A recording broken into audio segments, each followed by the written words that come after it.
Okay. How's everyone doing? Good to see all of you. Pardon my very aggressively weak morning voice. Time zone change. Ugh. It was so difficult to get up this morning. But I'm very happy to be back on the grind. Hello.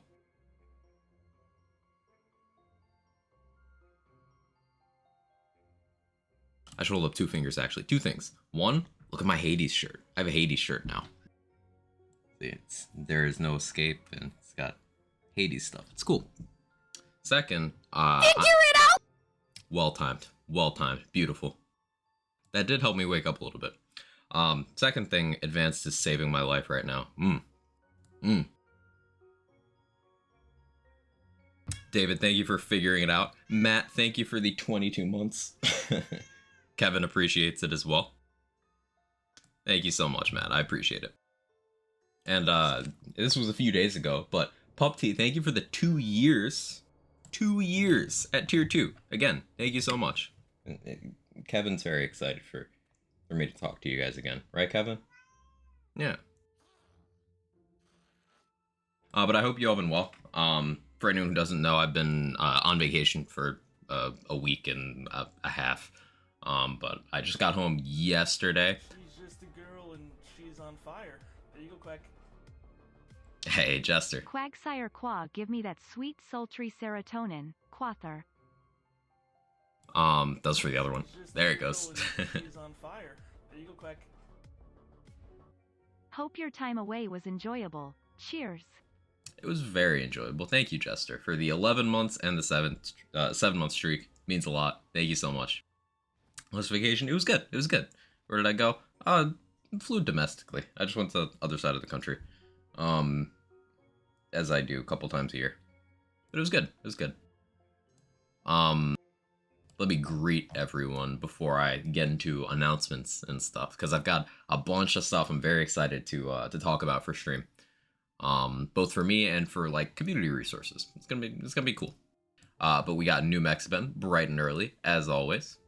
Loading screen, Jester, Cheeky, David, Roddy, Matt, Stump, Archimedes. Used to be Archimedes Shadow, changed it, people just call me Archimedes. Yeah, I figured that was you. Welcome back, good to see you again. Tenor. Pericles, Kitty, Reckless Monster, Macmillan. Low Fidelity, Stone Swan. Anyone else I might have missed half asleep? Did I get you, Swin? Swin Lanam to you as well. So, few things. Thing one. Probably gonna restructure which days I do which content, or at least play more fast and loose in terms of, you know, what days I do Wonderlands, what days I don't, because I've got a lot of games I want to play right now. But I'm also very motivated for Wonderlands, so it won't be leaving the schedule in any capacity. There might be one fewer day of it and one more day of other things, because I've got a few long-form playthroughs and stuff planned. Something I mentioned before going on my break is that the long requested, I'm going to do a full series playthrough of the Dragon Age games. If you don't know, Dragon Age games, BioWare RPGs, some of them have really, really fun combat, so I'm going to do probably a whole series, Nightmare difficulty. Maybe if I'm super rusty at Origins, that one goes down to hard. But full series playthrough, Dragon Age, going to be on stream. It's going to take a while to get through, which is one of the reasons why shaving one Wonderlands day will get us through the games faster. But yeah, full series Dragon Age playthrough coming soon. Probably start that this week, honestly. I've been enjoying Cyberpunk again. I might do a 7th playthrough, because I've been doing a 6th one off stream. Yes, I've played that game that many times, because it's just an enjoyable game. And I too am riding the hype wave from Edgerunners. If you guys haven't seen the Cyberpunk Edgerunners anime, it's fucking exceptional. Like, it's seriously really, really, really, really good. And fun fact about it, so many people enjoyed it that Cyberpunk went and hit its highest concurrent player peak since the game came out.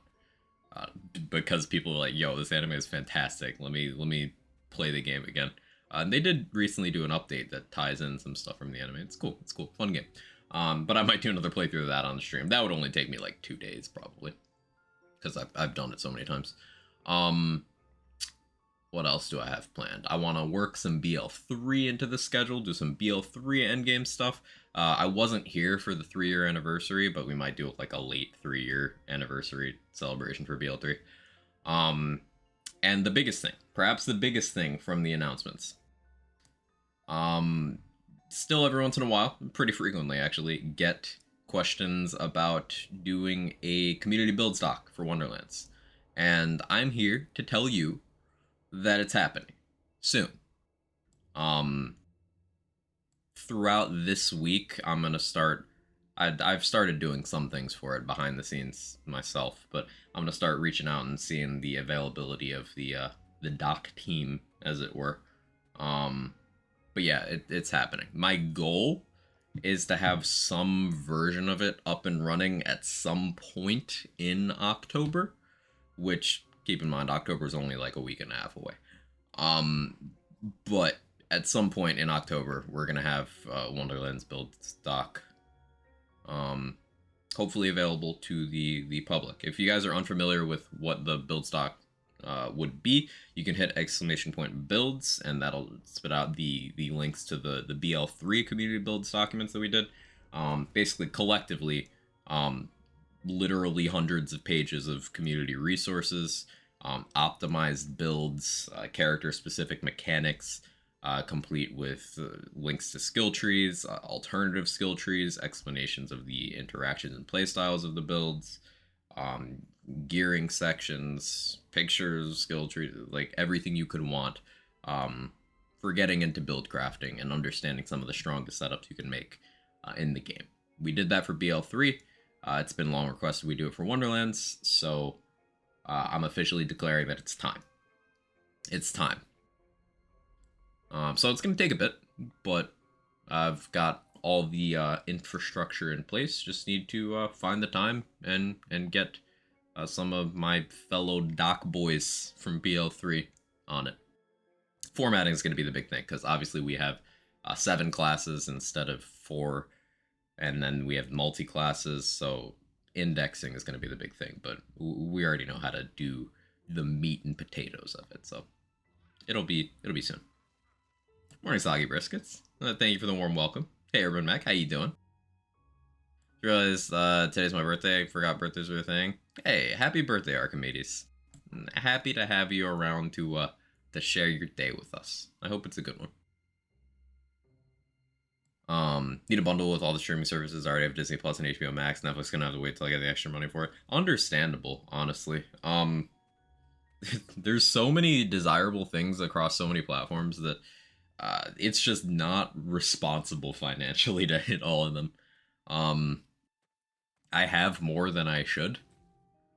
More streaming service subscriptions. I keep forgetting to cancel my Paramount Plus, but I think I'm logged into it in like a family device, so at least people are getting use out of it.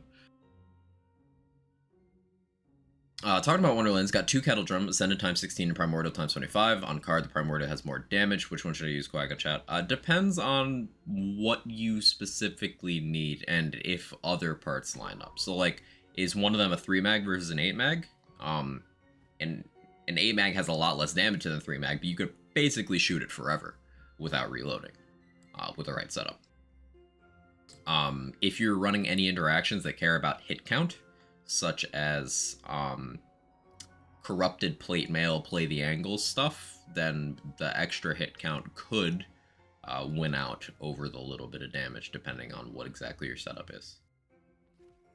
Both 3 mag. Generally speaking, I just go with the one that does more damage, honestly, Pericles. I really feel like an adult yet, because I am. It's one of those gradual things. Like, even... So I'm 27, I'm almost 28. I'll be 28 in 4 months. I didn't feel like an adult until like 23-ish, and it was not like a one day I'm an adult thing. It was just like it's a gradual thing. I suppose it's related to your responsibilities, like how how many obligations do you have in life? It's kind of how I determine adulthood, and how much shit you've been through, I suppose. Adulting sucks. Yeah, it's not the best. Oh shit, I need to grow up now is how it went for me. Yeah, that's relatable. The nice thing is none of them have an annual contract. You just subscribe for a couple months and cancel regen all you want. Yeah, grabbing a month here, a month there. That's how I used to do my HBO subscription. Then HBO Max was really good, and now it's less good, but you know, still one of the better ones. Girl and she's on fire. There you go, Quack. Hey, Kirk. Is that poster behind you new? Thank you for the 14 months in the Prime. I really appreciate it, Kirk. Long time support means the world.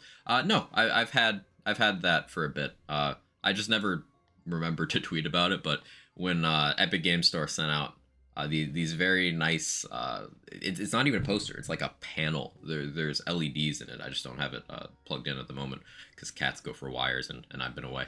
But yeah, Epic Game Store sent out a bunch of these to creators, and I was one of the people lucky enough to get one. So that was pretty cool. Thanks to 2K and Epic. But I actually do have a new poster. I have a Hades poster. I haven't put it out yet. I got some Hades merch. I'm happy about it. Hey Flip, good to see you. How are you? Yeah, like David said, it's about responsibilities. Silly Hulu. Hulu's the one that I don't really keep up with too much because there's rarely anything exclusive to Hulu that I actually care to watch. I suppose when Futurama comes back, I'll pick up Hulu for that. But I don't really have plans to do so otherwise. And honestly, maybe I'll like upgrade my Spotify to get that version of Hulu. There's like a combo package. Anyway, so let's do some build testing. Basically, today I'm gonna spend some time messing with a few setups that I'm not quite sure how I want to implement dock-wise. There's a few that are like definitely going on. Like for example, Barbara, the Frost Shiver build created by myself and Sen. That's dock worthy. There'll be some sort of there's gonna be a lot of Frost Shiver. It's just great in melee. Dreadwind. I know Lazy and I have done similar setups for that. We'll have to compare notes. Pure melee, aka Lazy's Blender, standard Deadshot spellcasting build. You know, the staples you'd expect. Probably some sort of Shrike thing, courtesy of Stone Swan, whose brain I have to pick about it. But I also want to have things like dot builds in there. So I got this Blightgeist, which is Graveborn Blightcaller, doing Reaper of Bones, Selective Amnesia, and Spirit Swarm stuff. And it's very good. One discovery that was made while I'm away is that Empowering Sigils have a very large hidden like a multiplier to their dot damage. So they're exceptional for dot stuff. So I haven't actually messed around with it too much. So I have this one. We're gonna test that out in the build. Just a girl and she's on fire. There you go, Quack. Hey, Rune. He back. Let's go. Yes, let's goo. I would goo with you anytime, Rune. Thank you for the 25 months. I appreciate it. How you doing?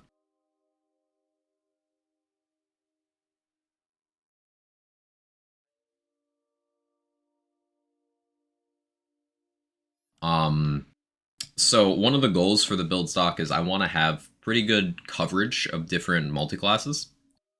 Hey Sora, how you doing? And that's why I'm kind of leaning towards Blightgeist for this, because for Ghostblade, that's going to be Blade Caller with probably an alt spec Claw Stalker. I want to have just good representation of different multi-classes in there. Additionally, I'm working on a side thing, a write-up about hero points and backgrounds and just kinds of do's and don'ts and trends to keep an eye out here. This is a great example of a build that doesn't spec hero points very conventionally. If you notice, I do not have strength maxed. I don't have anything in dexterity. I even have a minus dexterity background because the crit stuff doesn't matter for Spirit Swarm setups. It's just not very impactful. Whereas things like wisdom and attunement and constitution are very impactful, so I have a lot in those. No snake armor increases time, low strike bow. I tested that myself. It does not, unfortunately. Would have been cool.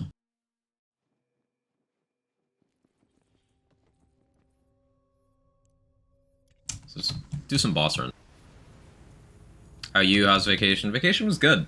I'm a bit tired because body clock adjusting. But I'm good.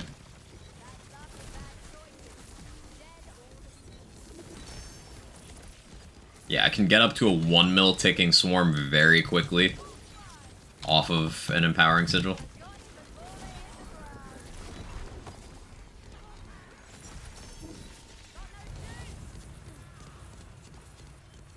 This is a very entertaining day on my vacation when Stone Swan let me know about the empowering sigil dots. So I just kind of dropped everything and just started furiously typing into a note doc on my phone. I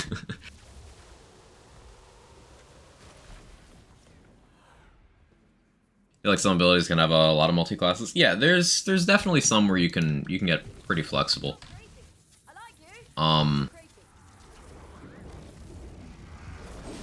Ghostblade has some flexibility.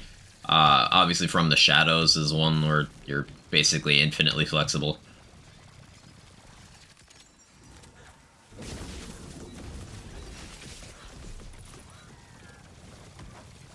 Depending on how gear specific you're willing to get.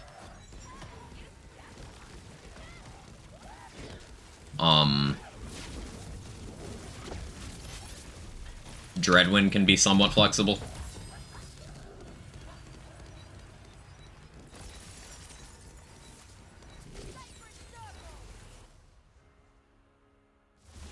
Get that back. Before I made the Dreadwind build, good lord, Chaos 50 on balance is easy now. I don't even know how to select Amnesia. So I get them as may try to go back to Chaos 50. Let's go, Roddy.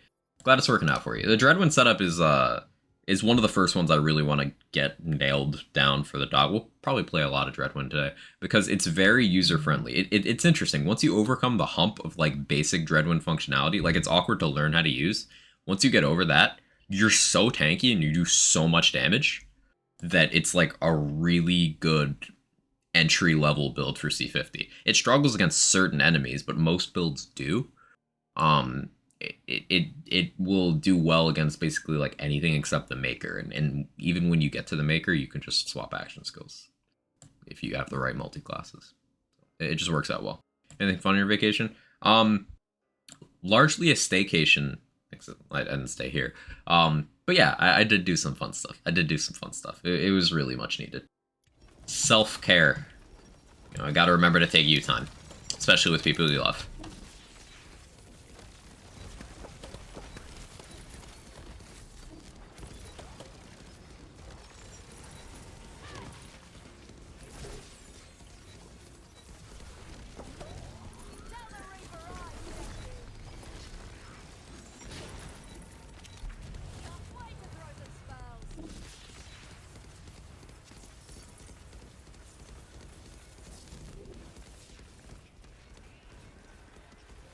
Trying to let Reaper end here. I want to do Blight Caller Berserker really badly. Can't think of any skill tree synergies.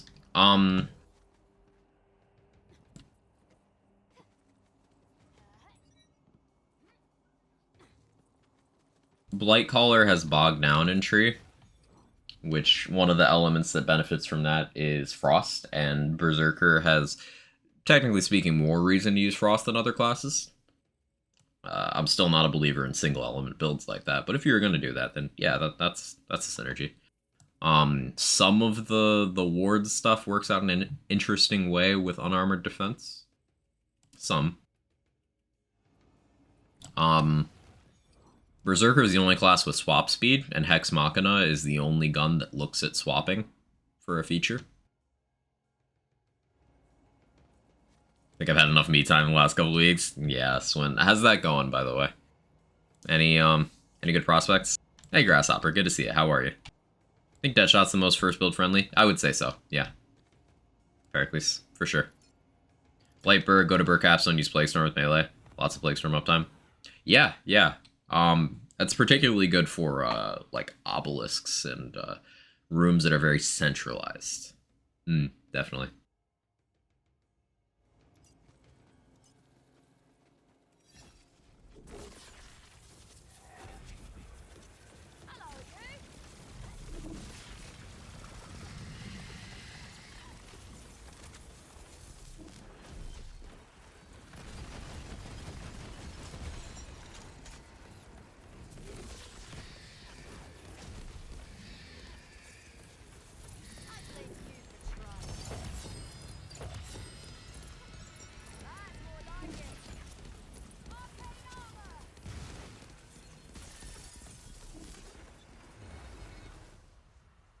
Self-care always reminds me of that video where a rat's washing itself soaked in soap.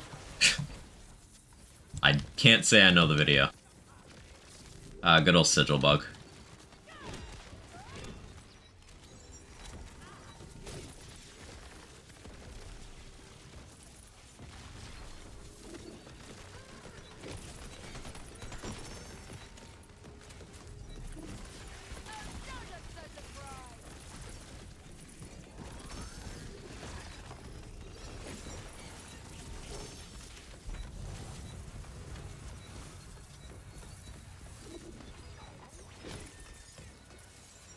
Alright, a super jump bug on Wonderlands? Yeah, yeah. Pretty often, actually. Couple interviews. Gonna interview with Amazon Delivery. Apparently you work with our partners that are directly under them if it's delivery side. Ooh, that's interesting.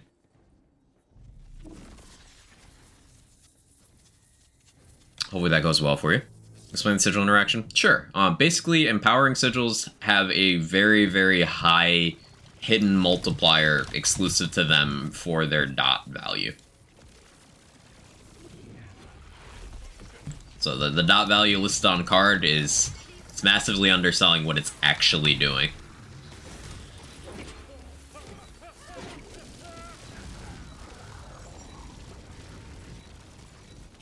It is also lightning damage, so it's really good for keeping amped up active for us. And it's on a short cooldown, so we can spam it. Not as much as we can spam something like a laser hand or an inflammation, but it is spammable.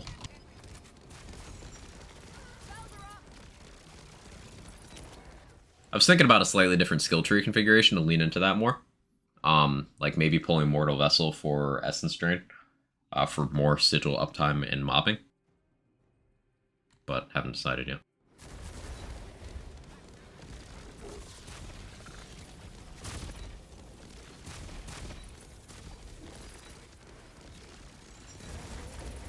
Now, because I'm using a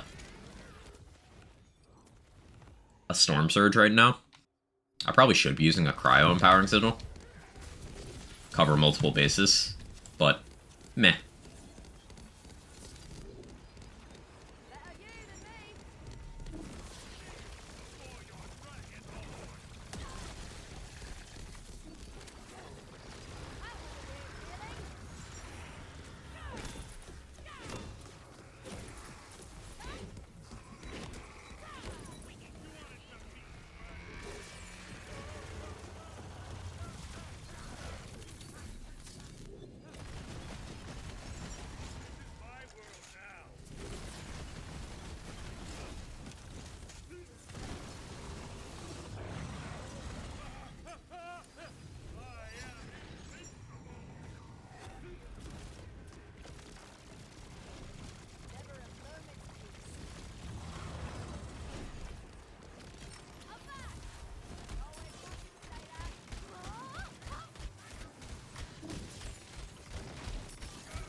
Fun thing about Reaper builds with good survivability outside of Reaper is that you can play extremely aggressively at all times. Like, death is not really a concept that applies to a Blightgeist. Because Sanguine Sacrament, I'm using an Empowering Sigil, I have really good ward regen tech, I have a Body Rune on right now. Very tanky.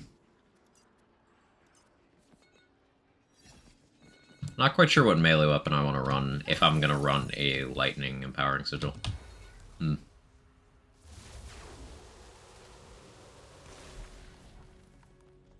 do I have on me? Oh yeah, I was going to mess around with body spray. Never got around to it. It's kind of overkill.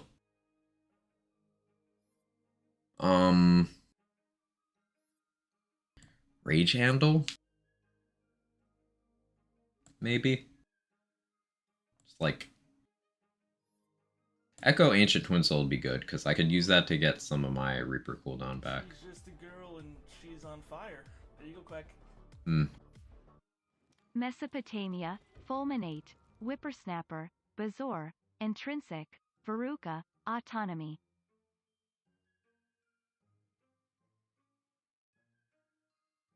I was just satisfying. Thank you, Urban Beck, for the 22 months and the Prime. I appreciate it. Thank you so much. And as always, good text-to-speech choices. Change bird at sweet daughter. I think we've always been able to. It's just we thought we couldn't because dots were mostly weak back then. Or at least how we were trying to use dots at the time was mostly weak.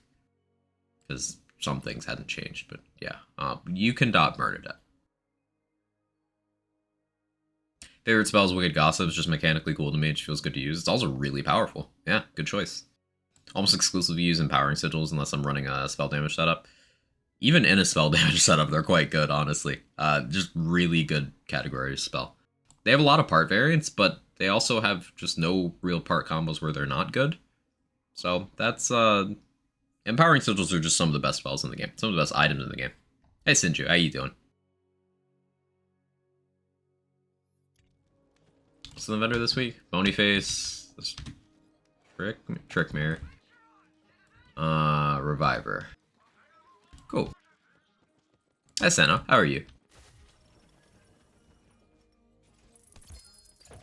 Doing good, you? Doing pretty okay. Pretty okay. Stab a Blight Cape. Blight Collar Capes of Tithes are very... like, redundant. Because you don't need Cape if you have Bogged Down. So, like, question mark? I don't love it.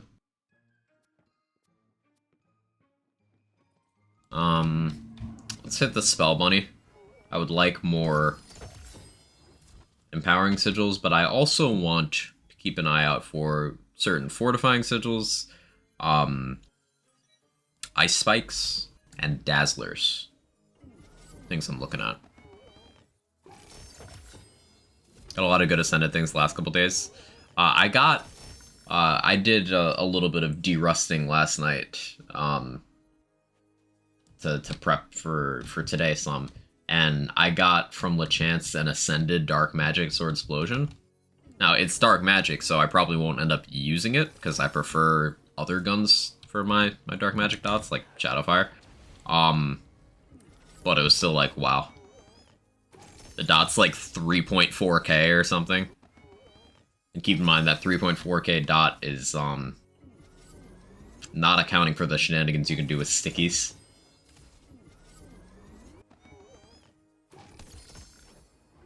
Regarding your question about Caustic and Twin Soul, in theory, that's good, but I don't think Caustic is generally worth it, compared to other things here. Because it's less impactful than Echo.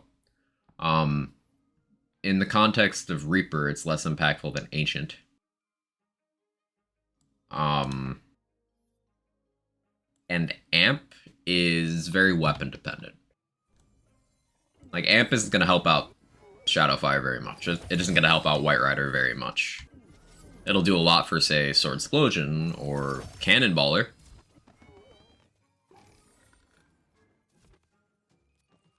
Hey, Manic Geek. Thank you for the 23 months with the 23 streak. It means the world. She's just a girl and she's on fire. There you go, Quack. Hey, there's a face I haven't seen in forever. Welcome back. It's good to be back. Thank you so much for the continued support and for gassing me up in general. There you go, Quack. The legend returns SSSS. Hey, Pico, thank you for the 6 months with the streak. Thank you, thank you, thank you. I hope you're well. You guys are great at making me feel welcome already. It's good to be back.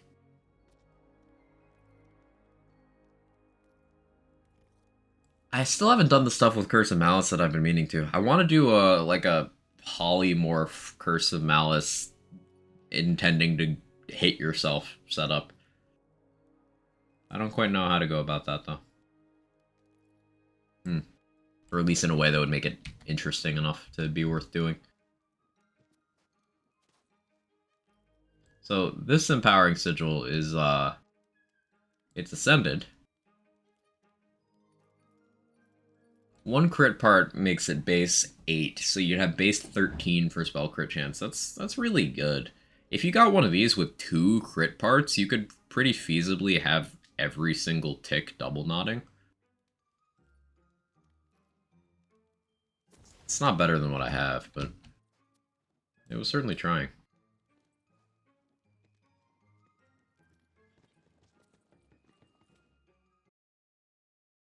Found 2 Wicked Gossips, one with 4 spell, the other with one with 4 charges, the other with ×3, and right away start another build based on that. Yeah, Wicked Gossips is just such a powerful spell. It's more stat dependent and a little bit more awkward than say Laser Hands, but it's absolutely in the same realm of power, especially in mobbing. There's a few spells in the tier of power that you can just have the spells equipped and nothing else at all, and still be able to efficiently clear C50 on like a dead shot spellcaster. And those spells would be Laser Hand, Wicked Gossip, and then there's like a half step down in efficiency from there, but you could also do it with Trickster Ice Spikes, Triple Ice Spikes, well-rolled regular Ice Spikes. Against like certain single targets, you could do it with Dazzler and likely Time Skip as well. You could do it with a very well-rolled Arcane Bolt, although it would be significantly slower. Spellcasting is definitely just the easiest when leaned into at its peak. Because it's just, you can't die as long as you're casting. And your main damage source has effectively almost no cooldown, and just insane damage and versatility. Melee weapon. Let's look at the bank for inspiration. I'm gonna do a couple runs on a couple builds that I've just been kind of thinking about. This is one that I really want to fine-tune for dock readiness. Using Laser Hands too and Ice Spikes and Soaked Effect happens a lot. Laser Hand less useful, still not useful though. Yeah, you can always spec out of Bog Down if you're using Laser Hands or, you know, something prevalent fire-wise.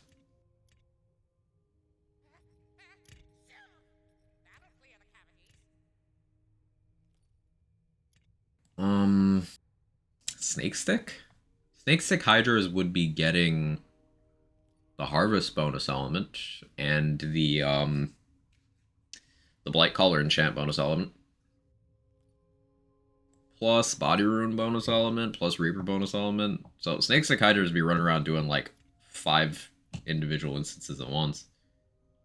That could be fun. Do I have an Echo Snake Stick though? I don't think I do. Maybe I'll hit Melee Bunny. Try that out. That's a good idea.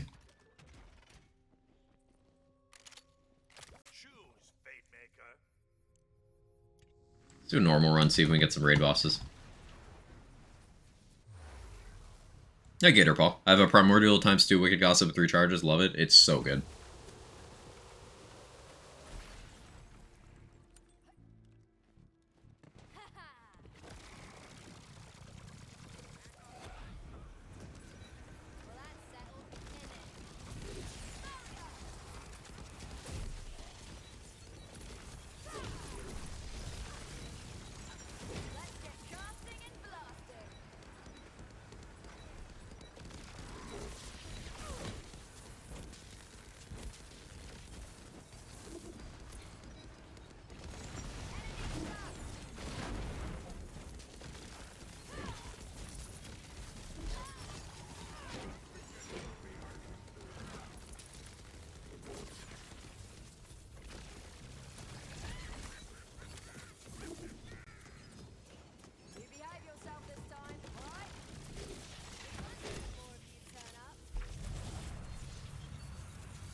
Oh, hey, speaking of raid bosses.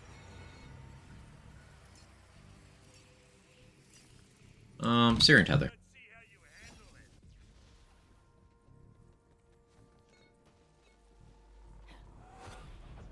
Morning, Everdoob. How are you?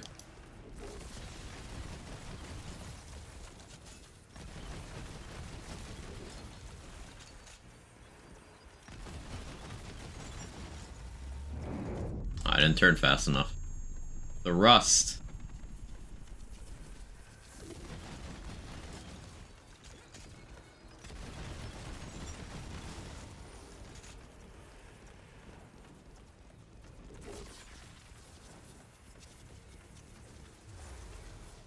Doing fine? Had a good vacation? I did. Very enjoyable. Much needed. Teleworking today? Ooh.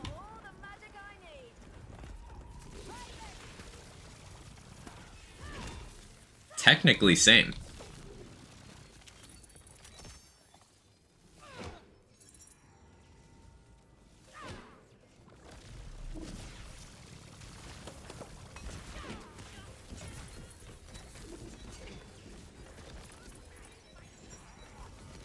I've also been experimenting with different wards with the setup. There's actually a lot of ward flexibility. Obviously, Body Rune is just reliable and good.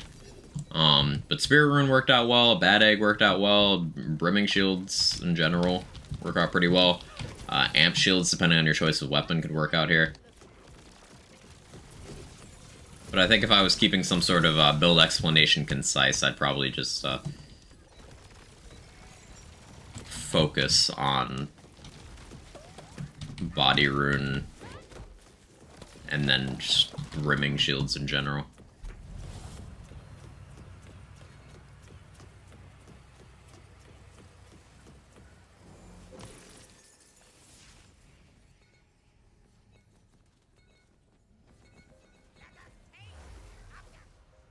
Running normal runs and loving all the odd room enemy combinations I was messing by doing feature and chaos trials all the time. Yeah, I haven't done a large abundance of normal runs in quite some time. And it's nice to see enemy types that you haven't fought in a bit. Because I do feel like there's some enemy types they use more often in the featured and stuff, like Coiled, for example. I'm kind of sick of Coiled. Though that might be because of their resistances.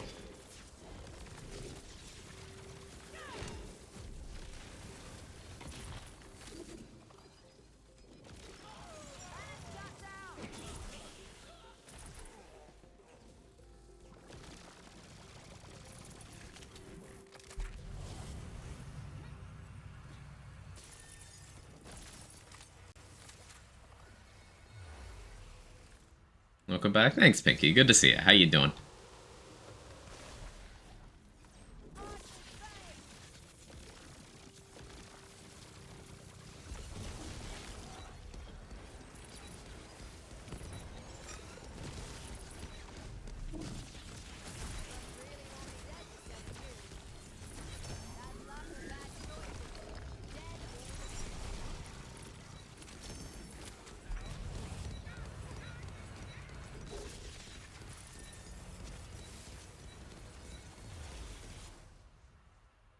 Somebody to Gearbox is hard on for Coiled.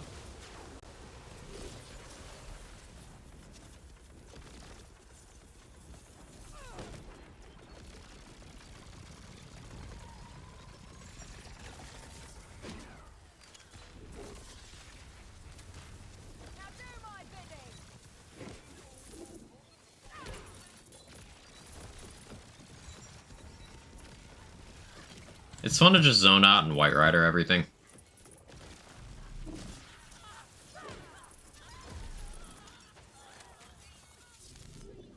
It's not quite as fast as using a Hooligan with a barbell load, but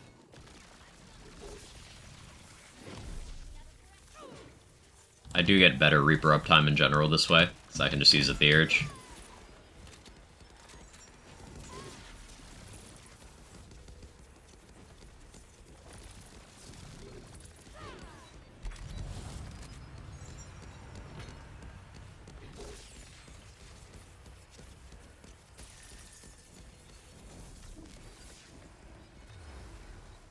Hey, Cheese, thank you for the 26 months. I appreciate it. Hope you've been well. I haven't been able to catch any of the Yakuza streams because I went to watch you in the airport And she's on fire. and I wasn't logged in on mobile, so I didn't. Quag SIR.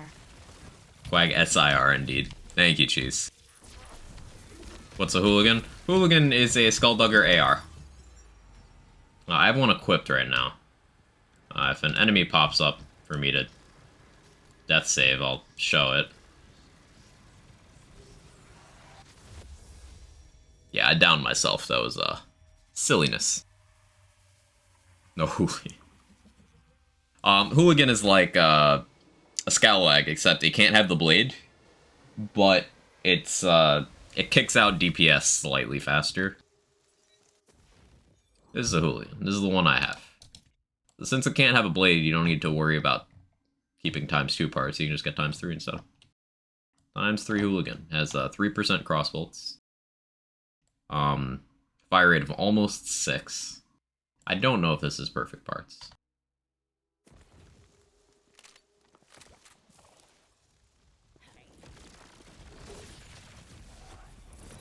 A Jolly Rancher. Thank you for the warm welcome. So your vacation chilling with Dreamlight Valley, it sucked me in. Ooh, nice. Last time off, it was good. It was good. It was much needed.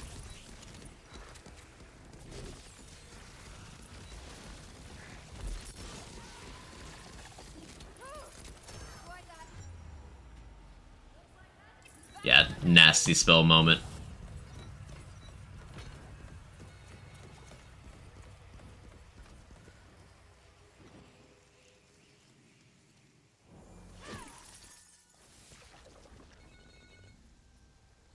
I've never gotten raid boss in this room before.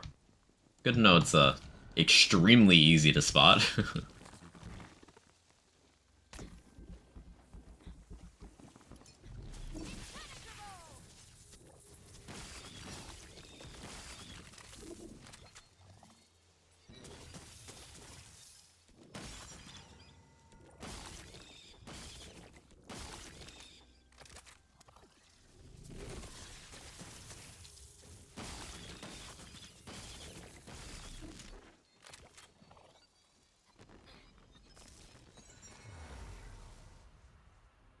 How you doing, Uncle Noble?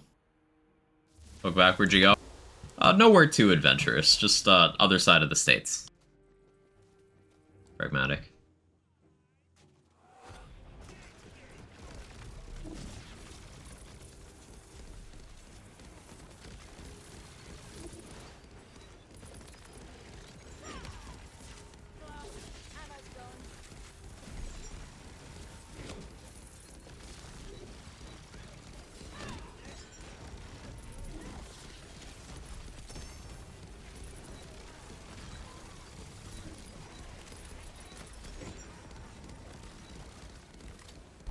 That's fast room.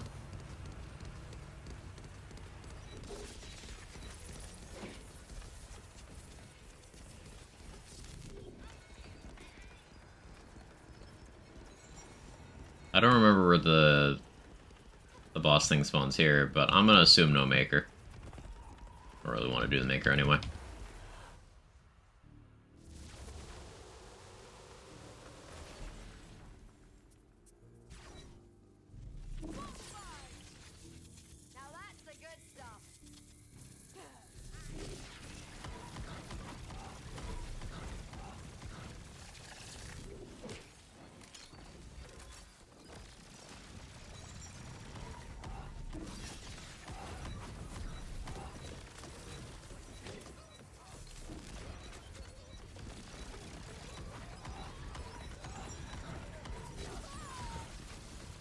We have so many ways to bully Wastard in this build. It's honestly hilarious.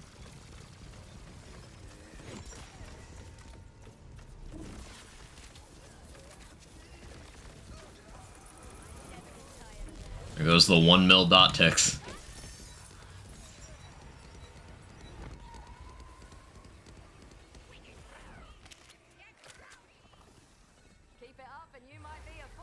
Hey Pupty, how are you? Thank you again for the 2 years, by the way, Pupty, and the tier 2. Really appreciate it. Thank you.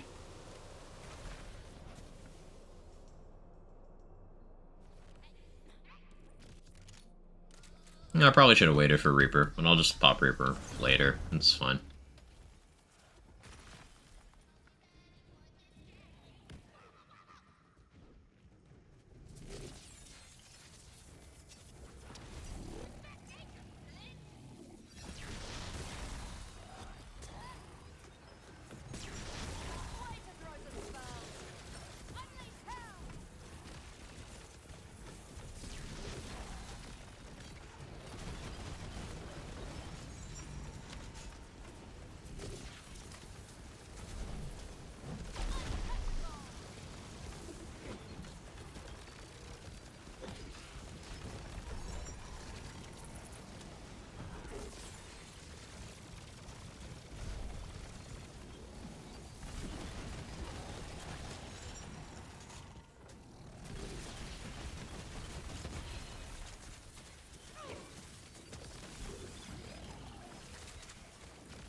Yeah, maybe specifically for Bark, we run something more mundane, like a Spellblade.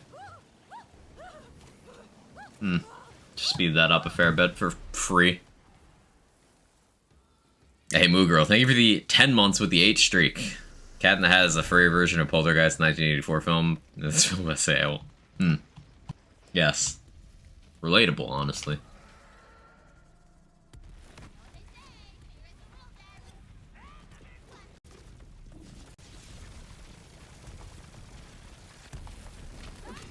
She's just a girl and she's on fire. Are you back? The Cat in the Hat is the furry version of the Poltergeist 1984 film. In this essay I will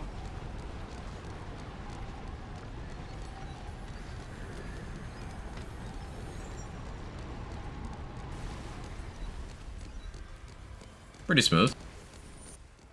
Alright, I have migraine. Oh, sleep couldn't fix it. How you doing? I'm feeling okay. Feeling okay. Little run down. My throat's a little dry. I'm hoping that's just me not hydrating well over the last day or so.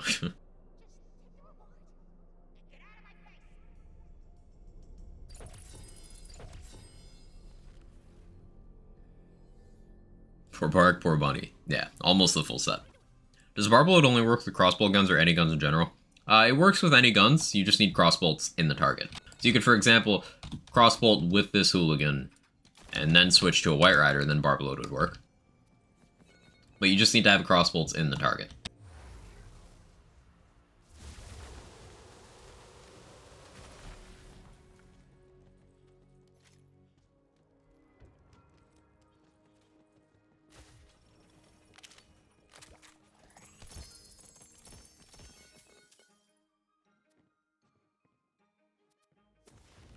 Let's try the Barbload one. Let's go back to that, see how that plays out.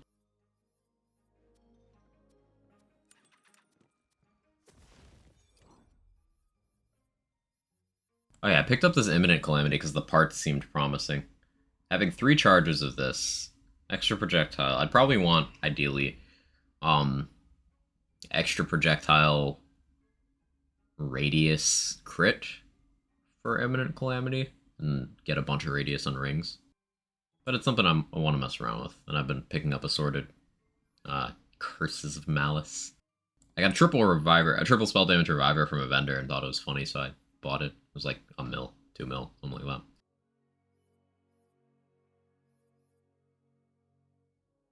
Yeah, my cryo one doesn't have status damage parts. It's pretty low chaos tier. Guess I'll stick with this for now. Although I could just run Bolt Lash and White Rider.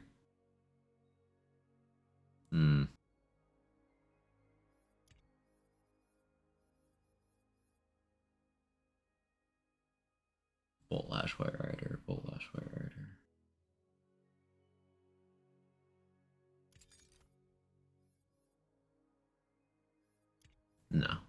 Stick with this.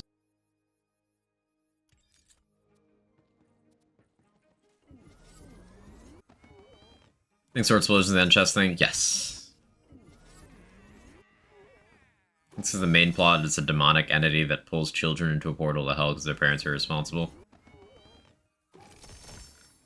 I mean, when you put it that way, that is the plot of Cat in the Hat, isn't it?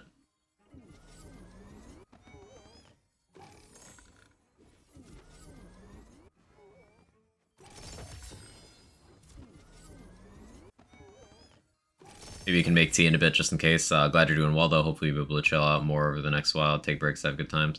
Yeah, hopefully. I've got a lot on my plate for the next little bit.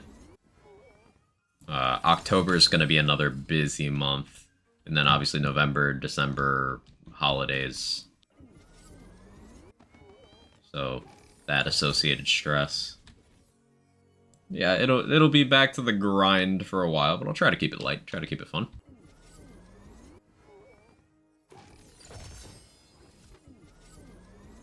Hey Rabbit, how you doing?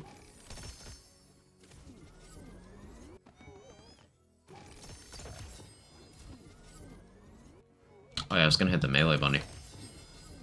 Said that for a bit too. Super Bunny took my offering, didn't give me anything, I've been back in cast ever since, only enough for one vomit. Oh no. Yeah, you get more crystals the higher chaos level you're on. So, on low chaos levels, you might get enough for one bunny hit, but obviously, on the longer runs, once you do some raid bosses on higher chaos levels, you end up sitting in here for a while. They gave us an event run one week that was 29 rooms long, and Sen and I routed out a path through that had a theoretical yield of about 81k crystals for a solo player. I ended up pulling a run that pulled like 74k because I messed up a little bit. But yeah, that was like 40 minutes of looting.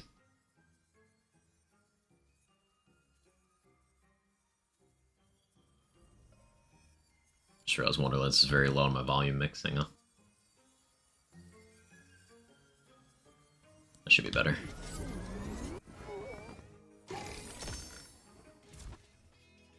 Maybe a little too much. There we go. It's common for the bunnies to not give anything, it's just super unlucky.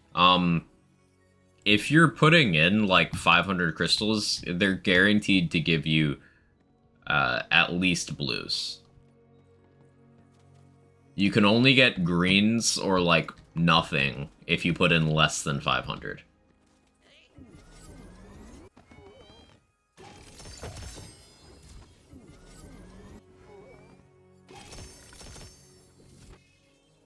Any side project I'm really happy with right now. It's called The Cosmic Jacket, sci-fi love story about God, which to be a human. Proud of how it's going along. That's cool.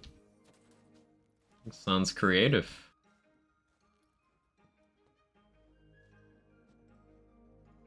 $18 crit pickaxe, 1.76 swing speed. It's one of the better rolls. Pickaxe wouldn't be bad here, because move speed for amnesia damage, cooldown for amnesia uptime, spell cooldown for sigil uptime, which also equates to Theurge, which is more amnesia uptime. Pickaxe might be a fun pick. Ha! Ha!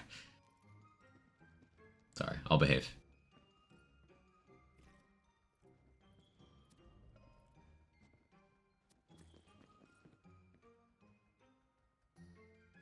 Oh yeah, Splintering Ice Spike. I still need to do that experiment. This is a repeating cast one. Okay, so look at the absurdity of this thing. Ready? 5 projectiles per cast. Each one applies a 1% debuff for spells for 4 seconds. Repeating, you get, what, 3 pulses? 4 pulses of that? With a crit chance part, 1 crit chance part, it's base crit of 34 plus the base of 5. So base crit of 39. Very easy to get this to auto crit. This in single target's probably just terrifying. Even at only a chaotic, even missing its third augment slot. Like, getting this with, do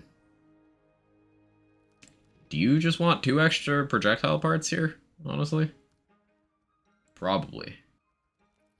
But Splintering Ice Spikes, I feel, are slept on in comparison to, triple Trickster. To a lesser degree, regular. People still sleep on the regular ones, but, I gotta mess around with Splintering more.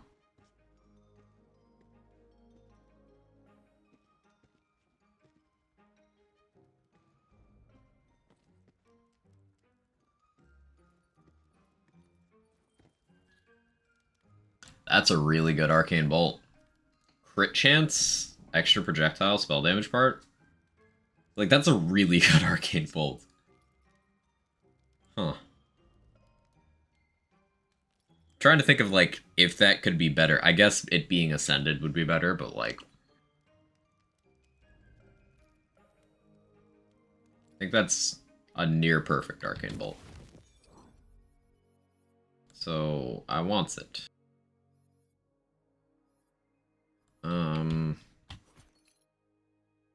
I do still want to mess with Pincushion at some point, but that day is not today. Hey, fan. Good to see you. How are you? If I don't have to aim it super well, it's a beautiful spell. I relate to that so much. Hey, Hooligan. Chain Lightning, fear not, but of course it's blue. And only chaotic. Sad.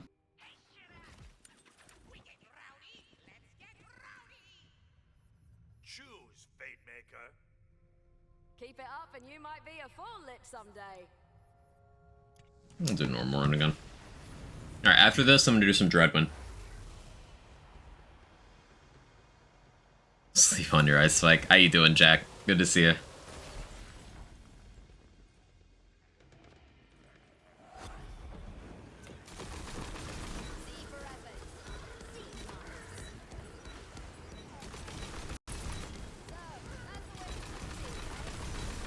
So when I was talking about how good Hooligan is, it's like faster clear than White Rider.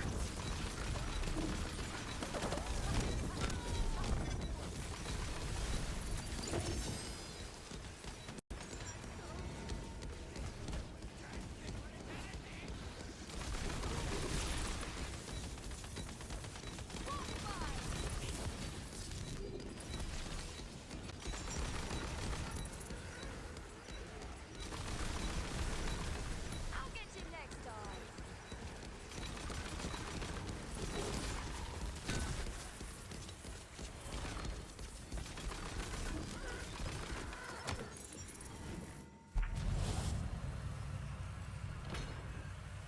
Hey, Black Panther, how you doing? Not a fan of Splinter repeating because of the cast time. It is an animation commitment, yeah. Something to be aware of.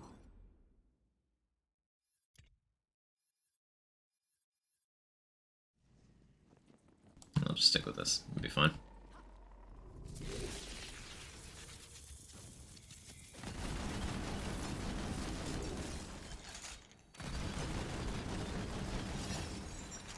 To the last rock.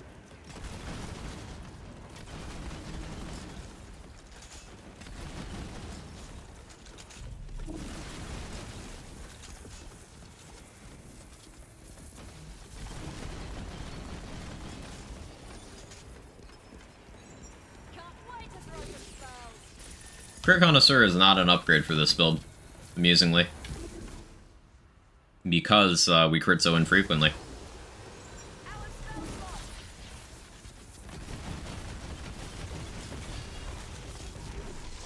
I need a large gallon of coffee.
Last room.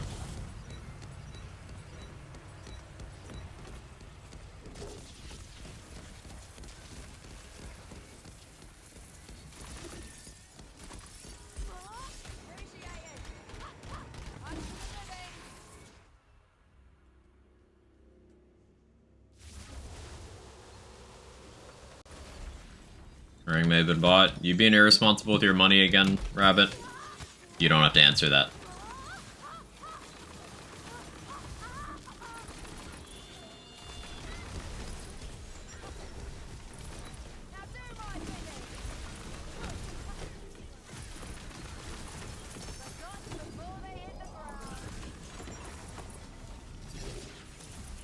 Yes.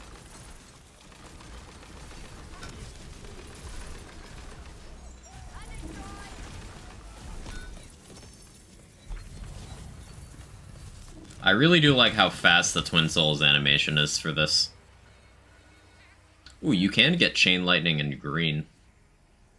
That's such a good Fear Not. Hang on. As a green, this is like... I'm picking that up. That'll be so funny to actually use.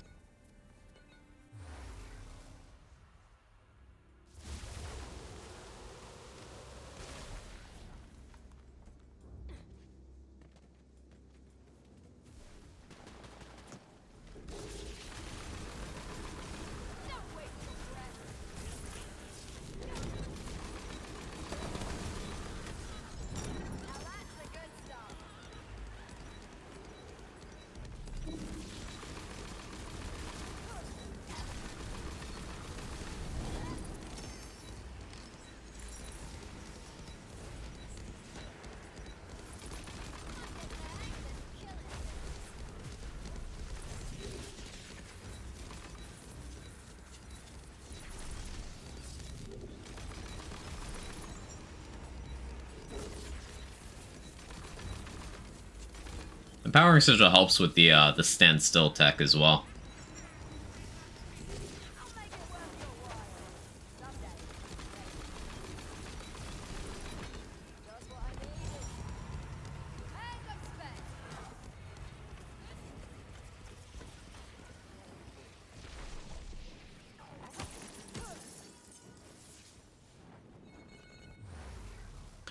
Does Imbued Weapon work when using a spell with the same element as the gun? Yes.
Huh, that gives crystals in Chaos Chamber. Interesting. Hang on. Does that mean that this particular room is the most optimal room for random runs in terms of crystal content, like extended runs? Because I can't think of another room that has a mechanic that just gives you crystals for non-combat stuff?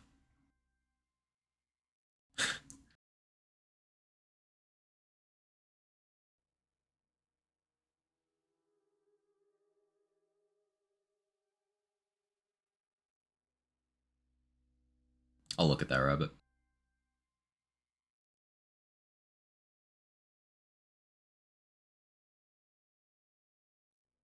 Fancy.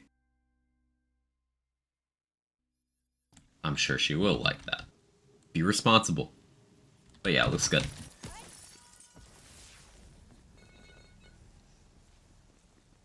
Where's the raid boss thing for this map?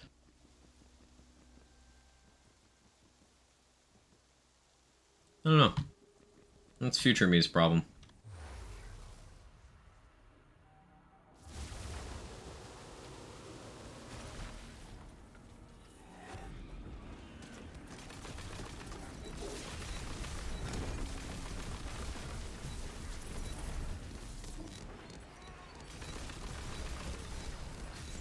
Looks like magic's back on the menu.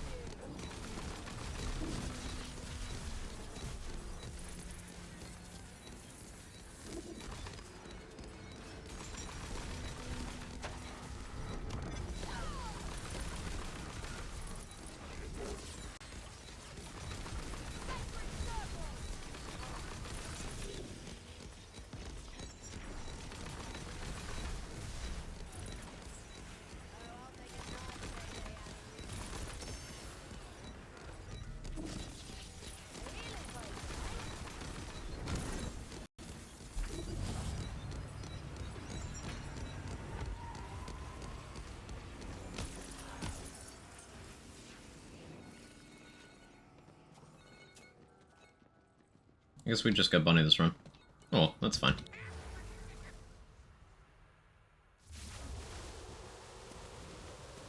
Imelda? Yeah, you would do that.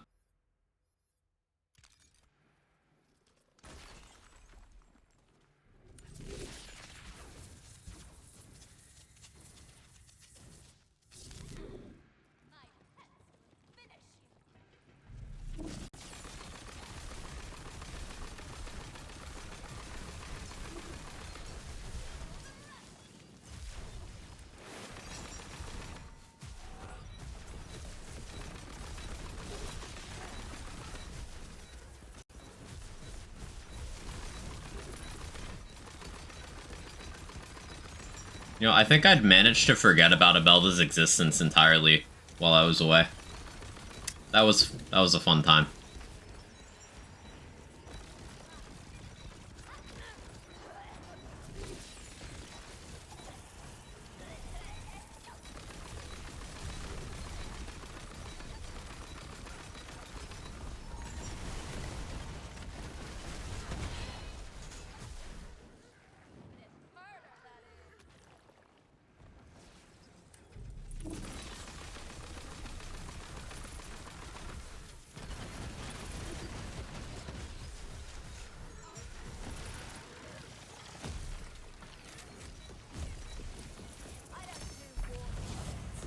There we go.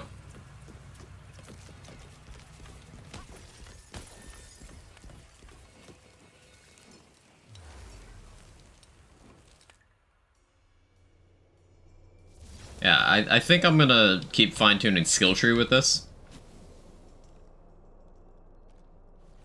Because I do like the idea of getting even more frequent sigils.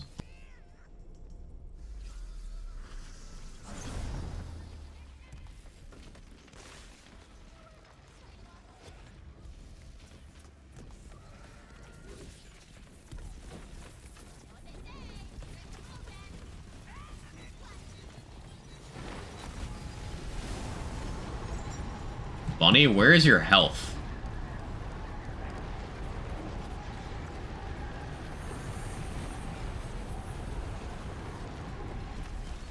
Cool. Alright. Yeah, Spirit Swarm is, it's pretty good.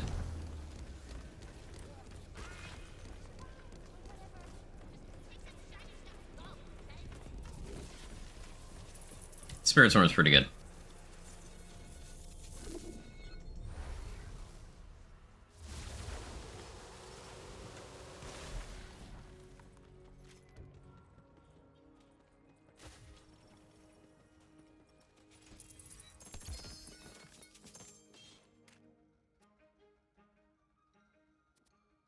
Scalawag tried, but weren't. Melee Bunny again for a bit. Look for those snake sticks.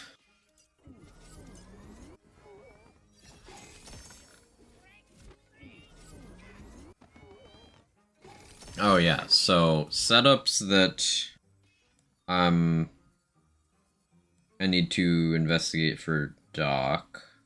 Yep, Doc. I want to try to have representation for as many action skills as possible, so there's going to be some stuff that's like, but this isn't good. It's like, yeah, I know. Like, Pog Totems are fun. They're not as good as other stuff, but you can make them work with heavy investment, but you're still going to have to be more patient than with other builds. Dire Sacrifice, same thing. Could probably get some Scuffed Barrage thing in there. Maybe some Scuffed Feral Surge thing in there. I think Blizzard is, like, beyond saving in its current state. You'd have to use the forbidden items. From the Shadows, you got Blender and Barbara, Ghostblade, Blade Caller flavor, Clawstalker flavor, Dreadwind, you do a Frost Shiver flavor. I guess a Chillmonger flavor would work, but that's more Spellblade than an actual build. Storm Dragon's Judgment, Clawstalker, of course. Punchbot and this would be Reaper of Bones setups. Spellcasting setups, I want Ambihextrous build and a Polymorph build. Lots of flexibility in the dot area. Gun builds, I don't play enough gun builds. Probably have to put some thought into that. Working on Dire Sack and Pog Totems, send you some stuff you want. No, I was working on that stuff before you were, Rune. I'm familiar with how you get that stuff to work. But I appreciate it.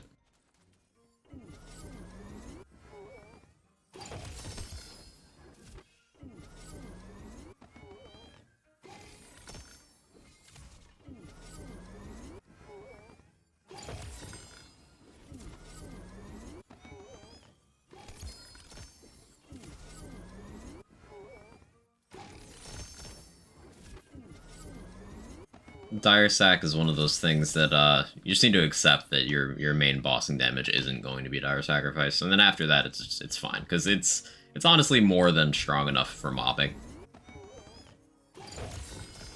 provided you're a not Frost Shiver, Bereaver. I'm so used to taking Bird to pair with Stabbo that I default to Frost Shiver, but no, Bereaver. Hey, loading. Hope you had a good time. I did. I hope you've been well.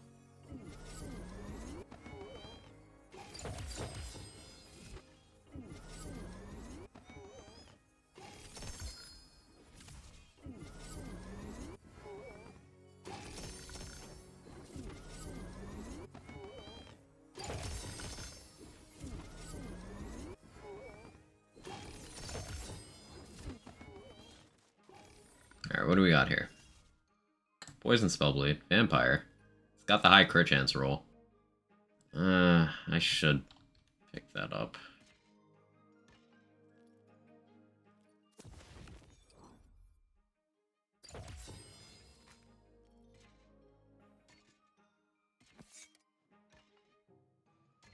I don't like Spellblade, chat. It's too strong. There's a weapon rolling around here somewhere.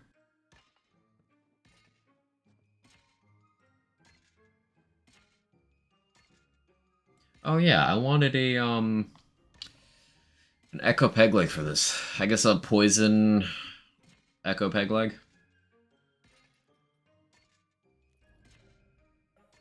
So that's fat 30% move speed for Amnesia. Wouldn't need constant upkeep unlike Goblin Pickaxe. You get a little reload speed, which wouldn't hurt. Maybe. Okay, which one of you is responsible for this noise? Okay, it stopped as soon as I looked at it. Cool.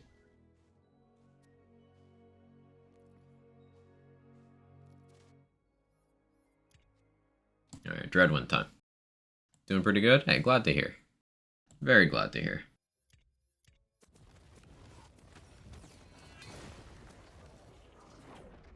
Probably also do some Ghostblade today. Maybe some spellcasting, but probably not.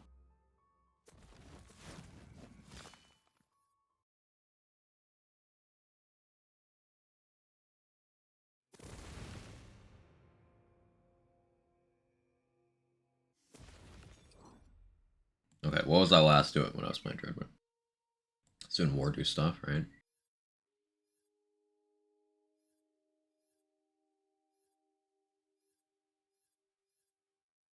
It's pretty standard.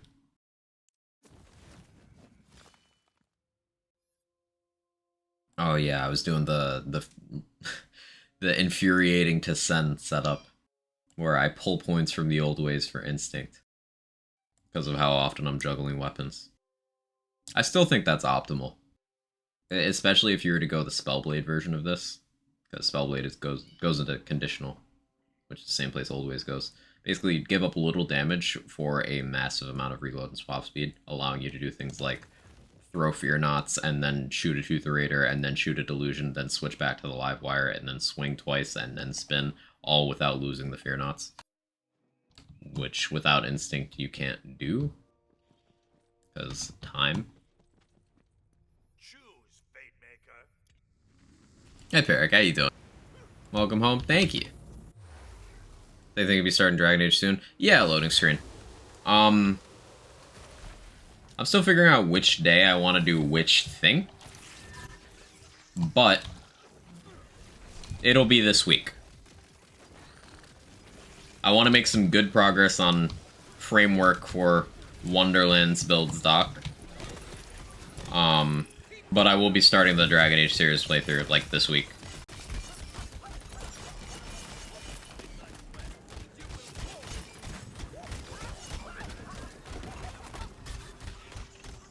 So tanky.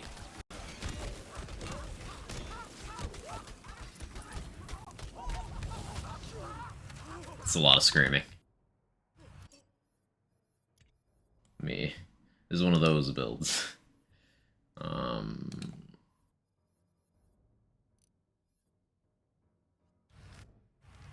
Yeah.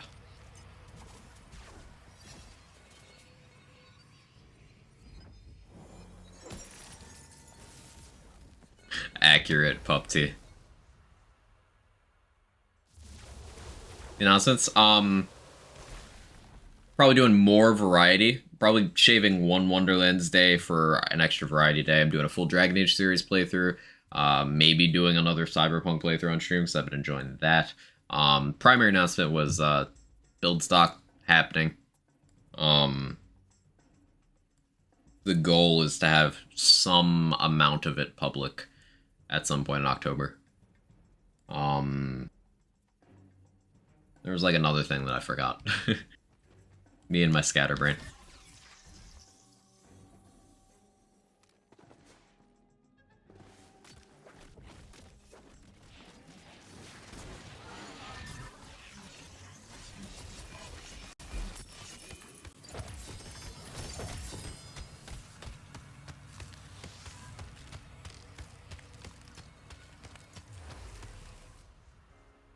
Cool, it's been a long time since I've been through those, and I don't have time to commit to them. It'd be nice seeing the story on story, and if I can't see all of it. Yeah, I'm not sure how, completionist I'll go. Because, like, if I was to squeeze every bit of content I could out of Origins, it could be, like, a month of streams. But 2 is my favorite game in the series from a gameplay perspective. So I might skimp on what I do in Origins so I can get to 2 faster. Also, Origins crashes a lot. So we'll see how stable it is.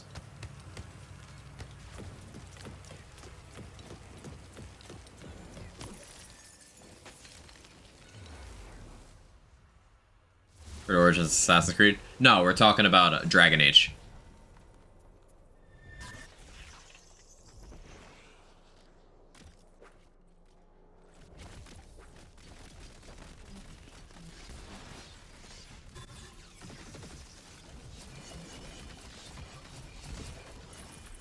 Wow. She did not have time to do anything. That's the power of instinct. Ultra instinct, even. Can we agree that if you max out instinct in the Berserker tree, that the build is just ultra instinct?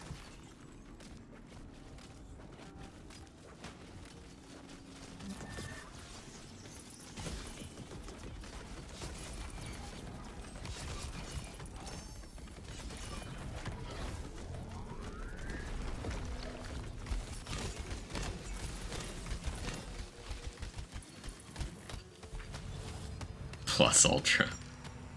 Think Sen would be mad at you? It's fine. It's fine. It's fine. Everything is fine. Yeah, I willingly picked Frozen Vengeance because it's one of those things that, like, some people hate Frozen Vengeance. I like it. Like, on this build, it's just a buff. It's just more access to Amnesia.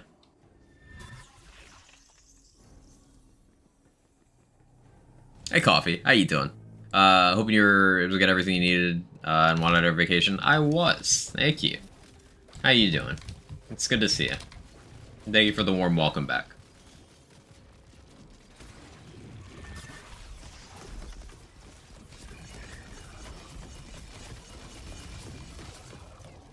Not quite fast enough.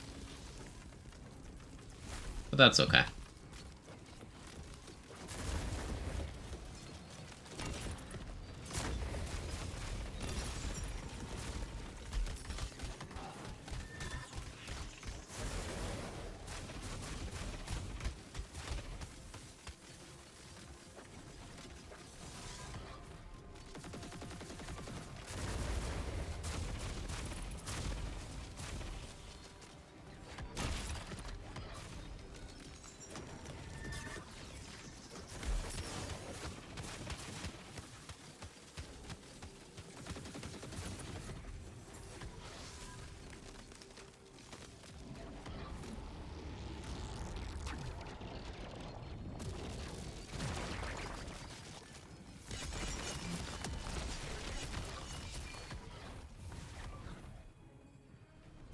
Yeah, I still have 2-3 for Bernadette.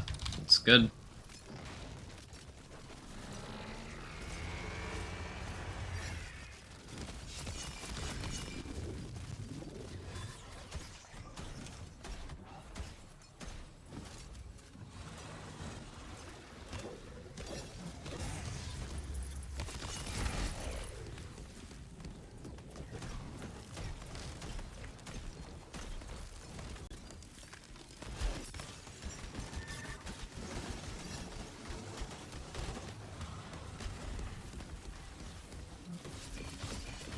Ooh, Harbinger just saved my life. We indeed are Harbinger.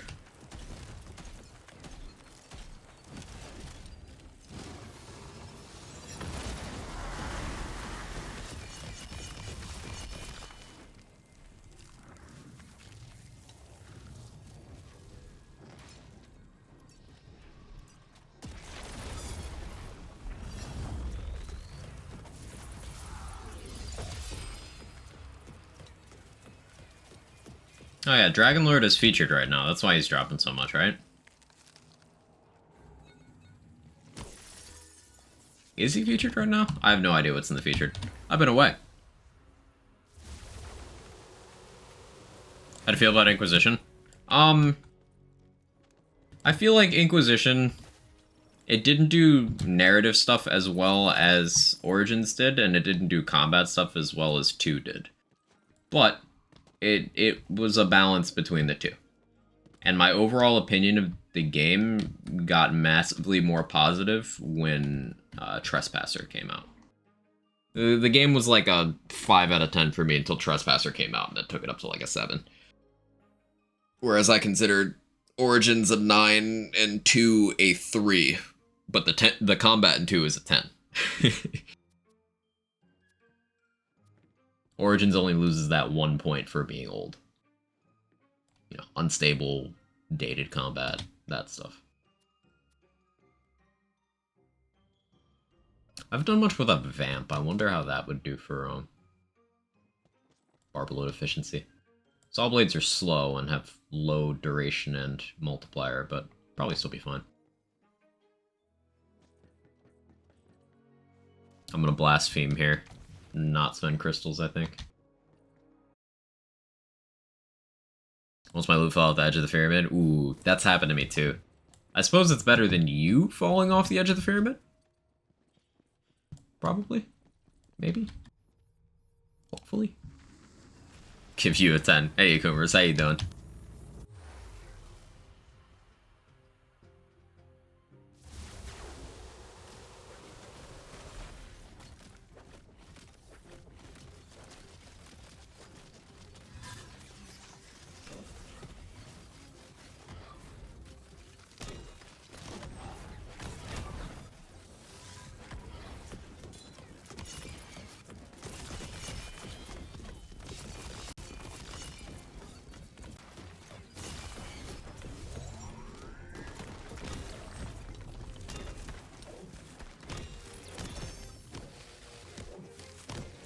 trying to think of what I can do to improve my gameplay outside of Dreadwind in this Dreadwind build.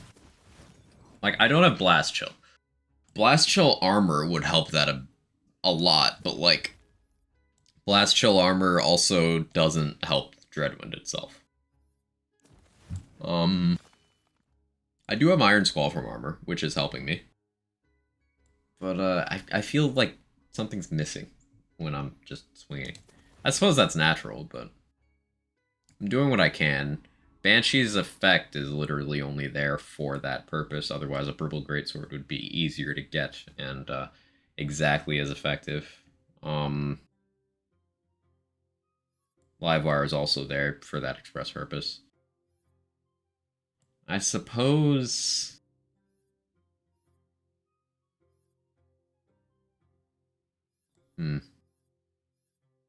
I don't know. What do you guys think?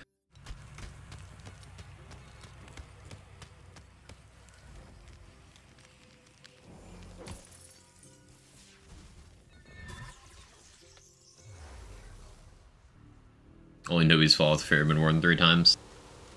Hey, feral surging off the pyramid is what true gamers do.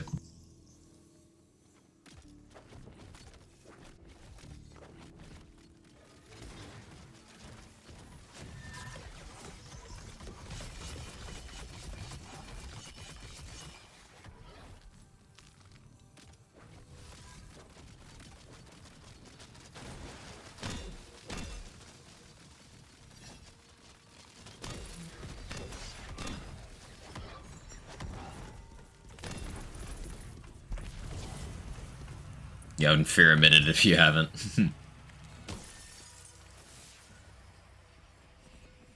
Well, Primordial Purple Greatsword works just fine. Yeah, Banshee is literally just for... because it's something in the downtime. Feral Surge off and just a scrub. Congratulations, Sam Losky. You've graduated to Real Gamer. Even if you didn't know it.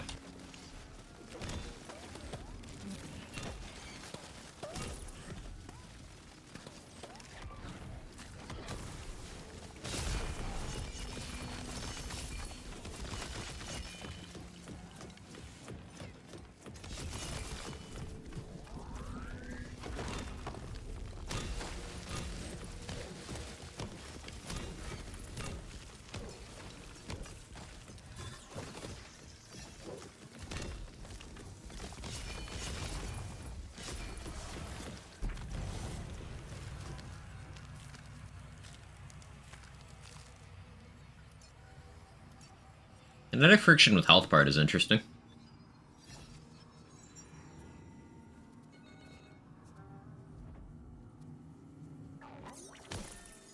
I think that works out favorably math-wise for a Deathless. I'll take it. Big thing is that I'm still using purple armor, so I don't think I'm ready for intense. You can absolutely do intense with the purple armor.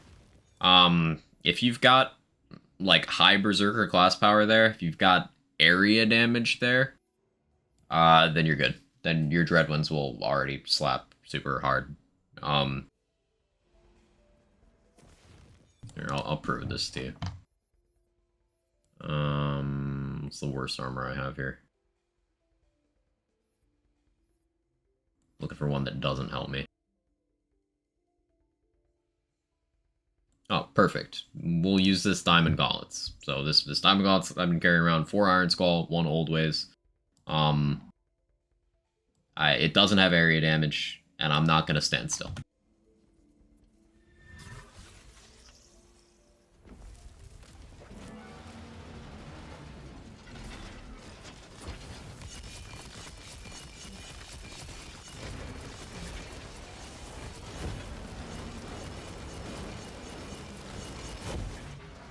Still do enough damage to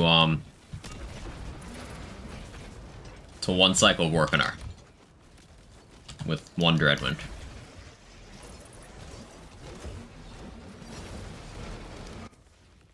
That's with that. So, yeah, you'll be fine with the purple.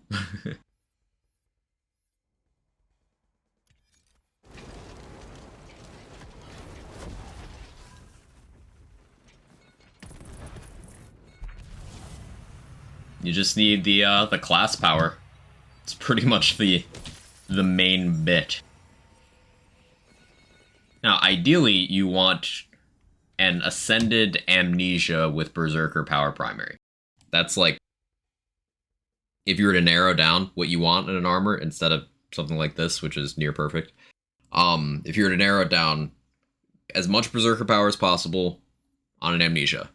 You could also, in an alternative gearing method, instead of Amnesia, you could go Warp Paradigm. And then you could go Spell Rings and Spellblade instead of Banshee and Melee Rings. At that point, that would also free up even more points from the old ways, because Spellblade is conditional damage. Old ways is also conditional, so you could then choose to, say, pull points from here and get more healing, or you could get more melee damage, or you could get more movement speed and frost efficiency, or you could get some area damage in skill tree. You got choices. Dreadwind has a lot of flexibility gear-wise once you get the core pieces. You mostly just need the weapon, and you need to be the right multi-class. The rest is like bells and whistles. So like, this single piece here, Banshee with the Dreadwind enchant, that's doing most of the lifting here. This is supportive. This is supportive. This is just funny, but ultimately also supportive. This, I prove the point about this against Vorkanar. And rings, you've got a lot of flexibility as well. This is only a volatile, and I'm not even bothering to empty my mag properly for shell casing, which I should be doing. I forgot I had it equipped, though. You could use literally any Twisted Delusion to get soaked here. I'm using a blue non-chaos tiered Fear Not. It's not even ×2, so this could be way better. Tootherator, parts on it don't matter at all. Livewire, parts on it don't matter at all. So, like, this is super easy to gear for. These 4 slots, you can just get these very, very easily with no struggle. Or equivalents. And then it's just this. Then everything else has alternatives. Like, you could use a Barbload instead of a Harbinger. You could use a Slip and Stun. Like, you've got lots of choices.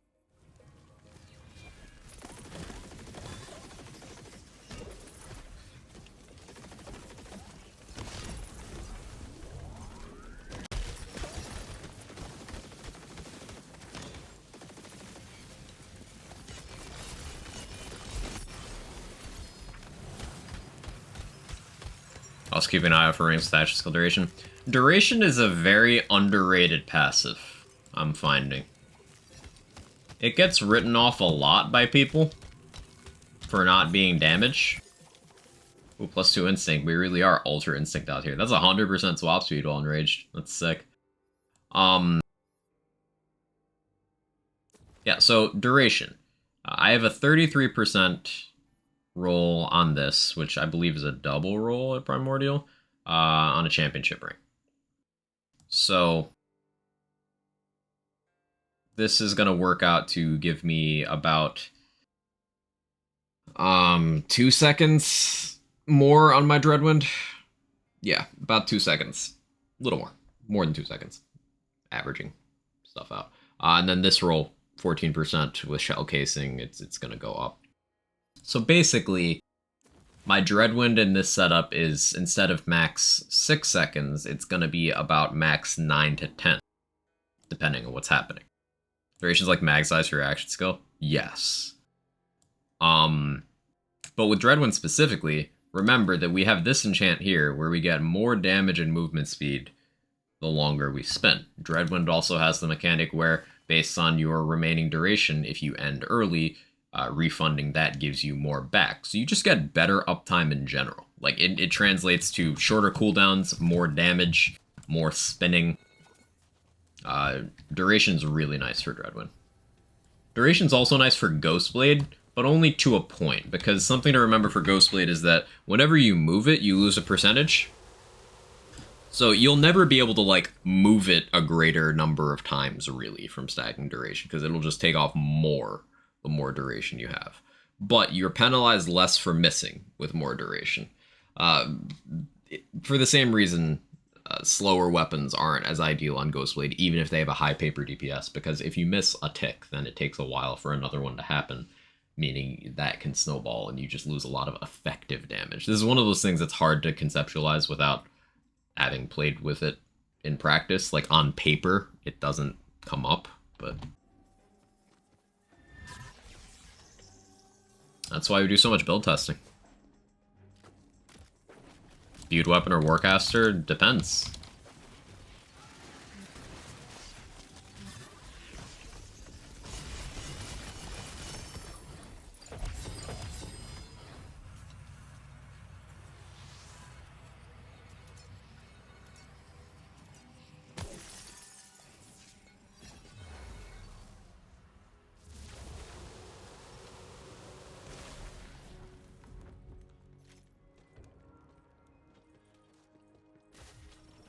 I don't think I even have the Dreadwind enchanted melee. I do have one for my ward.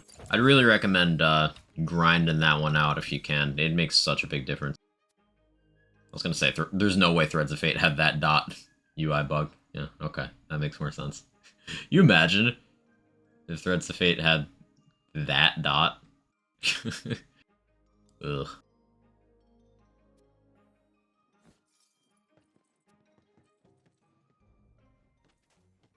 So it rings.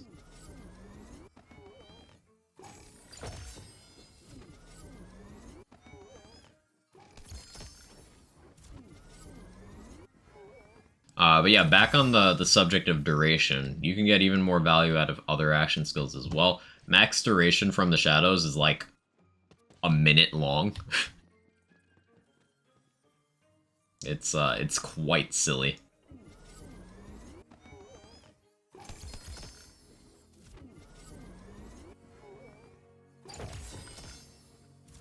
Those purple Hyperion Magic Girl shotguns pretty nice stuff. They do trade secret. They definitely do.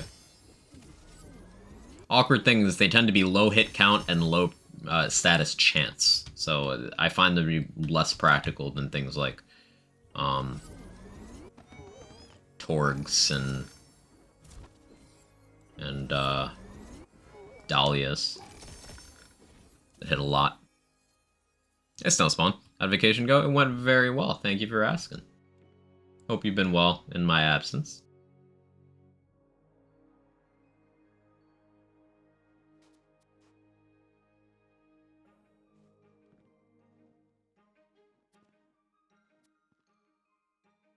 I keep forgetting how good assault rifle passes on rings are.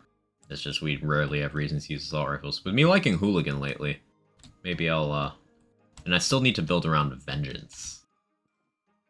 I'll have to get some good AR rings.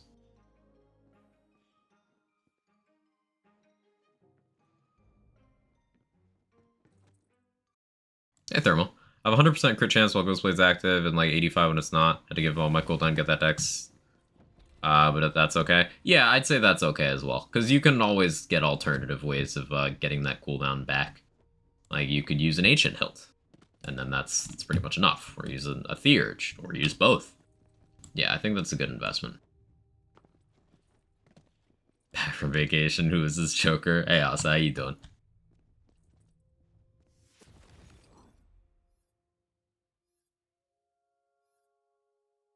Thinking about changing the roll on this live wire, because that's nice for while I'm spinning, but it does nothing while I'm not spinning, you know? And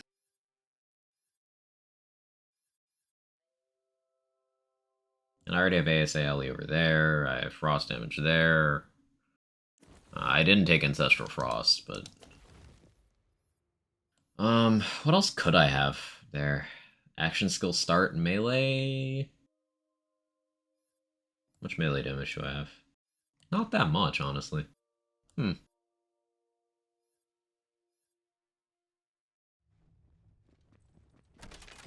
Jake.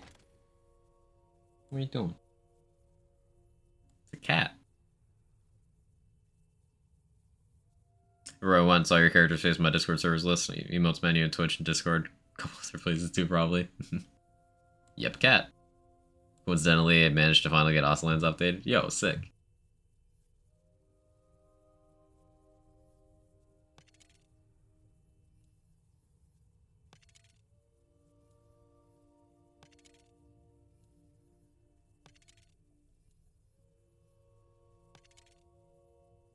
Don't expect to actually get the role I'm looking for, but meh.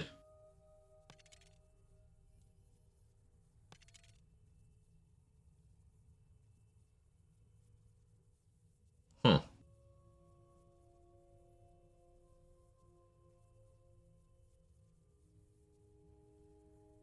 Let's mess with that. Because if that's triggering on action skill end, then it won't apply to the Dreadwind I'm doing, but if I say have an enemy there and I can get back in a Dreadwind, then I can have a couple ticks with that area damage. Don't jump for the desk, Jake. I see you tensing up. Yes, you got caught.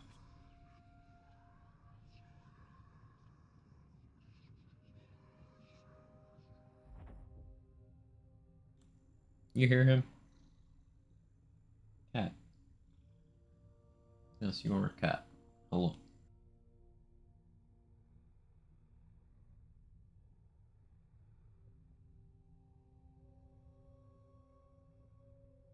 Do you hear something? I believe there's a Kevin near you.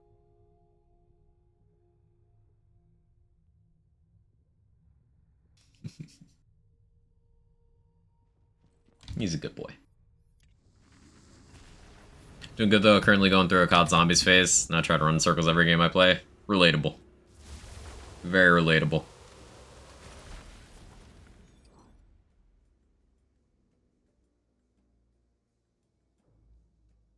Trying to get another Poison Scalawags times 2 with the blade and just can't find it. You'll get it. It's fortunate with Scalawags you don't really need to worry about Chaos Tier. Like, good example, I'm hovering over a Volatile one right now.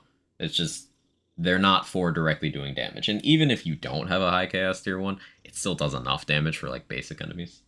So it's fine.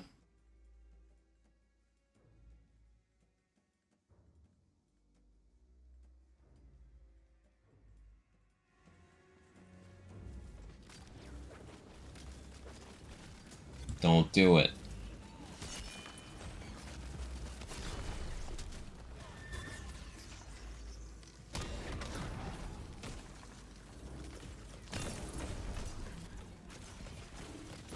He did it.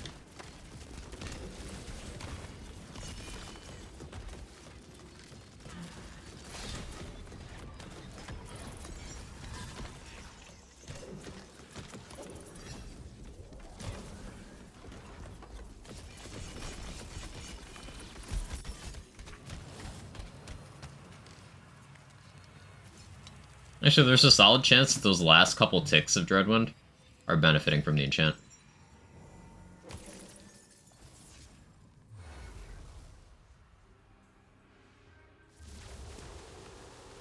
Back, he has to show his love by shoving his butt in your face. That's how humans do it too, honestly. Miss Black Ops 2 Zombies. I am one of those gamers who insists that Transit was underrated, yes.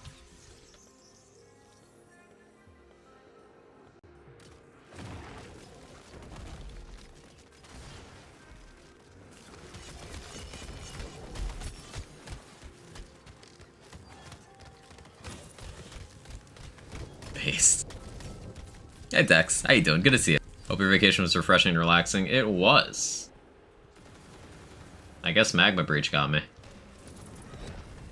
But yeah, it definitely was.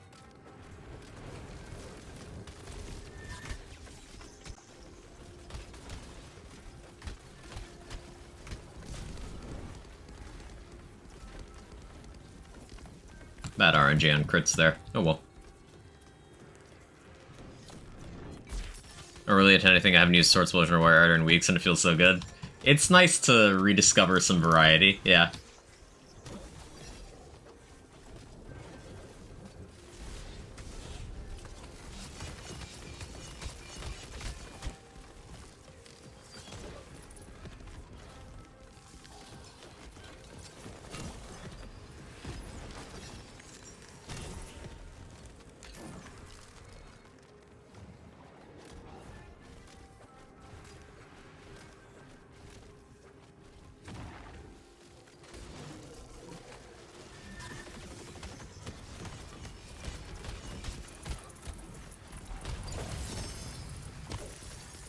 Remember when we thought you couldn't melee that boss? Good times.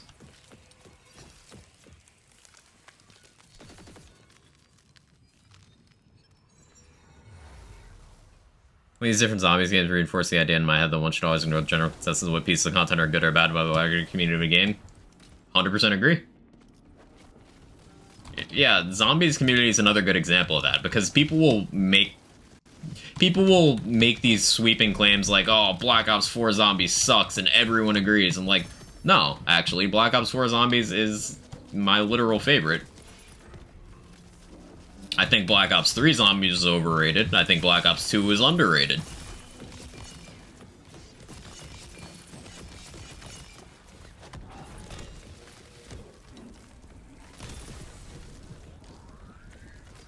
Any boss you can't melee? The soul cells in the Theodore boss fight cannot be meleeed. And Imelda during her first phase is 99% unmeleeable. Now, there's one specific pipe you can stand on. If she's in a certain spot of the room, you can hit her with a greatsword with parkour, but it's so wildly inefficient that it may as well not exist. So, basically, Imelda and Theodore. Everything else you have a way of meleeing. And by that, I mean physically connecting with your sword. Or whatever melee weapon you have.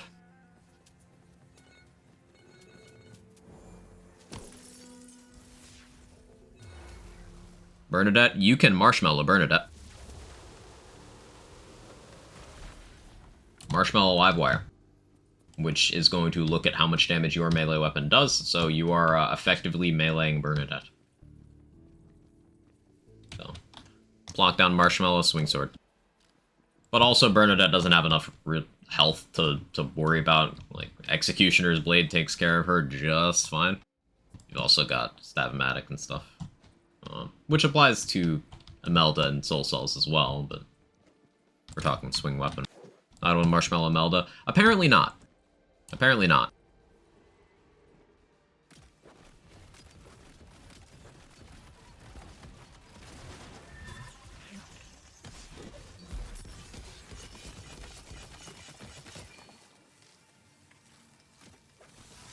You Dreadwind Banshee? You can.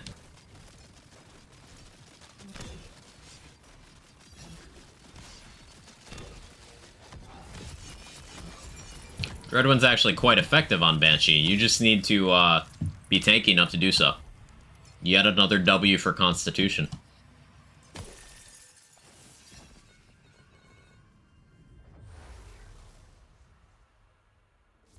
Absolutely destroying Redmorn, Ghostblade setup, DOS setup. Yeah, Redmorn's fun.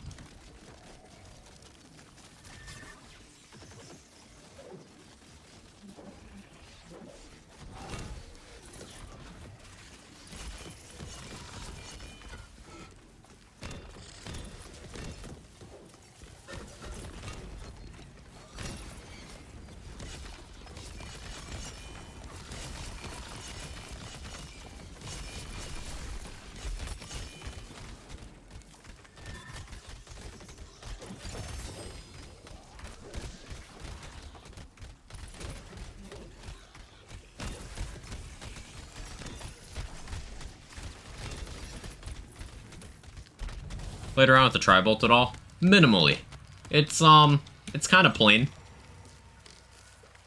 It's...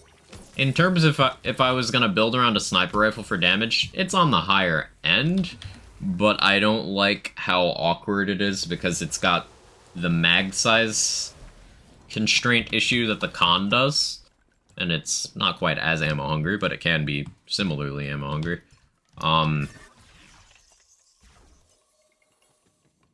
And it's got slow reload speed. Plus, it doesn't have crossbolts.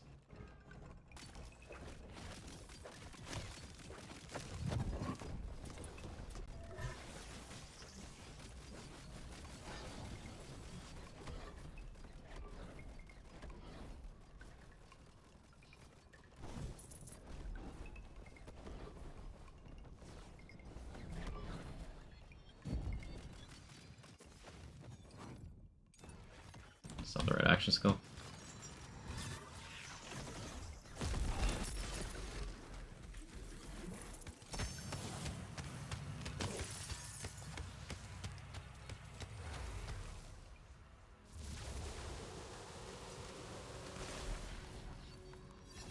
Dreadwind's just comfy.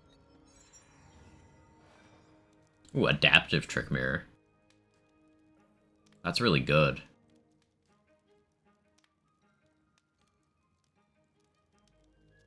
That's really good.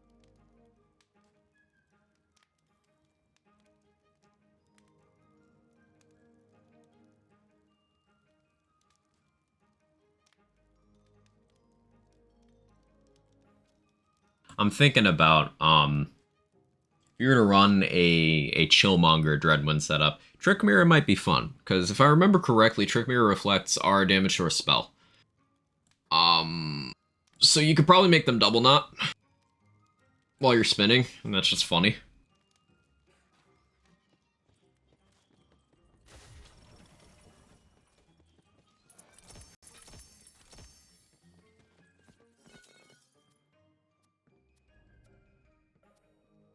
Big tank, yeah.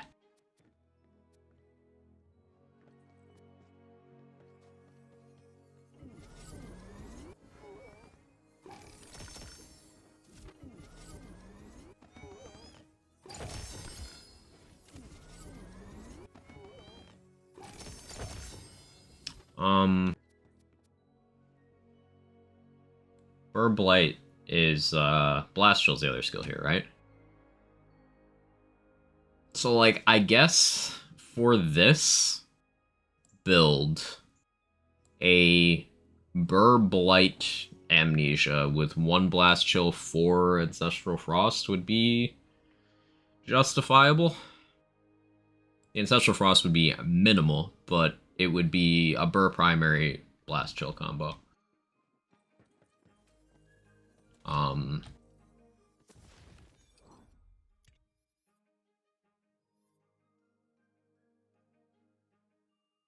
You could go Burr Claw instead and get Savagery, but depending on how you gear, that might not be better.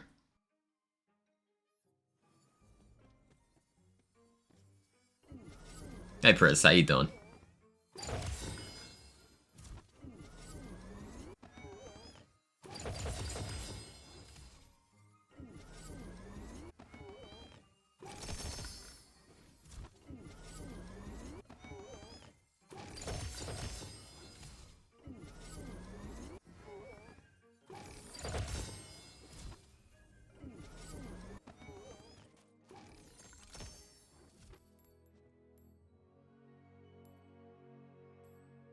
Wow, that is a promise ring.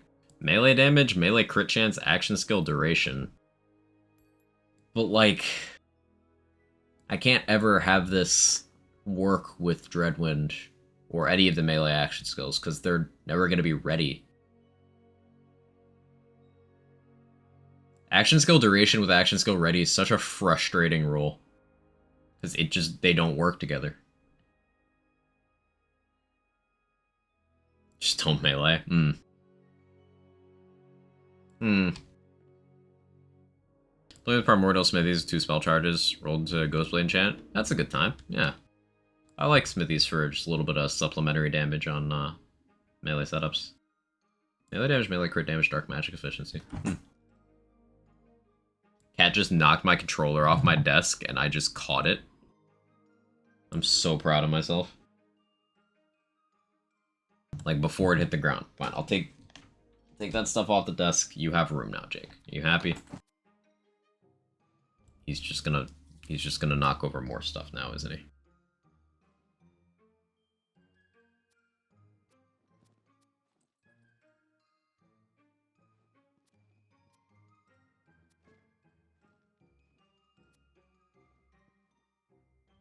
Ability damage, melee crit chance, melee crit damage on a thumb cuffs. If this was higher chaos tier, this would be amazing.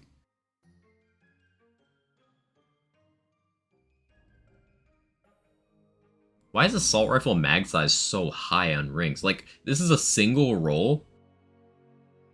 Chaotic. Look at the SMG mag size in comparison. That's what I mean. Like, AR mag gets real high. Stack a bunch of those with a vengeance. Got a nice little boss melter there. Finger ward.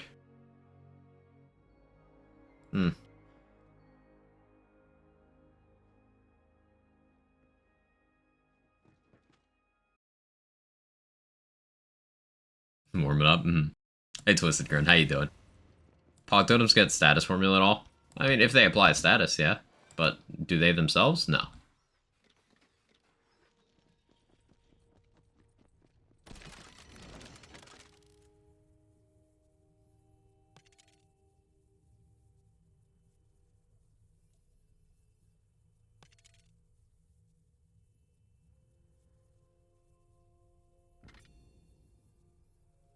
Maybe we'll go with Spellcast there so it works outside of the Dreadwind.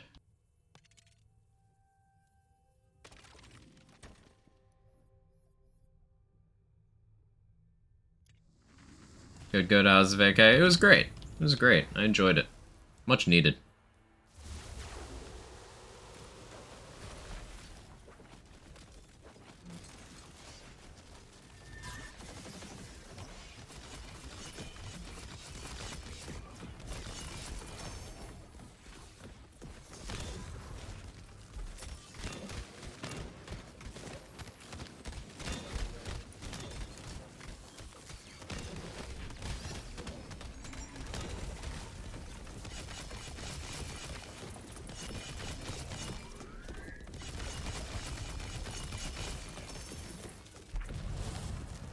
I just love being this tanky. I want to revisit Deathless tanking for C50. Because when C50 first came out, Barbara used to be a Deathless build. But I changed it over. Ooh, Primordial. Splintering Ice Spike. Status chance. Not ideal. Spell damage with 33% spell radius. Melee crit. It's a decent find. Now that boss damage has been nerfed and we've gotten more comfortable on C50, I think Deathless would still be fine against anything that isn't like Redmorn.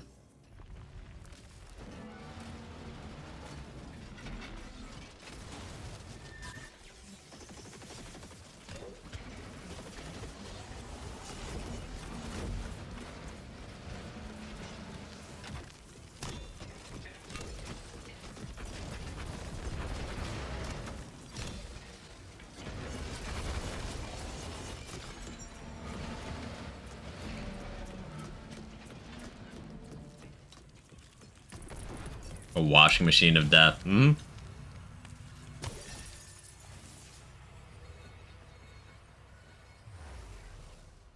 I tanked all of Vorkanar's attacks there. Didn't bother to dodge a single one. Didn't go down.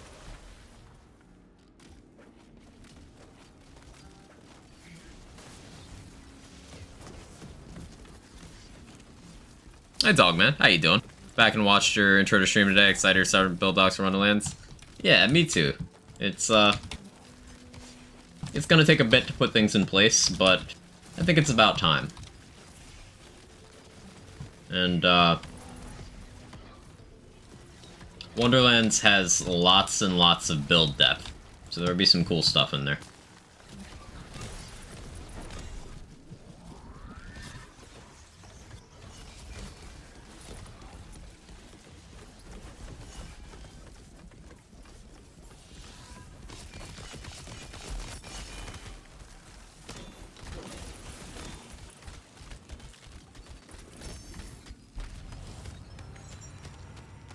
Deathless doesn't seem to do well against Fedor either, unless I'm just bad. It depends on how much you have to restore your wards against Fedor. And I believe the Nova... Is that one that bypasses wards? That might be what's hitting you. The floor height thing. Can't remember off the top of my head. It's been a minute since I fought Fedor. But yeah, Fedor might be another one where Death is like, eh. I've had this long-standing meme idea of running a Reaper of Bones Deathless build. Yes, you heard that correctly.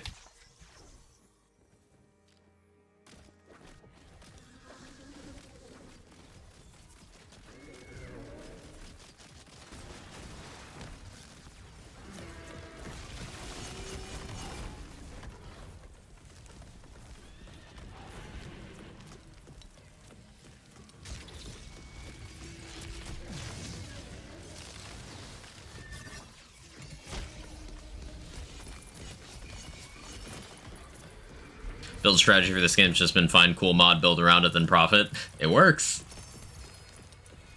Cool class mod? Yeah. I knew what you meant, yeah. The idea behind Deathless Reaper of Bones is Reaper would start and end immediately. When Reaper of Bones ends, you get 3 seconds of invulnerability. Your animation locked for about a second of that, but second and a half. But you get some invincibility. So, like, with enough cooldown, your action skill would just be like, hey, I'm immune for a couple seconds. And that's it. It'd be funny.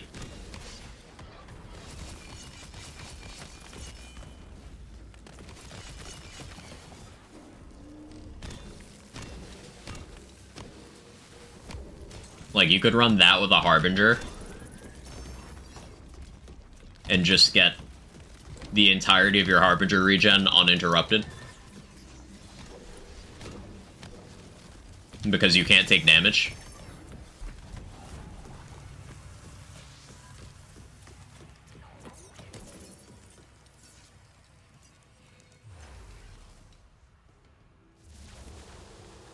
It would also allow you to briefly step into areas that would kill you on a Deathless build, such as Theodore's Floor Novas, any of the Maker's attacks, Drill's Bathwater. You'd be able to step in there as long as Reaper's on because you can't die.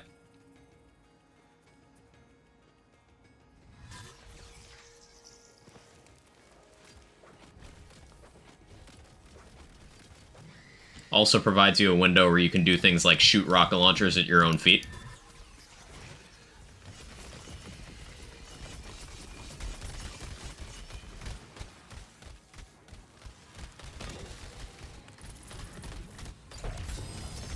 There you go, that's Dreadwinding Banshee. I didn't manage my buffs well, so we didn't get her in 1 spin, but we didn't have to use 2 spins either.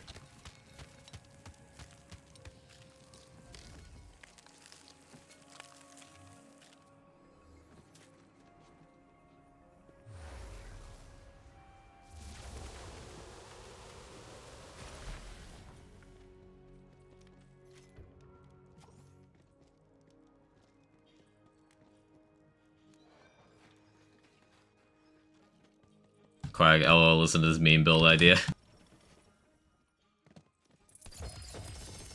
I have silly ideas. Chat, wait, that's big brain. Why is it spicy? Listen. Drill's pH is a little off. It's a medical condition that many, many squid gods suffer from.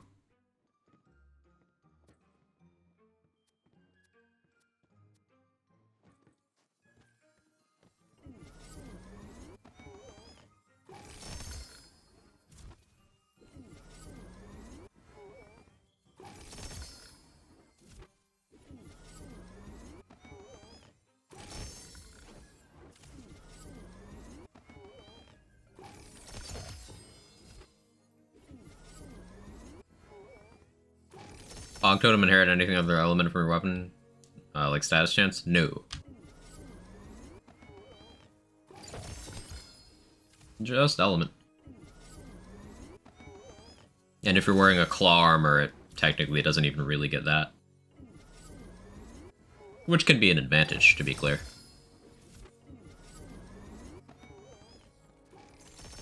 But generally isn't.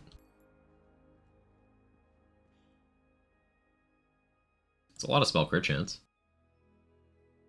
Like, think about the impact of 35.5% spell crit chance on, like, that 39% crit chance spell. Like, that's a lot. Actually, is there a name for the purple spicy goo, aka Drill's Bathwater? It's not slag, right? I have no idea if there's an official name. It's not slag, but I have no idea if there's an official name or not.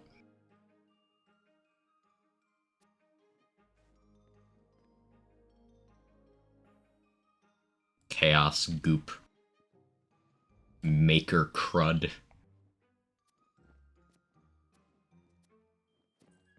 Purple Drink.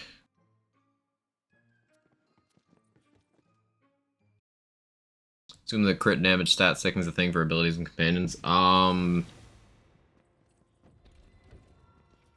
don't think it is, but I don't remember offhand at the moment. It's an interesting Ludite. God goo.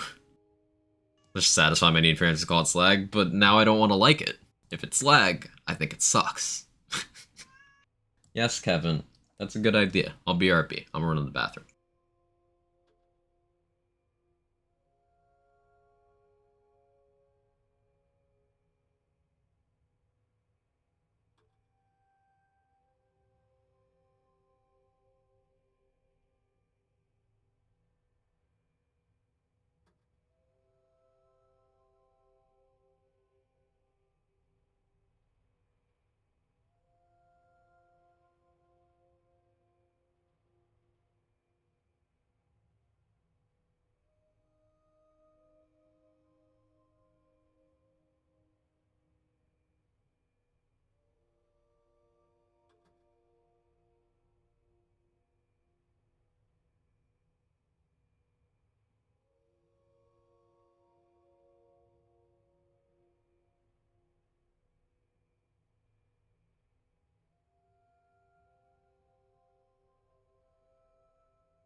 I'm back.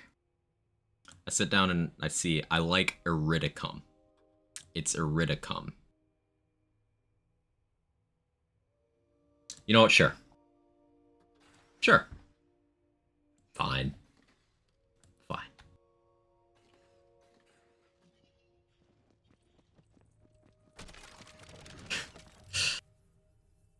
Let's call it Ooze in homage to that one Power Rangers episode.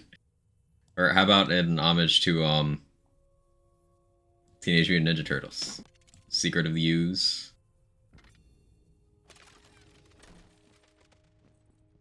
What do you think, Kevin?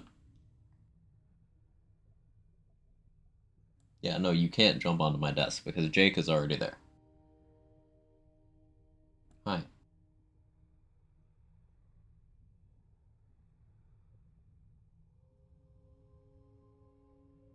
Trespasser bullshit.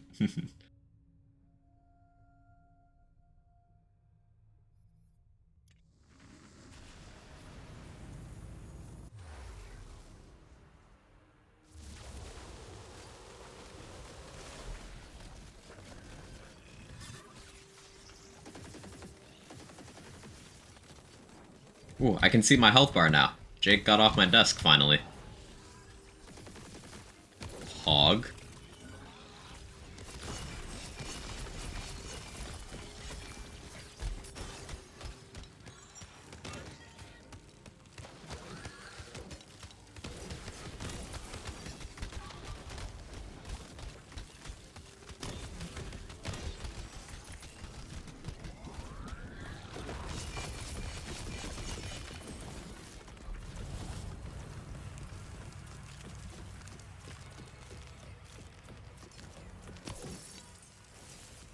Able to see just... I'm starting a Burr Blight melee, about to start climbing Chaos Chambers. It's better to avoid the shield buffs from Blight and use a bad egg, or go with Amp Up for movement, the full shield damage one. There's a full health damage one, not a full shield damage one. Or unless you mean the seal in the tree. So that's gonna depend. I find that bad egg and shield depleted effects are just generally not worth it in the end. Compared to things that don't require that and having that extra bit of tankiness. So I would personally go for things like Amped Up and Flawless Edge. Amped Up in particular would go really well with melee using Selective Amnesia, because movement speed, amnesia, and also you're likely to be taking damage, and you could use things like Livewire to apply status effects to keep Amped Up going. So yeah, I would avoid Bad Egg is the answer there, Captain Honkers. Bad Egg was better when it also gave a damage multiplier instead of just the bonus element and the move speed. It's not bad now, it's just I wouldn't consider it as good as other options anymore. Is that just like Amp Up? Yeah, Amp Up is a fantastic skill. 100% with you there.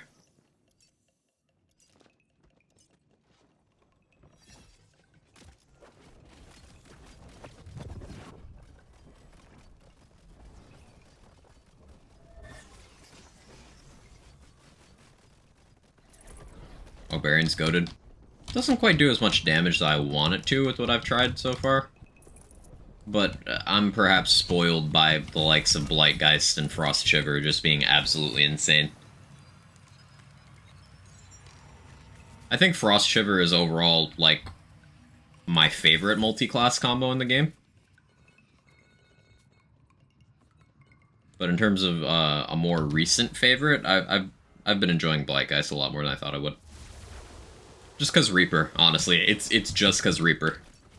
Reaper Amnesia is such a useful combo.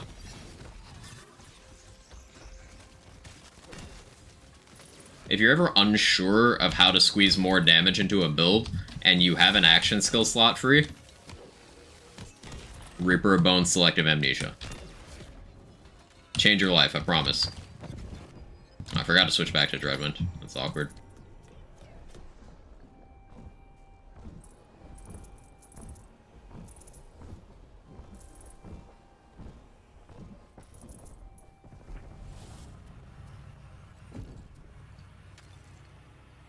Assault Rifle mag size 1 passive at Ascended is 29.7. You can triple roll that and then have whatever ring effect active as well. You get so much mag size from just like one ring. That's silly.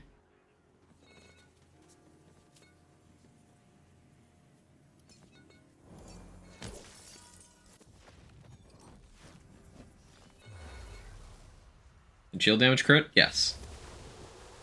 It's not gonna do anything, but yeah, it can. There's some shields that, for the same reason the Stinger was good before it got Mayhem scaling, along with all the other shields and melee and everything in BL3. Stinger was viable pre-Mayhem scaling in BL3. And that's because melee. Expanded formula.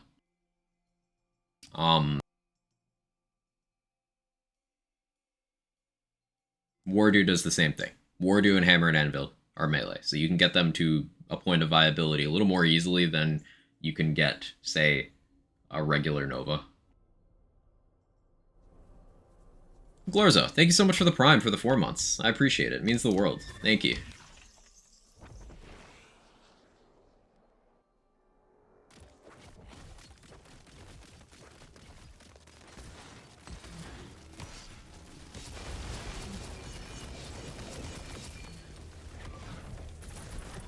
Yeah, Solicitor just gets absolutely memed by Dreadwind.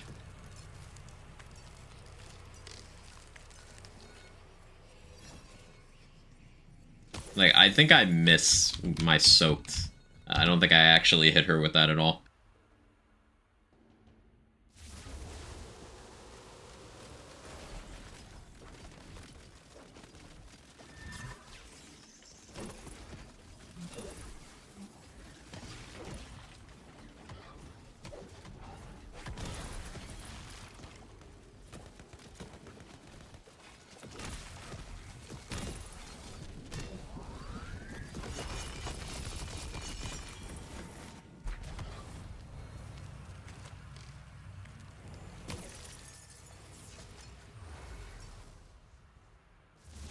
Missed the announcement earlier.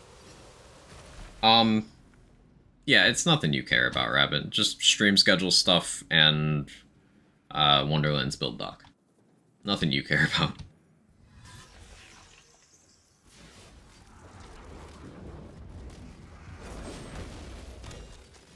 I've got other stuff coming up for October that I'm not announcing yet. What's the schedule changing to? I'll probably just do like one fewer day of Wonderlands, one more day of other stuff, because I've got some like long form playthroughs I want to do. Like full series Dragon Age is going to take me a while. So I'd rather do like 3 to 4 streams of that a week than like 1 to 2.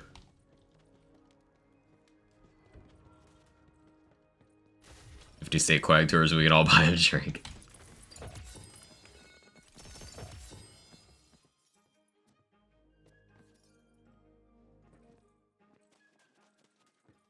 One more testing time. Where was that? Boss run.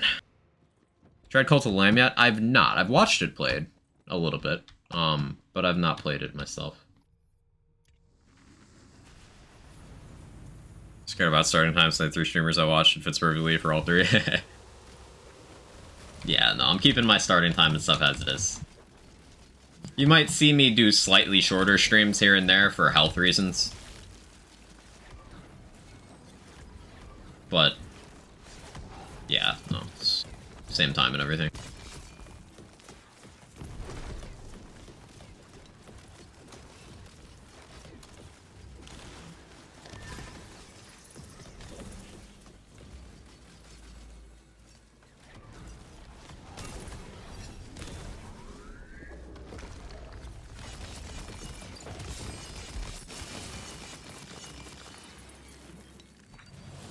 Keep hoping every day to get a call for an interview for this IRS position. I'm crossing my fingers, toes, and anus for you. Ascended Fatebreaker. You know, this dot isn't bad as far as melee dots go. But then I remember it's just the swinging, like, not the birds. I'll take it. Maybe I'll find a use for that somewhere.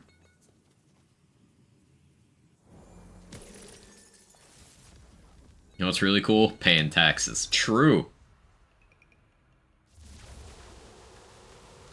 How to cross your anus very carefully. It's an ancient forbidden technique.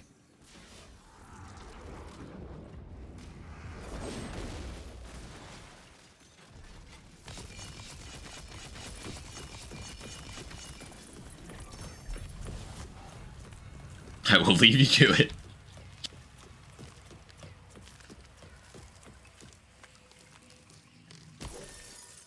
I don't want to do taxes. That doesn't surprise anyone here, Rabbit. Well, the Fatebreaker is nearly same damage as a Great Axe.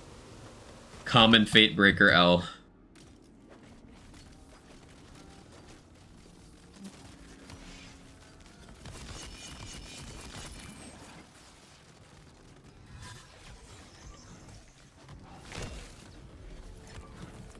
Shoot, most of us don't know how to do taxes either. Yeah, like, it took me so long to do my taxes this year. And then after I got through it all, I was like, cool, I can finally relax. And then I had to, like, refile because I'd messed, like, one line up. And of course, because I make terrible decisions, this was on the last day for filing. It was the whole thing.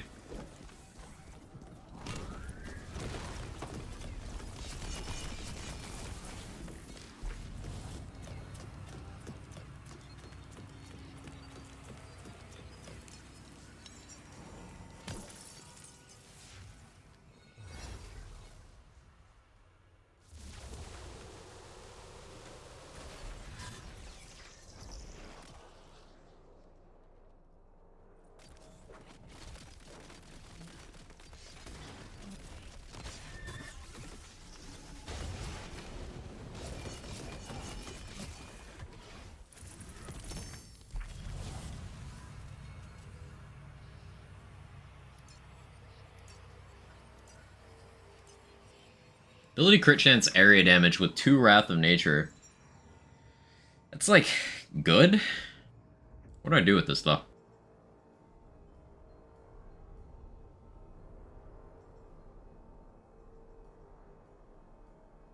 Does Claw work on strikes? I know the debuff wouldn't, but does the elemental conversion? Because maybe like, or maybe this is a whatnot pixie moment. You get some rest now, have a good stream. Take it easy, David. Thanks for stopping by. I appreciate it. Appreciate you as always. Jake, what are you doing? Strikes can come in Dark Magic anyway? Ah, yeah, it doesn't matter. Hear about the GTA thing? Yeah, and I don't want to give that more oxygen.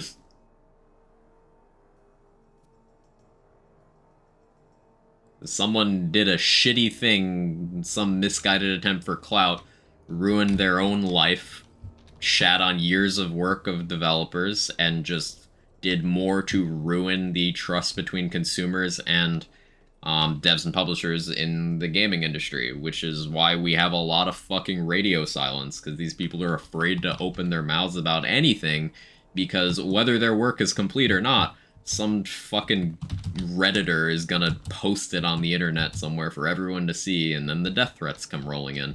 It's fucking exhausting. Game dev is hard, and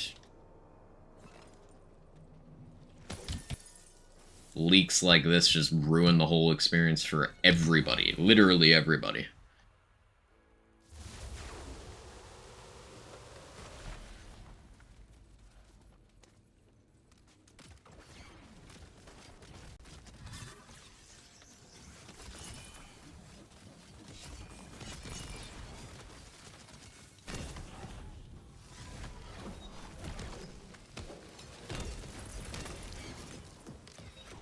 Gamers without brains moment.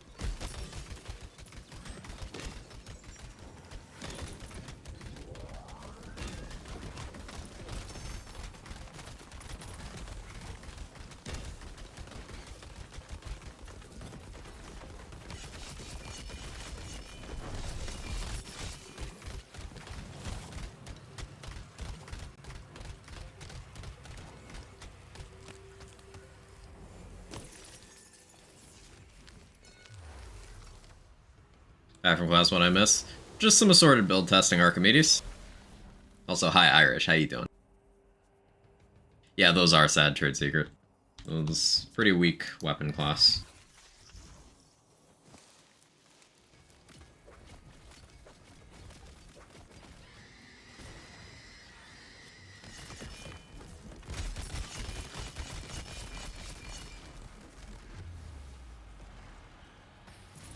We'll count that as one spin.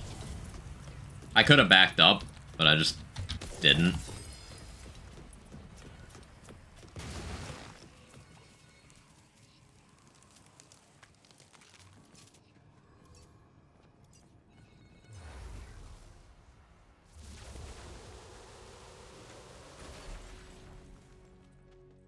Yeah, Dreadwind is just very, very reliable.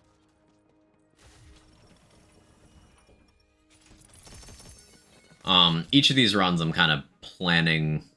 I'm playing each of these runs with different things in mind for, how I'm gonna do write-ups for this kind of stuff in the docs. Excuse me.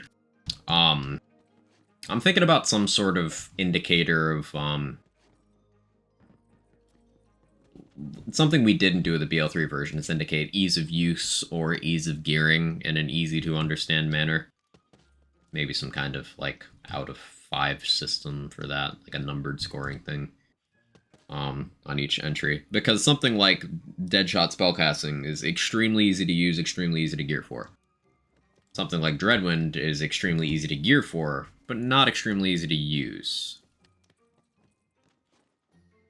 And then you have things like dot stuff, which tends to be hard to use. Companion stuff, which tends to be very easy to use, but honestly a little more gear dependent.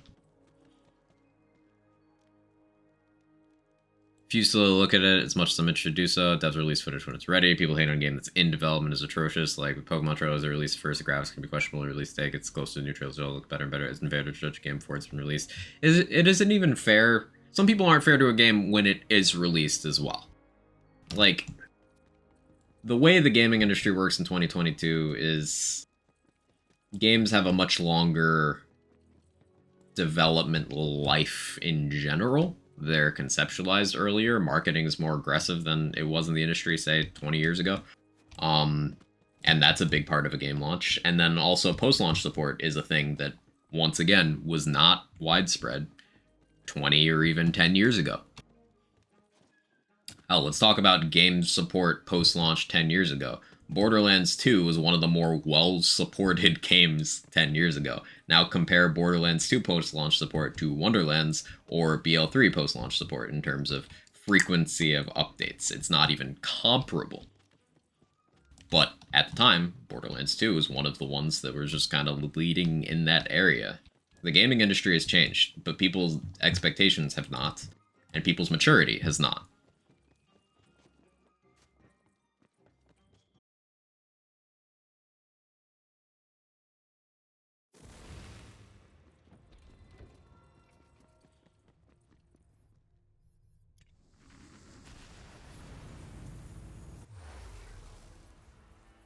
Couple quick questions. How's the damage of Hammer and Anvil determined? A damage bonus does the Hammer and Anvil receive? It gets melee. Melee global conditional. The damage, it looks at your melee weapon. I don't know the exact percentage it gets, but it looks at your melee weapon. I want to say it's non-elemental.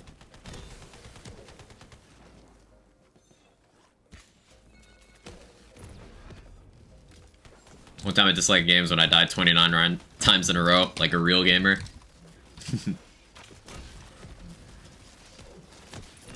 I try to give games multiple chances whenever I can. Like, for example, Dragon Age. The first Dragon Age game, it took me until my third attempt getting into it to actually like it. Games like Godfall, No Man's Sky, Cyberpunk, all have had insane post-launch glow-ups, but a lot of people have still decided to look at them through the lens of their initial release, or what they heard about the initial release, with no actual experience. It's good to give things multiple chances. Ideally, they get them right the first time, but game dev is hard. That's not always possible.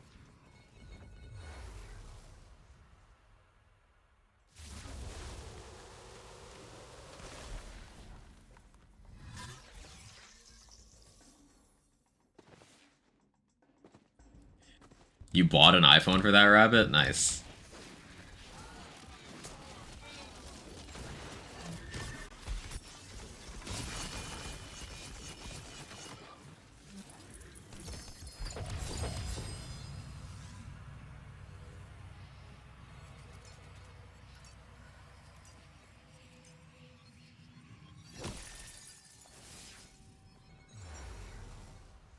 $20. I guess that's worth. Origins to grab me immediately. Love the choose your own adventure model combined with the old D&D rules. It was the gameplay that took a bit to grab me. I hadn't played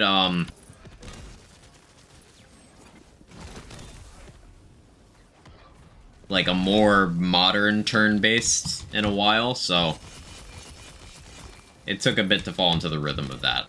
Like, part of me was trying to play it like Baldur's Gate, and part of me was trying to play it like KOTOR, and while there's definite similarities, it's different. But eventually, I got used to it, and was like, oh, this is actually sick. Heard No Man's Sky was terrible at launch, bought a couple weeks ago, loving every second of it. Yeah, it was notoriously awful at launch. It's one of the most refunded games, like, ever. But they did for years, and are still doing updates 6 years later, and they just turned the game into something that people actually love. Post-launch glow-ups never get the attention they deserve.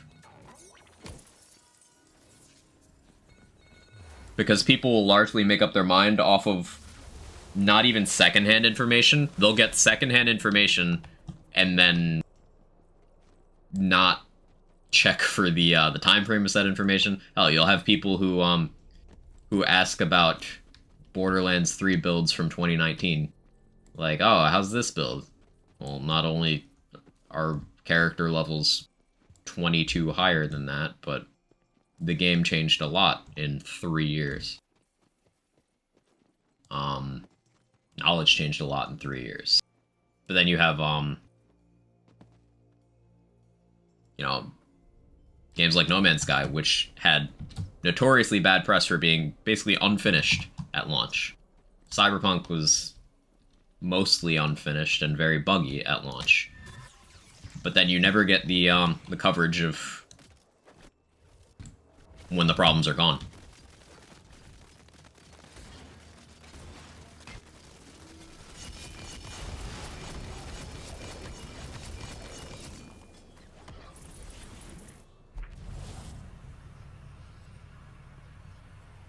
How's No Man's Sky? Is very interested in it. Just didn't do my research into it. I don't play it myself, but several people who I trust in taste of game thoroughly enjoy it. I know PUBG plays it. Epic's been playing it a lot. Parex's been playing it. Pilot has been playing it.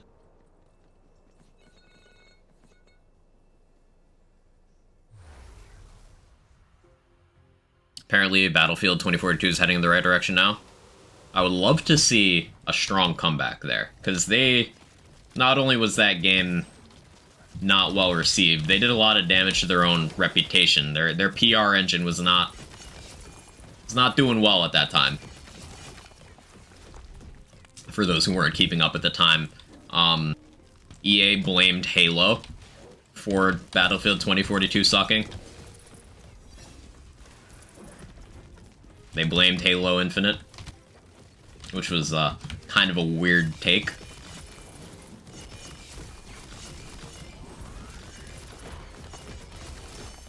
And this was sandwiched in between one of their backhanded comments at single-player experiences. So, like, they don't acknowledge single-player games, but they also don't make good multiplayer games. Reputational damage. Our game bad because their game too good type thing? Exactly, Gas Mask. Not to mention Halo Infinite is not that well received either, so, like, if the bar is that low...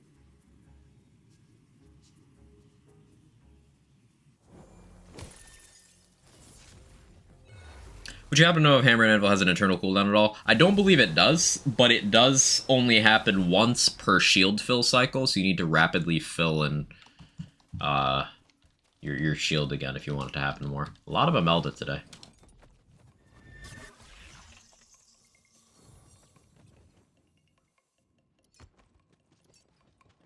Cyberpunk gaining traction again now that people are picking it back up after Edgerunners. I try to revisit every time they do a new patch, Atris, but yeah, Edgerunners actually gave Cyberpunk the biggest concurrent player count it's had since launch.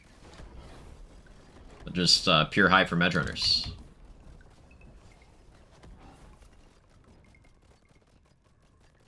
And they are officially stopping updates for old gen for Cyberpunk, which allows them to develop in a more focused manner for new gen.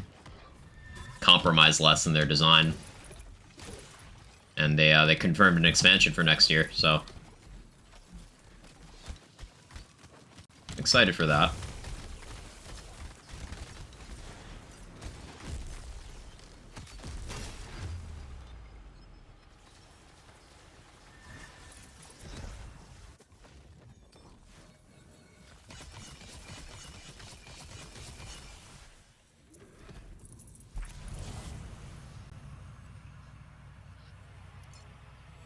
Legit didn't realize they were in a huge patch until I accidentally stumbled onto it, and now to play Thunder, it's pretty great. They've done a bunch of big patches, added, like, some nice quality of life. Like, there's a wardrobe, just, like, transmog stuff. They've added a bunch of items, a bunch of lore stuff, new missions. There's some items that were in the game files from launch that weren't properly implemented that they've added in over time. They've done a lot to that game. Overhauled the combat system, like, multiple times.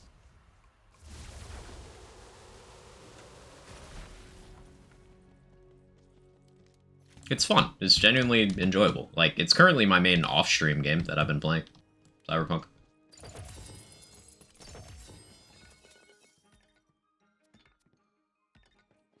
I got home from the airport yesterday, and I just spent, like, 5 hours half asleep playing Cyberpunk. Trying not to nap. I failed. I ended up napping, but... Okay, I have a pretty good idea about how Dreadwind plays out here. I haven't touched Barbara in a bit. Out of context, that's bad. See how Barbara's doing? Or do I do some Ghostblade?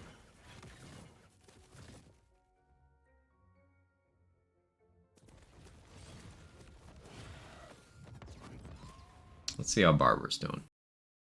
Any updates on Wonderlands recently? Or my only place for info? They do a hotfix every week, Irish. It's been smaller hotfixes lately, but yeah, there's a hotfix every week. Was touching consensual? Always.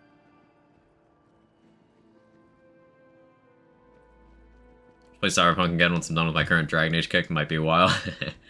I'll be doing my best to balance them. Because I won't want to make Dragon Age progress off stream when I'm doing that, so like I'll be no-lifing Cyberpunk off stream. And swap between Mantis Blades and Wire. Lots of fun gameplay. I'm a big fan of Gorilla Arms, especially now that they properly give the body attribute boost that they always said they did. Gorilla Arms are great. Tried the crab raid boss of this week. I haven't. Which enemy is it? And where is it? Could give that a shot on one of these builds.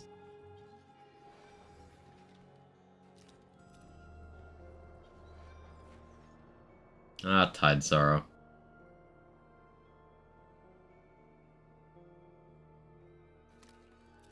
Drowned Abyss Obelisk? Huh, Drowned Abyss Obelisk. I watched Lazy do it. I happened to catch part of a Lazy stream while I was on vacation. While I was cooking.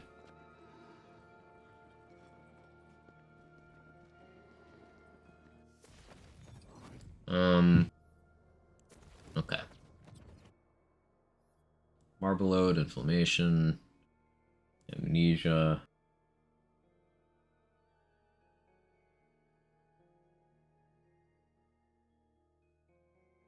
Do we go Burr Blight here so we get Frostbite? No, no. May as well go a Stabo focus one. Let's look at the armor spreadsheet. Wonder what armor I want to settle on for this build.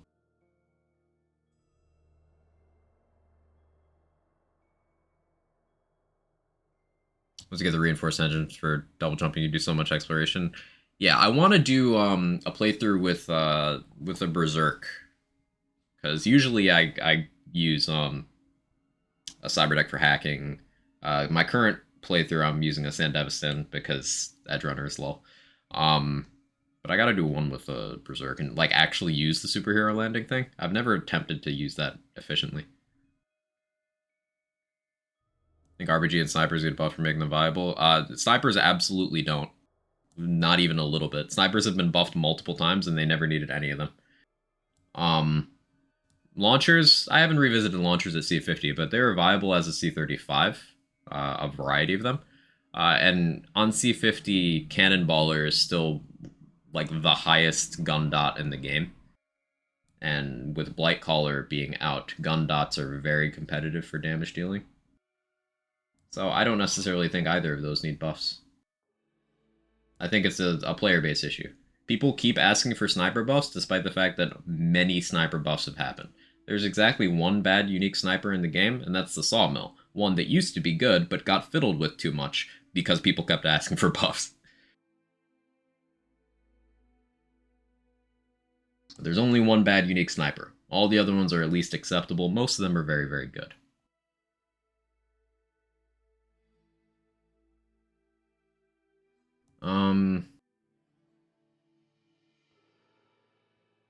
Stabo Burr is Haste and Cold Snap.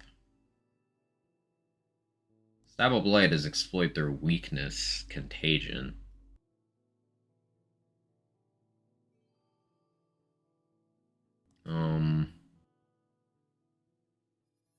I'll play it by ear.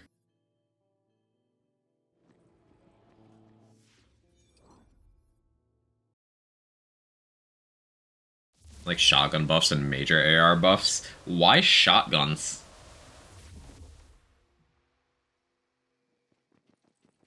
Launcher with dots.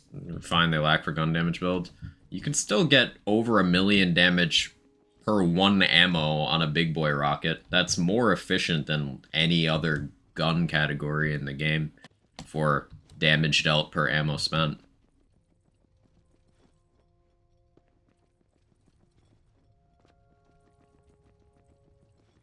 And the problems with some of the unique launchers, the Anchor, the Cannonballer, and the Blue Cake, they just have weird projectiles. Like, increasing their damage doesn't make them better, because hitting without hitting yourself is the hard part.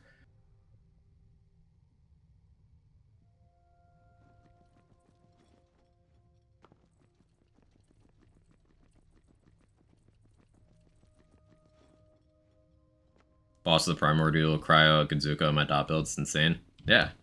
But that is for dots. People say snipers and buffed either using Sawmill or never using snipers. I think it's the latter, because, like, name a sniper that needs to be buffed. Why use any shotgun besides Sword Explosion? Because there are other good shotguns? I mean, if we're being super pedantic here, Stab-O-Matic is a shotgun. Red Hellion is a popular shotgun. That's good. Some people like chucking Bloodshot Pixies for backup in their companion builds.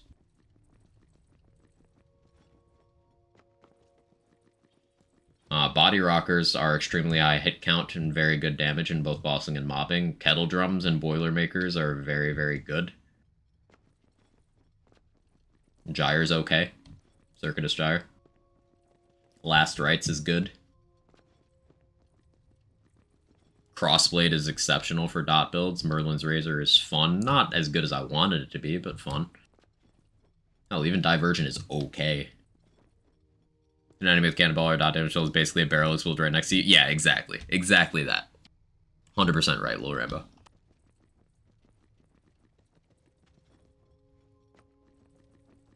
Shotguns hit harder than the Big Show drop elbow on Steve Urkel. I'm a very visual person. I enjoyed that image.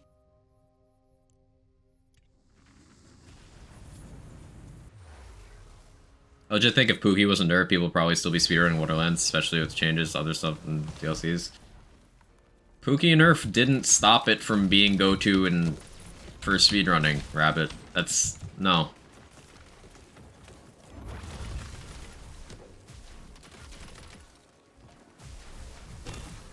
I don't think that's the case at all.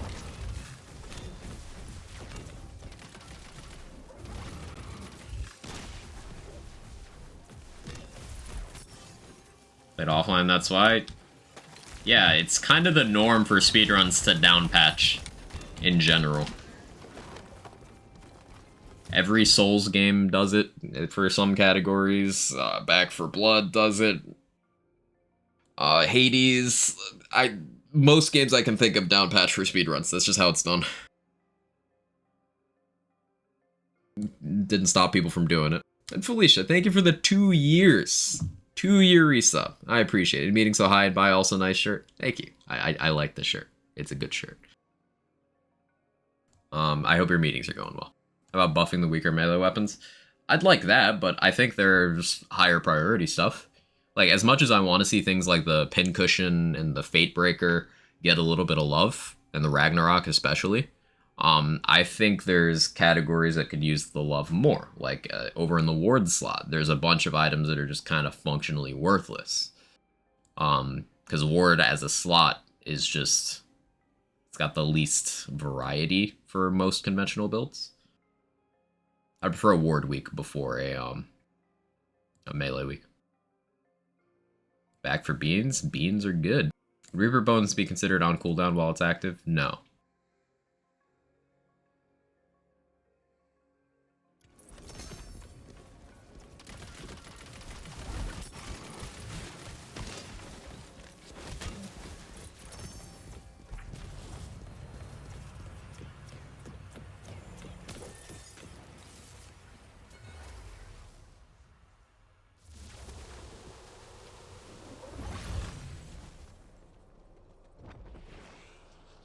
Buff bosses? I'd like that.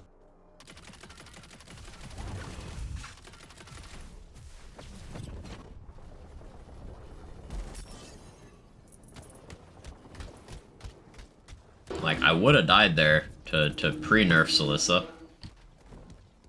This is post-nerf Celissa. Who, instead of doing damage, just does suggestions.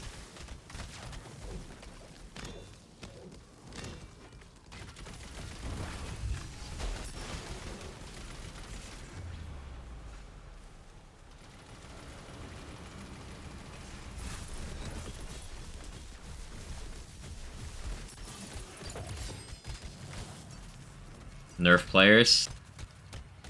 You see, in some instances, I'm on board with that too.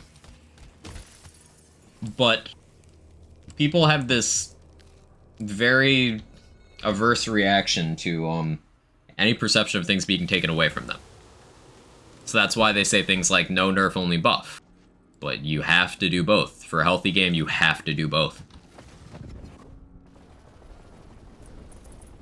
We were talking about this a bit in Stone Swan's stream last night, but while BL3 did buff too much if you were to look at it in like a vacuum, it's still...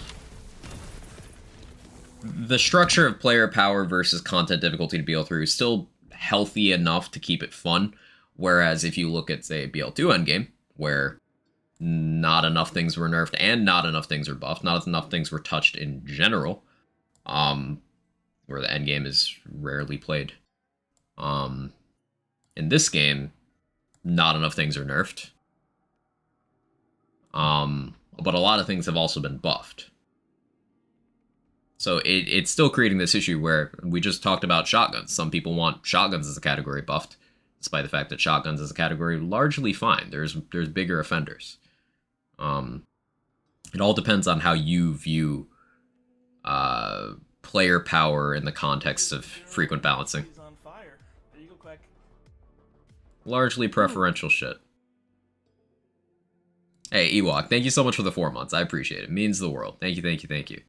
Rockets in games are often powerhouses. They have a very small pocket of ammo. Disclaimer, not saying the game's bad because it's just saying... Yeah, no, you're correct.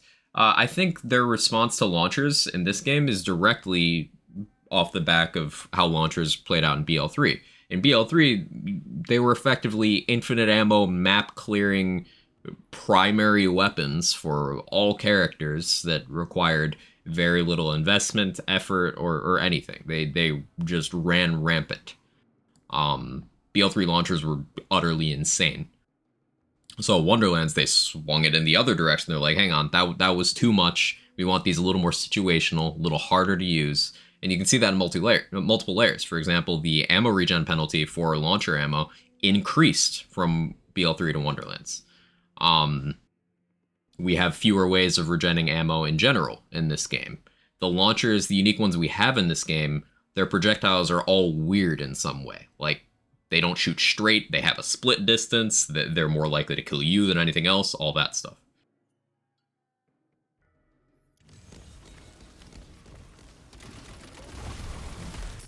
So they definitely were afraid of launcher performance.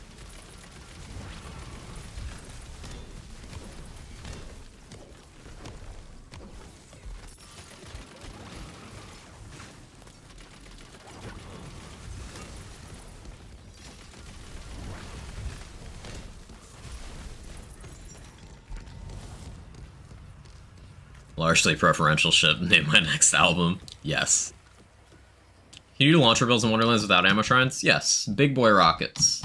As long as you are efficiently delivering your rockets, you can do a big boy rocket build pretty easily without ammo shrines. Because it's 1 ammo per shot, but a big boy rocket can hit in the millions. And it's got a splash radius big enough to, like, hit pretty much this entire section from about this health vial right here to like this. So that's a pretty decent blast radius. So you can one-shot basically every enemy in that area for 1 ammo. So you can absolutely do that. Ascended Miasmic Male. Not a great multi-class combo or anything.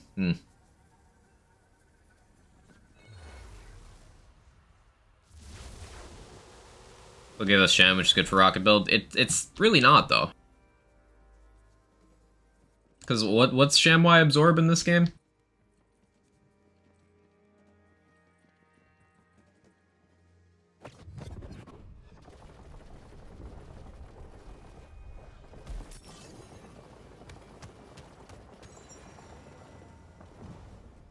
Like, we don't have a way of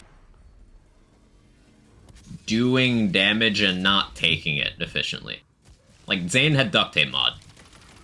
And then we had red suit strats. Red suit and transformer strats. And super soldier. And all that in that game. In this game, we don't have a way to not take the damage other than Reaper of Bones.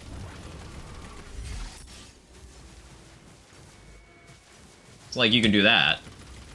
And then fish for absorbs, but it's more inefficient. The absorber rate is low enough that you're not going to be able to traditionally sham fleet. Now you could do the swap method, put down a taser or some toric stickies and then hold the launcher. But that's more exploit than anything. Not that I have anything against its use, but there it is. Yeah, I addressed the swap thing. Is there a gun that gives rocket ammo like that one from Wilhelm BL2? Every gun. So, the way Absorb works from BL3 onwards is it will give you ammo for the gun you're holding into your magazine. In BL2, it gave you ammo for the thing you were shooting into your backpack. BL3 onwards, it works differently. So I could, for example, put this Queen's Cry taser on the ground, switch to something else, and get ammo for whatever I'm holding. But it's an exploit. Like crit swapping, same thing.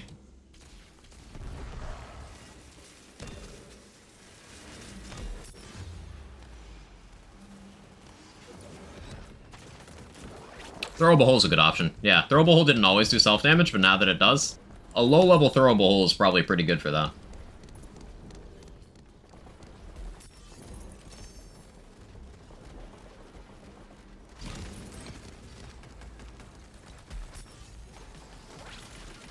A good way to sustain rocket ammo, I suppose, would be, you could go Blightgeist for amped up in Wraith Mail and to assist in keeping your wards present. You could go Shamwai, Reaper of Bones, Throwable Hole, and just throw down a hole and stand in that and shoot launcher.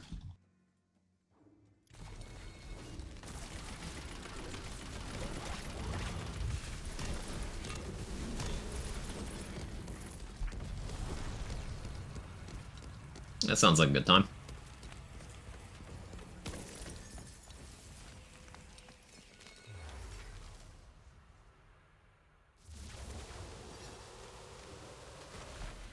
How many Imeldas is this today, chat? I'm starting to lose track. Weird Shadowfire doesn't self-damage, the hole does. The bullets of the Shadowfire self-damage.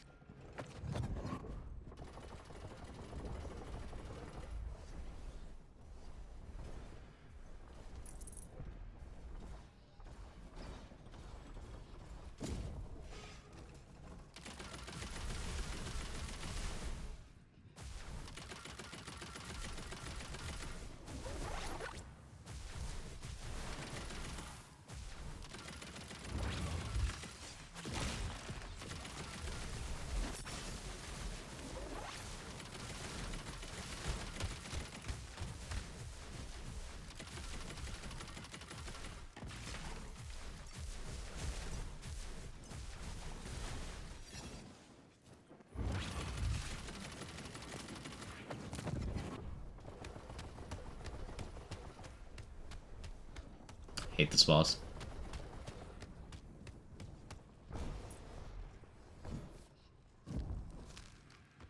Sounds like something you just throw on your already existing Blightgeist. Yeah, I could. Shit, I could. Alright, back to Blightgeist after this run. So we got a couple items to farm.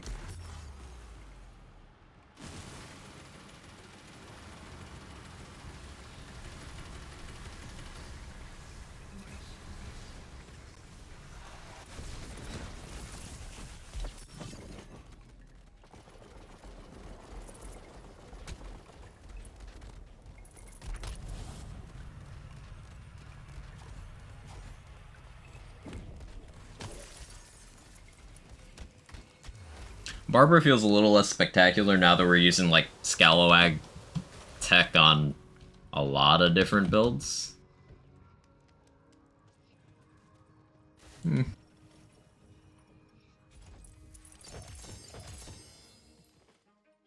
how Burr makes Savior Soul irrelevant. Yeah, big fan of that, too.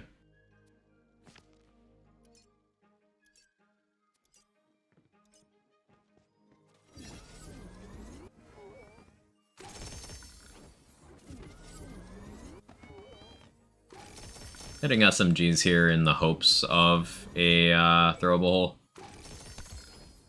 Other turn 2 things, Pearls or Northfleet for good old times. Well, Northfleet's still in the game it was in. If you want to use it, it's there. It would not add anything to this game. I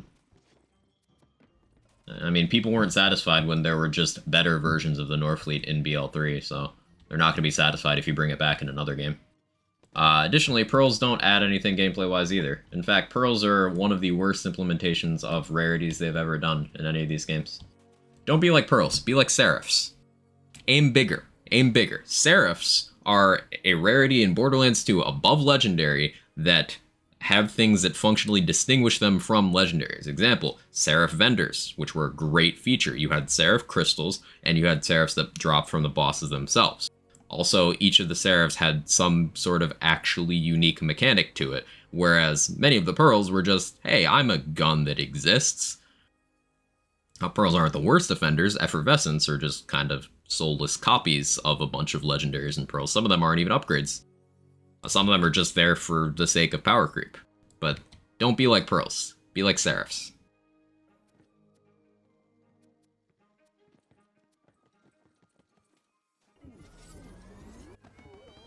For Pearls, something else. Literally exactly the same as Mayhem exclusives in Borderlands 3. Literally identical.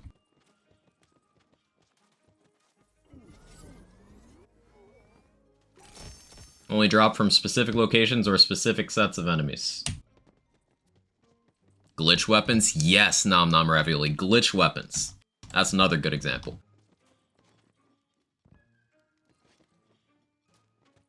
You know what else is the same as Pearls that people really aren't gonna like hearing?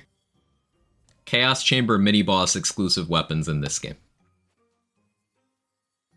Think about it. Only draw from a specific pool of enemies.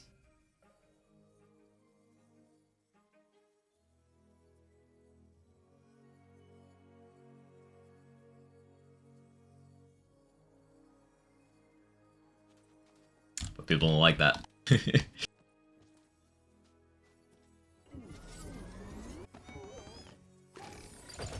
Like good gear, don't care about rarity? Rarity, in my opinion, should actually indicate something. And you kind of have that with white rarity in this game is it's junk. It's just like low-level stuff for the most part. You're not supposed to actually use it, and if you look at, say, white rarity melee weapons, they have like actual stat penalties. White rarity guns and spells just have fewer parts, so they can't get the combinations that you want for actual usable gear, and they can't be enchanted. White is junk rarity. And then you have green, which is the first tier that can be enchanted, and you have a few more combinations possible. That's like your starter gear, but it's still your bottom of the actual usability barrel. Then you have blue rarity, which start to be the ones that you actually care about, but this is where the confusion sets in. You have quest rewards that are blue, you have quest rewards that are purple, you have quest rewards that are legendary, and there's nothing that differentiates them in function or in usage. And then in purple, it's the highest tier of non-unique gear. Okay, that makes sense. Cool. Non-unique gear having multiple tiers in terms of part combinations, you know, going from white to green to blue to purple. That all makes sense. Then you have legendaries for the unique items, the hard to get but totally game-changing, you know, that makes sense. But if you go beyond that, it's like, wait, why is this the way that it is? For example, why is the hail a blue? Why is the hail not a legendary? Why is the Hand of Glory a legendary? You know, like, rarity confusion starts to be a thing. How's that white rarity spell shot going? Somewhere on the back burner. So I'm of the opinion that rarity-wise, unless it changes something about the gameplay meaningfully, it doesn't need to exist. We could just stick to the core system of white through legendary. I personally think that all red text items, all uniques, should all be legendaries. Because you frequently get a thing with new players where they miss out on stuff because they're like, wait, so you're telling me I'm supposed to look at stuff of that color too, but how do I know what's good, what's not? Then you explain, okay, yeah, red text, but it's rarity confusion. It's a real thing. And think about BL2. If you were farming for certain items that had drop sources that were uniques, that weren't legendaries, they could get just lost in the shuffle of other items that you got to drop. For example, the Stink Pot and the Cobra are blues that drop from enemies. The Hive as well. Those are all drops. Unique drops that have red text that are functionally indistinguishable from legendaries, but they're just arbitrarily not legendary. Changing an item's color doesn't change how you use it, it just gets fucking confusing.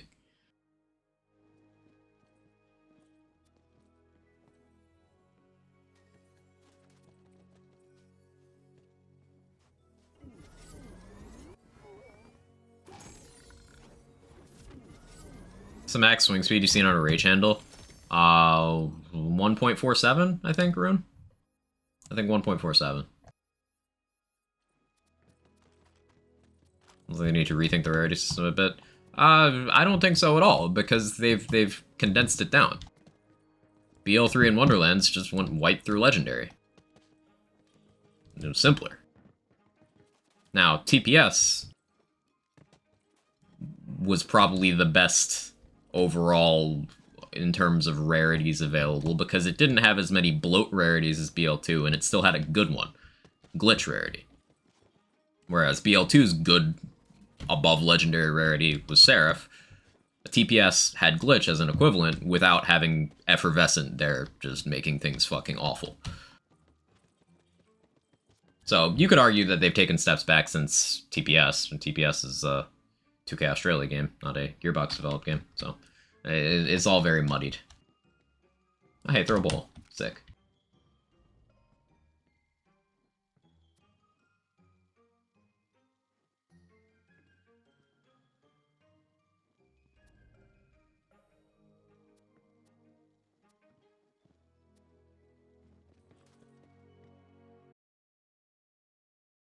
That should make White Gear Mayhem viable. A lot of it is.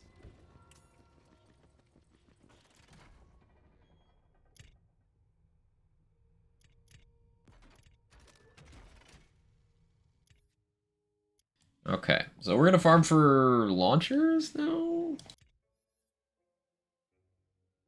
The thing with doing launcher dot stuff is that Deuces is right there. Like, instead of doing the ShamWai thing, I could Deuces with the non-Ellie Cannonballer and be absolutely toxic. Want to run the concept that the hammer and will build past you? Yeah, feel free, feel free. What if instead of rarity, there's a number system based on parts? That's how it works already, though.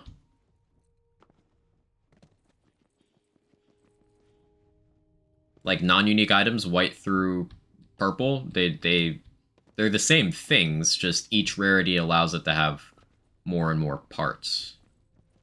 It's the primary way that that works.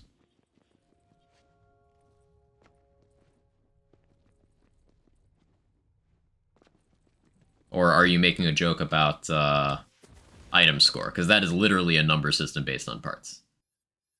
Like, this 573 Hooligan just has a lot of parts compared to this 533 Twin Soul. And there's no real way of comparing these. Hey, Lazy, how you doing?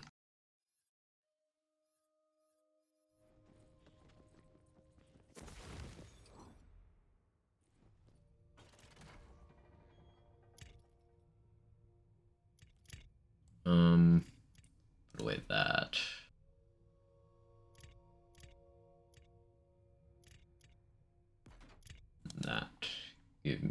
this.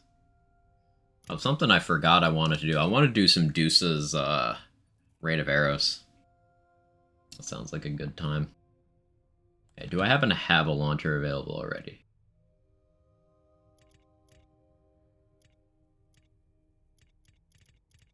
No? Okay, that's fine. Boss runs it is.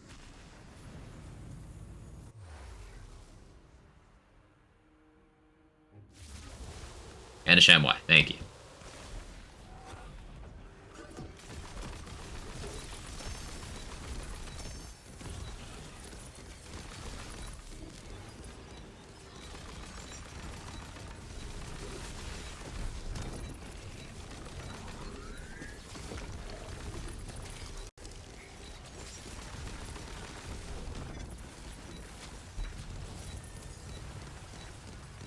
That was a 2 mil hit. Nice.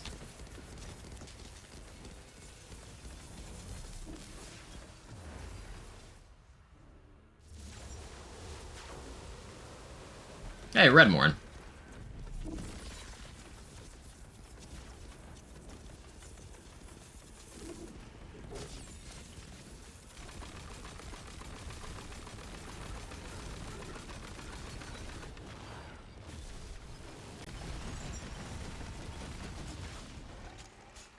What are you immune to?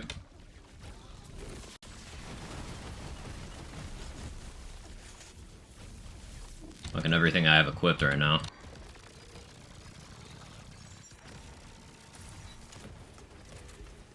Making me switch. It's toxic. Do I actually even have crossbow to the right element for you right now? Shit, I don't think I do. Alrighty.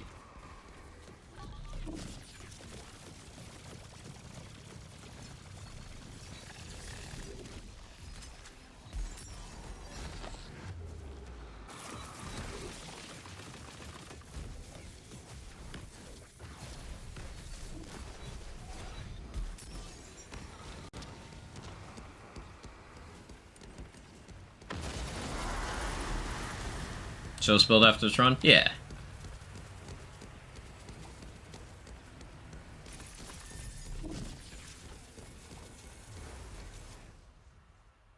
Use the Blight Collar to restore shield constantly. You select amnesia of their self-dot, constantly damage your shield, preferably rate lower than the restore rate. Be constantly filling your shield to max and reducing below max, kind of damage for the end of the proc.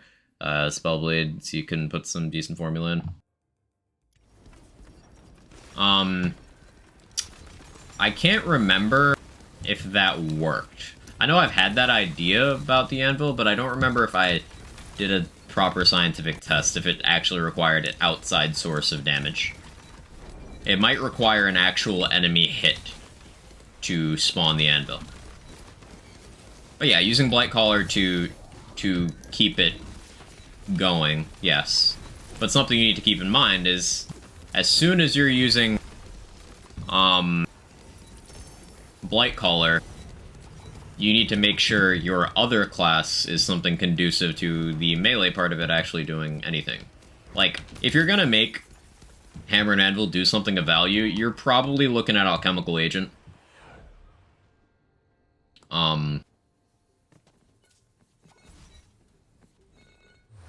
Which means Stabomancer's there. So, Blade Collar, but then at that point there's stuff Blade Collar does a lot better. It's, I'm also pretty sure it requires enemy damage. Okay, so I didn't imagine that. Or you said Blight Geist might have damage problems. I mean, it does if you don't use Reaper. We're doing Reaper Amnesia.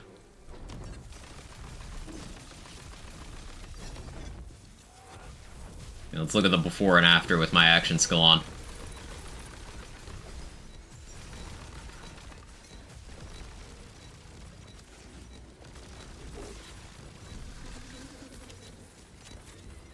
Back from the dead. Hey Aaron, how you doing?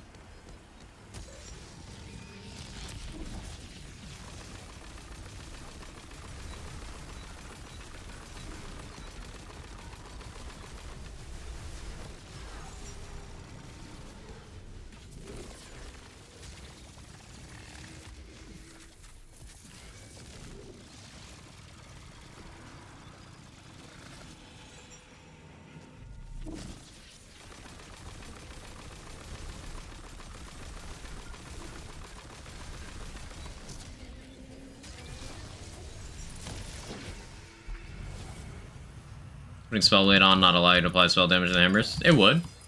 But that's not applying spell damage, it's making conditional damage.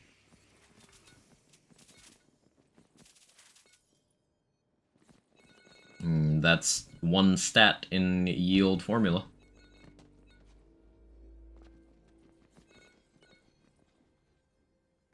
And every single class can equip a Spellblade. So that it's not really relevant to the class thing. Simply use Spellblade and spend your myth rank points. That's gonna be the end result of, like, any concept using melee damage that you can't make work. You could, in theory, just brute force it with Spellblade and enough myth rank. It's the final fate of every melee build. Eventually, Spellblade plus myth rank will become optimal.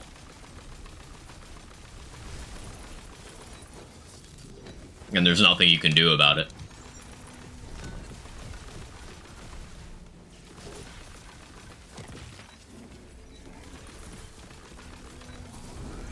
Uncapped myth rank was a mistake? Yes.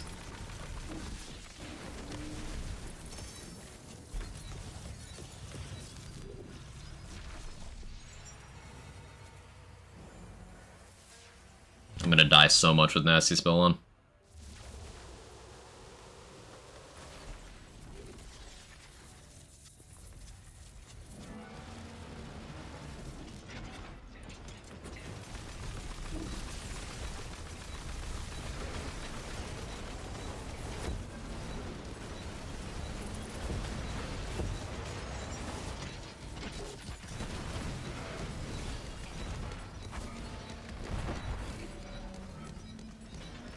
Dire Sacrifice Valve for bossing if you put enough myth rank.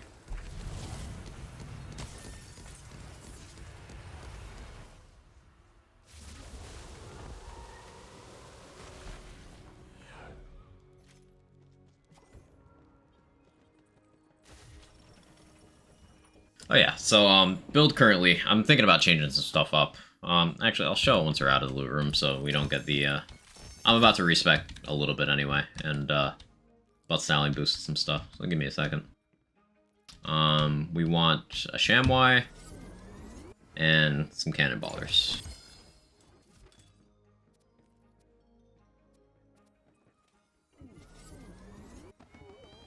Hey Viper, thank you for the 200 bits. He's Pag, he's also in black. It's the best thing, even sliced bread won't beat. I'm also wearing a Hades shirt.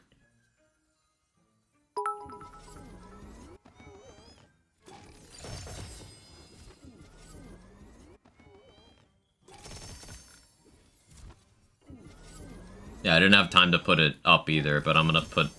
The plan is Hades poster right there behind me. I got some Hades merch. Cool stuff.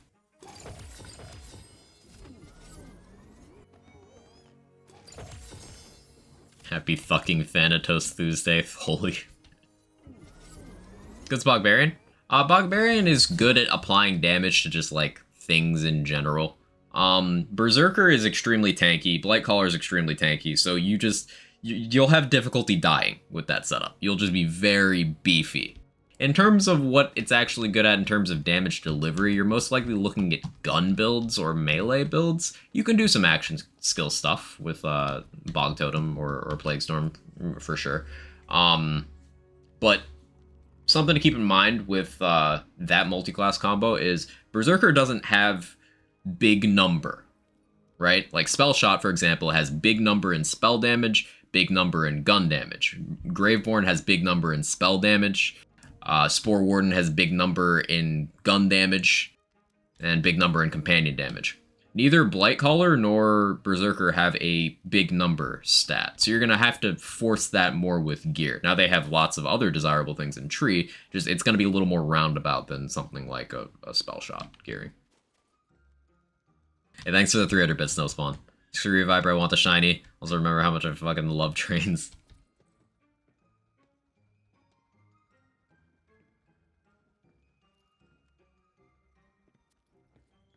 Cursed Wit is not what I was going for. Hammer and Anvil.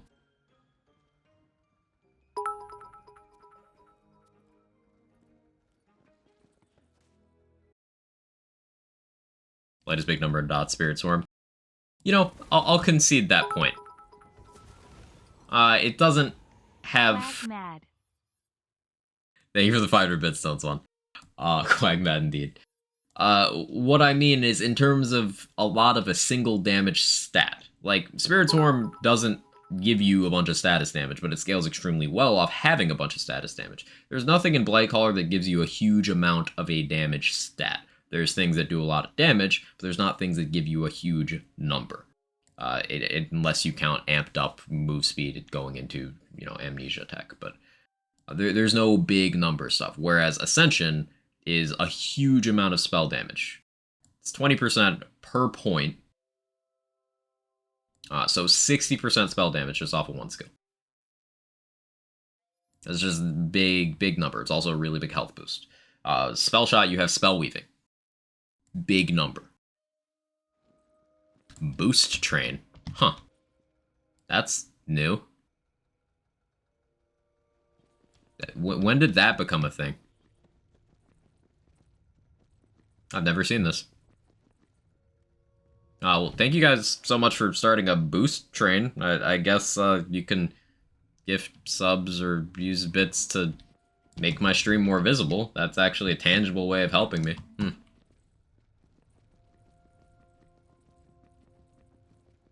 What does it boost? It basically bumps you up the algorithm. So, like, it means more people just browsing Twitch would see me. I'd be recommended to more people on, like, the side panel and stuff. I think it's scummy that Twitch makes people pay for that, or makes people beg their viewers to pay for that. Could just make discoverability good, but it is how it is. Stream booster back? Yeah. Was broken before? Hey, loading screen, thank you for the 5 gifted. I really appreciate it. Thank you so much. Pragmatic, thank you for the 500 bits. Dex, thank you for the 22 months. Take your gift subs and you'll like it. I won't argue. Thank you so much. I appreciate it. Blight Knight? I haven't quite figured out Blight Knight, honestly. I don't know what Blight Knight is good at, really. Claw with gun build? Clawburn can be very good with gun builds. Hexecutioner and Hammer Zerker are both very good gun builds. Maybe Blight Knight falls into that category because that would just make sense. They just start another experiment? Huh, cool. Very cool, you got it? Yeah. I will take it.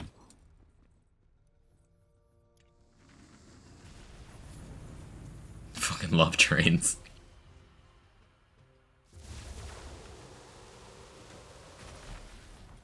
So Rage Handler from DLC 3 or 4? 4.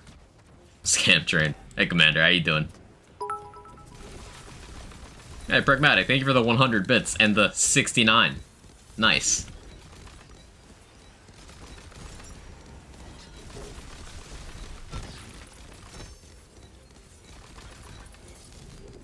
Oh yeah, I was gonna respec and show the build and stuff, I forgot already. Distracted. Basically, I want to move these Mortal Vessel points over to Essence Drain. But we go Blightcaller down to Spirit Swarm, making sure to max out Amped Up. Trains are great. I grew up around old steam trains. Miss 'em. Thank you for the 500 bits, Jester. That's a nice bit of trivia. I was never, like, a train person. Other than, I guess, you know, I watched a couple episodes of Thomas the Tank Engine, as most people my age did. But, yeah. We take Bog down. Just largely standard. Something to note about this is we've elected not to go for all of the element dot things. We skipped Frostbite because logistically getting every single one of these is stretching yourself pretty thin, and all this would give us is some crit chance, which is not hugely impactful for this build. Then over on the Graveborn side, Faithful Thralls because damage, Mortal Vessel currently, but I might switch to Essence Drain. Sanguine Sacrament for amazing healing. Harvest because it applies to Spirit Swarm.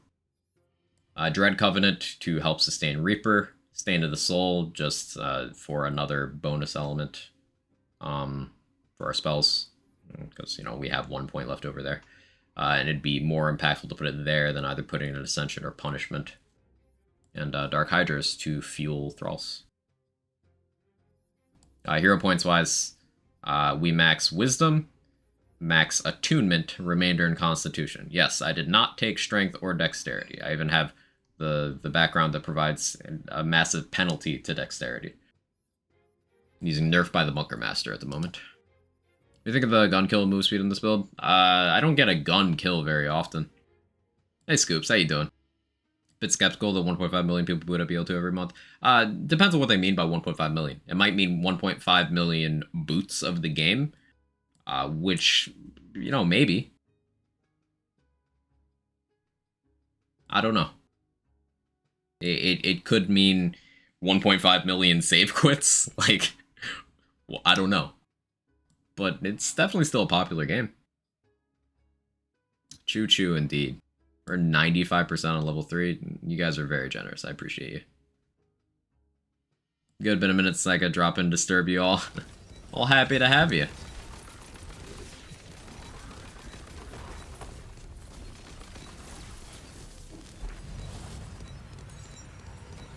I didn't even see a damage number on that one.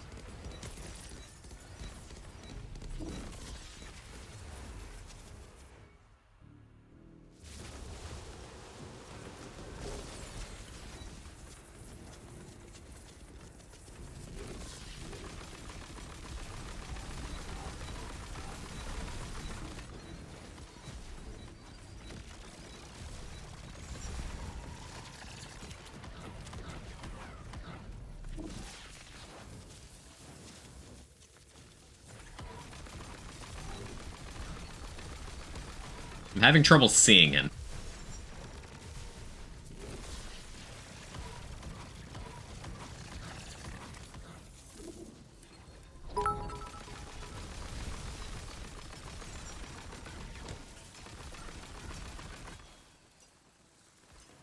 Hey, Sunswan, thank you for the 300 bits. Just to secure first. I appreciate it, thank you. Level 4 on the boost train, nice.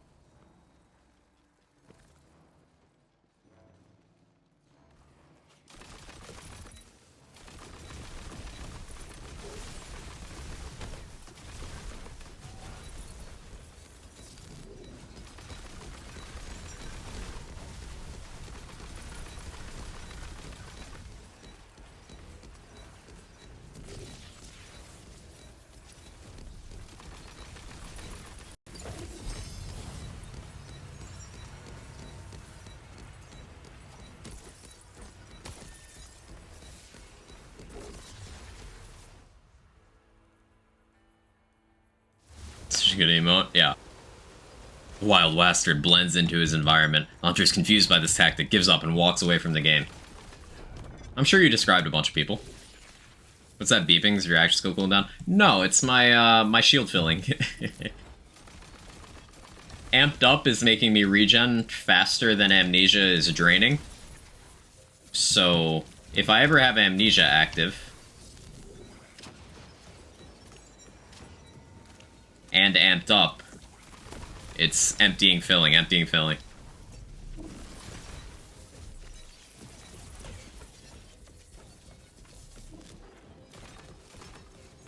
By the way, what's in the box?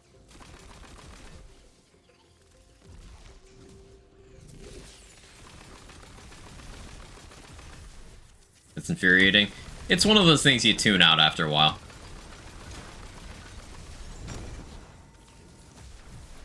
Hey, Pupty, thank you for the 5 gifted subs. I really appreciate it. Thank you so much. If any of you got gifted a sub by any of the generous people today, please show them some love. 1,700 recommendations, that's a lot.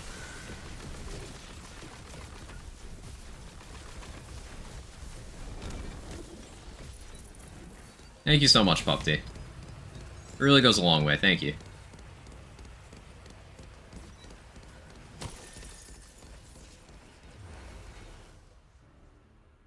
Yeah, I've never seen this boost train thing before.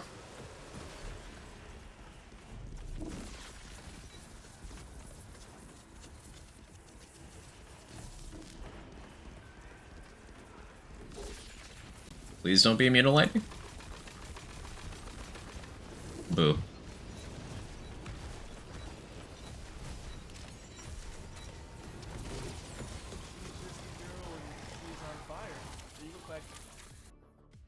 and another 5. Thank you so much, Pupty. You're already incredibly supportive in general, and I really appreciate it. Thank you. Thank you so much. And Pragmatic, thank you for 500 bits. Oh, hey, you guys did the thing. Boost, it says. Boost. She's on fire. There you go, Quack. 2,000 recommendations. That's cool. That really helps me out. Thank you guys so much. She's just a girl and she's on fire. There you go, Quack. Hey, Boom. Vacation was good. Hope you've been well.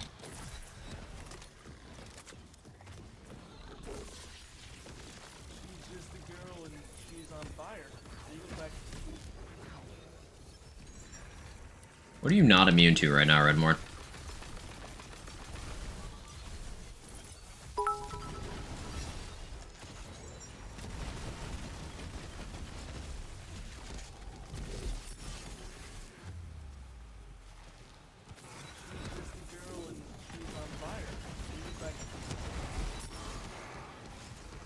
Ah, there's that one.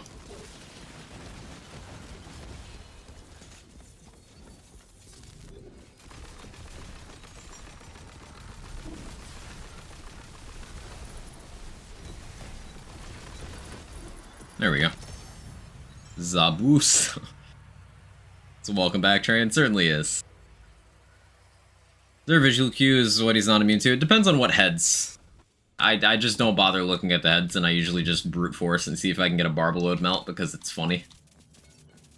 And then I'll just kind of, because I have access to so many elements on this build, I'll just rotate through what I have at the moment. I think I purged that command a while ago, Viper. Maybe it could come back. Tablet's in the way of my keyboard, but thank you, Pupty.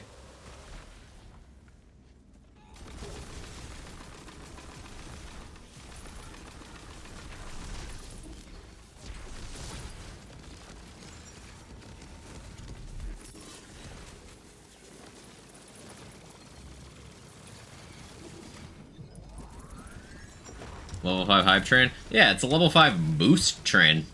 So it's like it's a hype train, but it also amplifies my channel in the yield Twitch algorithm, which is a big deal. It's one of the biggest issues with trying to grow as a creator is discoverability. And this is a great way of mitigating that. Subs work for it? Yes. I think we've already hit the max. I don't know if it'll boost any more than what it does now.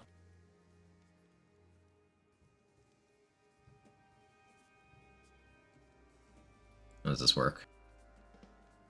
Yeah, no, I think we're good. I think we've hit the max recommendations, but let me read this more. Yeah, I think getting 100% on 5 gets the maximum. Oh, boom. Not a speed. Thank you so much for the gifted subs. I see number growing. There is no max. We need more power. Understandable. Thank you guys so much for all the support. I really appreciate it. It goes... I'm saying this a lot. It really does make a big difference. Thank you. Train success. Level 5 completed. You guys are amazing. Thank you. She's on fire. There you go, Quack. 27 subs, 3,200 bits. You guys are too kind. She's just a girl and she's on fire. There you go, Quack.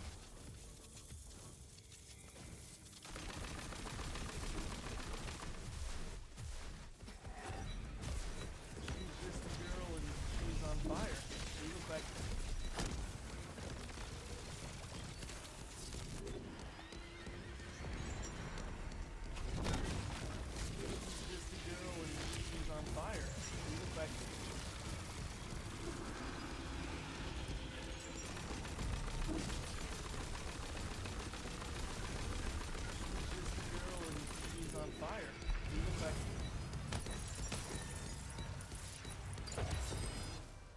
Oh, this is too kind. Sorry about the muscle man thing. Me too. That is exactly where I thought that was going.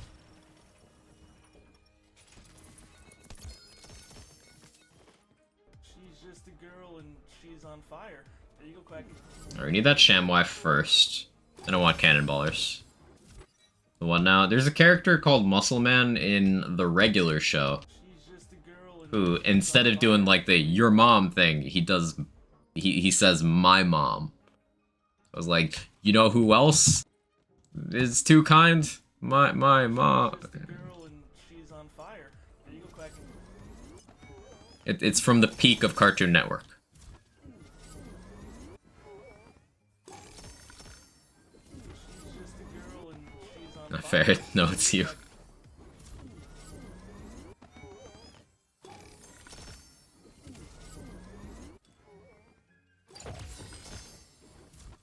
You say the peak? Yes, it's the peak of Cartoon Network. It was when Regular Show, Adventure Time, and Gumball were all on.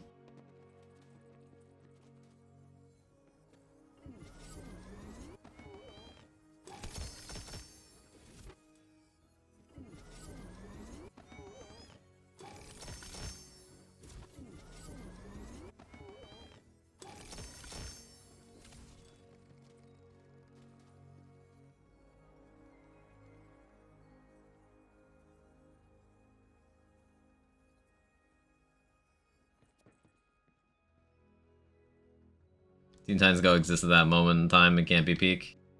I don't think Teen Titans Go was a thing at the same time as Regular Show, was it? I don't know. It's actually pretty funny. I hated it at first for like what it was replacing, but then I grew to like appreciate it a little bit. Some of the jokes they make are actually pretty fucking good, I must say.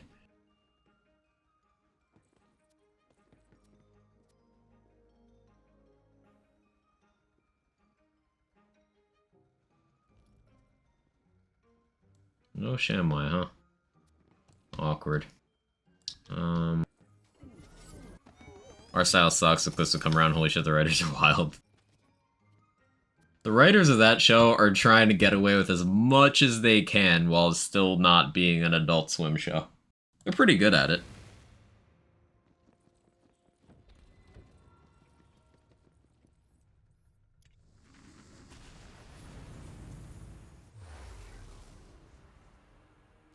Was there at the very, very end. Ah, okay. Gotta head out. Great to have you back. See you tomorrow. It sounds good, Dex. See you then. Looking for a good dot build? I'm playing one of those right now. It's not my gun killing things, it's my dots.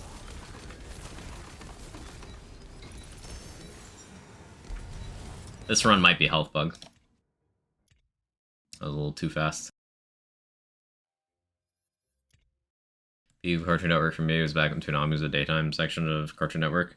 I remember when Toonami was like an afternoon section, yeah. They'd play Dragon Ball Z reruns, and I'd watch that after school. I remember that growing up.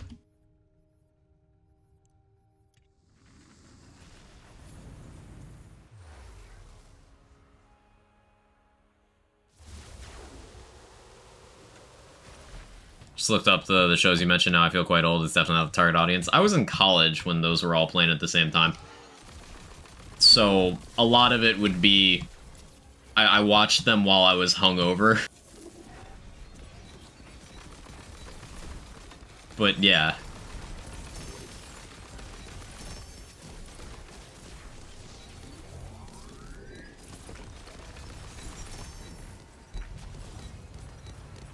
Maybe that wasn't a health bug.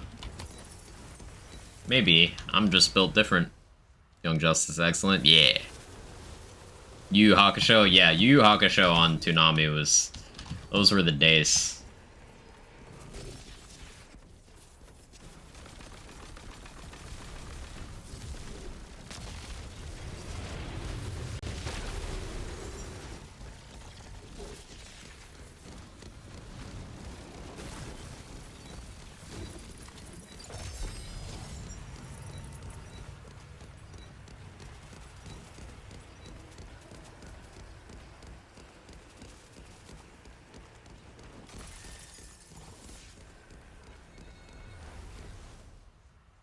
health bar enemies don't have cast level health. Correct, Turbo. Correct.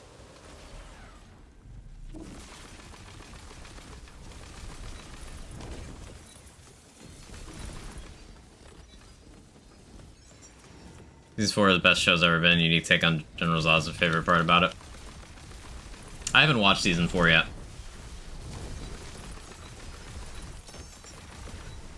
How many years was it for season 4 to happen?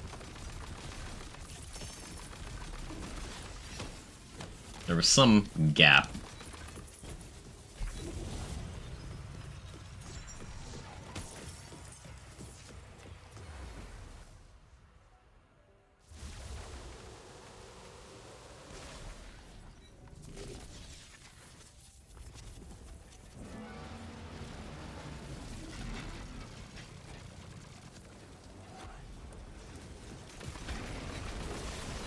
Okay, 5 years, season 3, and after that a year for season 4. I must be thinking of the gap to 3. I don't think I've seen 3 either, then.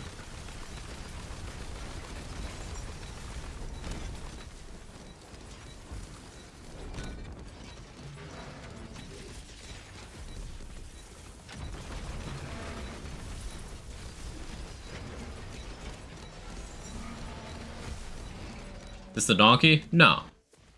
This is a hooligan.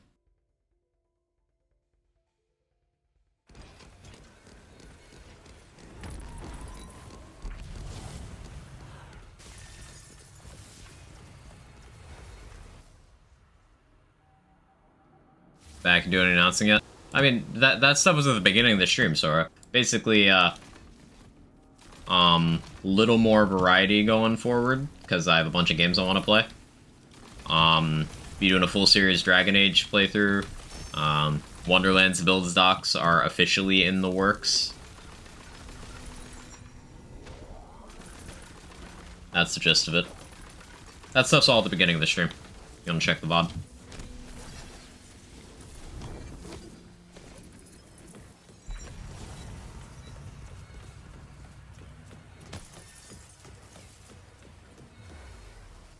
Three's mediocre. It's got a really good start and finale. The middle's slow. But season 4 got all the way through. That's good to know.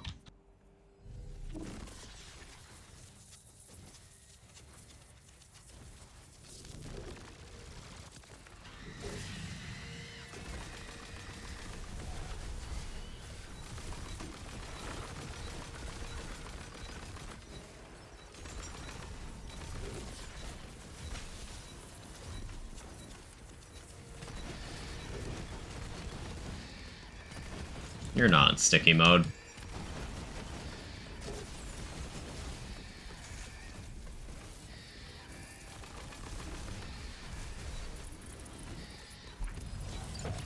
Change up times as well, just content. Just the content. Times will remain the same. That's a good vengeance. With a slight possibility of some streams being shorter. Maybe. Just that bit's for health reasons. That'll depend on how I feel on any given day. Like today, I thought I would not have the energy for a full stream, but I kind of got a second wind halfway through, so.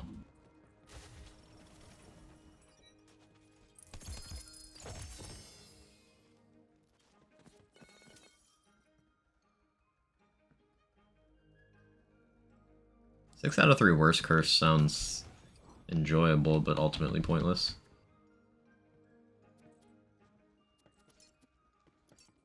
Alright, give ShamWai. Docs sounds great. I think you have already a bunch of builds in your mind to put in Doc. Yeah. There's a decent spread of builds that'll already be going in for sure. Between stuff myself, Lazy, Stone Swan, Sen have established pretty well. But as with the BL3 docs, open to inclusion of more things as well. Figure now's a good time that content has slowed down. Oh, Ghostblade will doc you want? Yeah, I'll probably pick your brain about that. I'll play a little bit of Ghostblade now, actually. Provided we don't get the ShamWai. If we get the ShamWai, then I'll keep playing this to get cannonballers as well.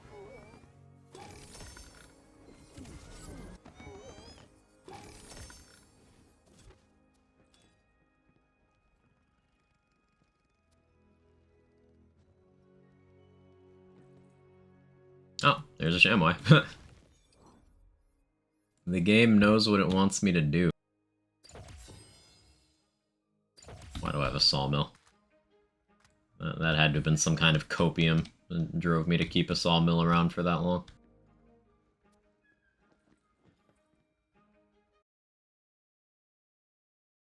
Guess I'm doing another couple runs on this. But I do want to play some Ghostblade. Or, you know, I'll circle back around. I'll circle back around. Variety is the spice.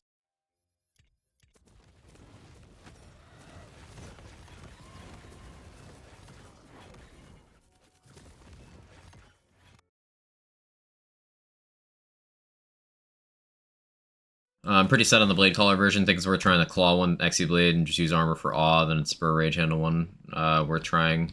Rune says it's good. I believe it. Hey, Denalia, how you doing? Wow, right now. I need to change up that enchant.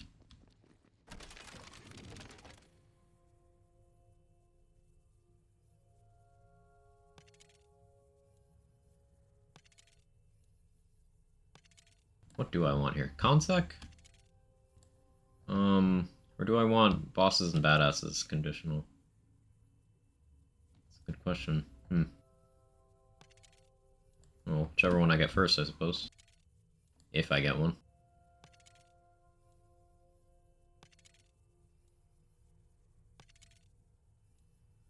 Nope.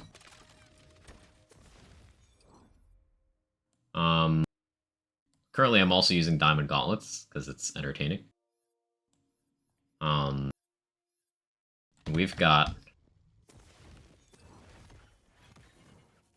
101% crit chance with Diamond Gauntlets on. Without Ghostblade Enchant. Now with Ghostblade Enchant, I could just not stand still for Diamond Gauntlets, and then once Frostbite also kicks in, that also takes me to 100%.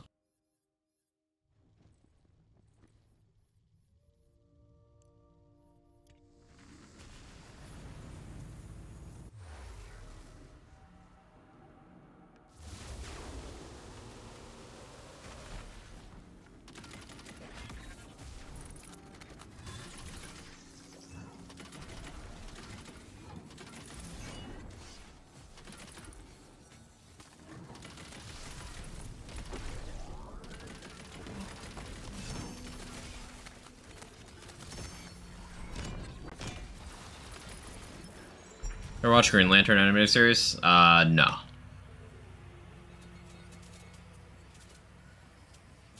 Crit Connoisseur. Sure. Sure. It's one of those runs.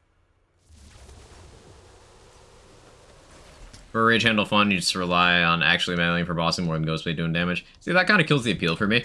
Because at that point, you can just use a better action skill for the actual swinging.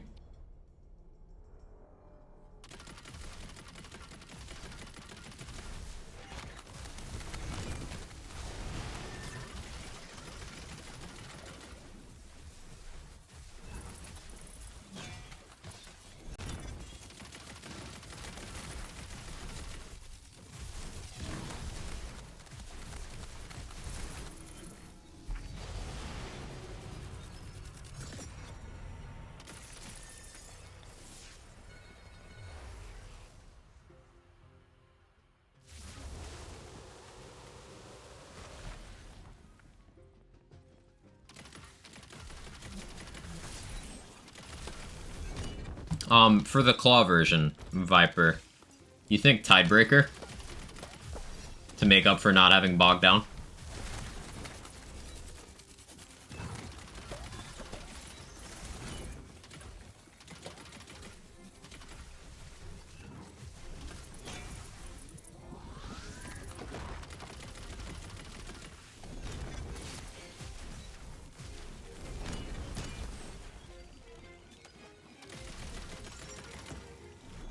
Yeah, probably.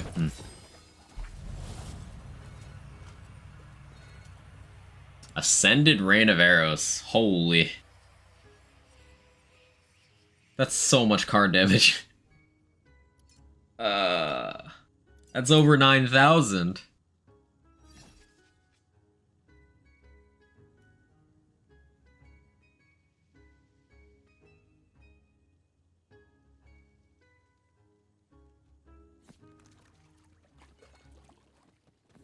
Actually over 9,000 though.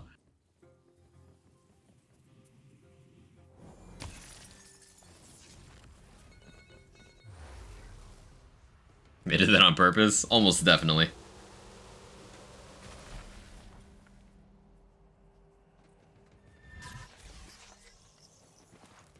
Loki Legend, how you doing? Good to see you. Rain of Key Blasts.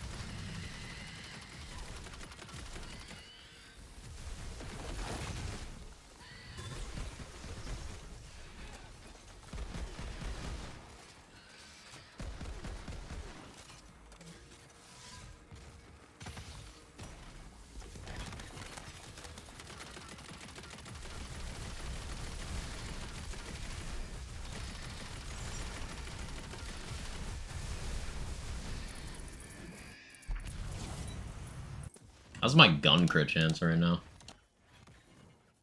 13%. That's not bad. I was like, I have a lot of Geists.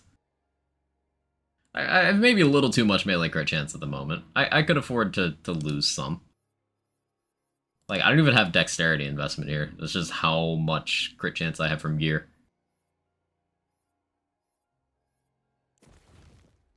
And Diamond Gauntlets.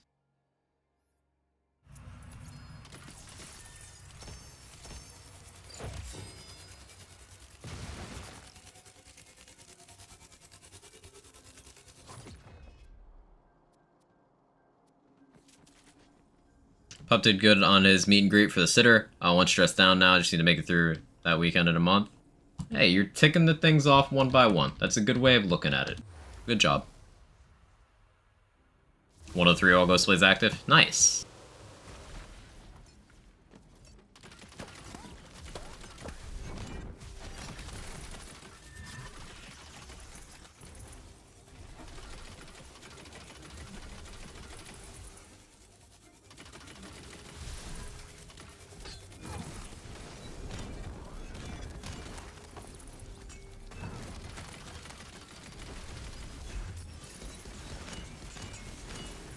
Let's go, Tonhammer. I'll dance.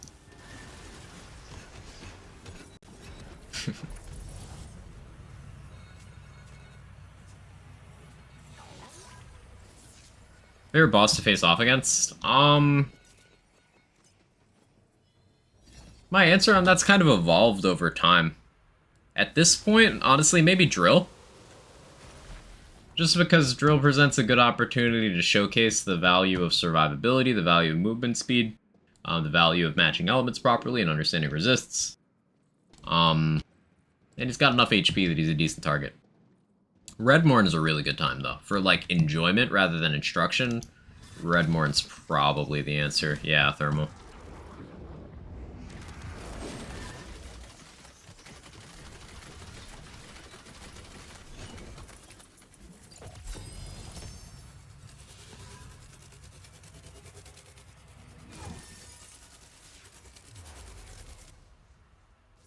Hey, Tub Nation. How you doing? I don't know how to get the status effect rings, beat all DLC, I haven't seen them drop. They're DLC 4, so either you complete one level of Redmorn and then they show up in the wheel, or you complete all 4 and they get added to your world drop pool. But they're DLC 4 items. How's vacation? Vacation was good. Much needed time off. Enjoyed it.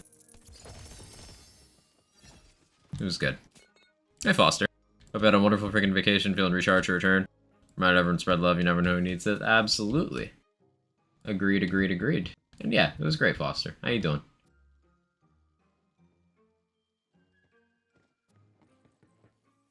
May as well hit for that launcher now.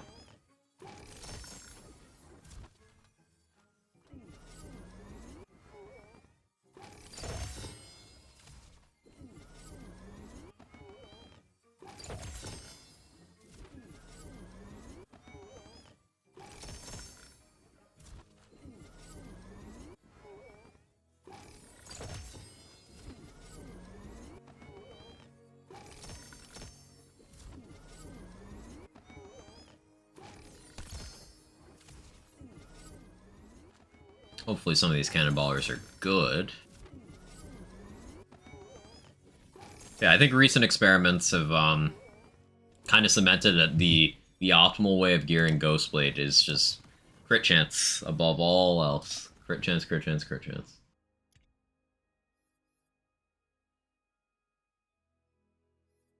Now, I'm not entirely certain what the optimal armor is, because, you know, obviously ignoring Mosquito, because that's stupid. Because Paradigm would... I don't have much spell damage to convert in the first place, so, like, eh. Corrupted Plate Mail is situationally a damage down. I don't have a companion to convert for Tyrant's Truth. Now, the Claw version would have a companion for Tyrant's Truth, which could be a big deal. Because Tyrant's Truth melee is the swing melee category. The category that Consec is. So you basically get 3.5 stacks of Consec always on. Instead of your Wyvern. So that's like tempting. Miasmic Mail would help the alchemical agent dots. I feel like for Blade Caller it's Amnesia. You think because Amped Up would fight, Amped Up and Wraith Mail would fight the Amnesia damage. It's a logical conclusion.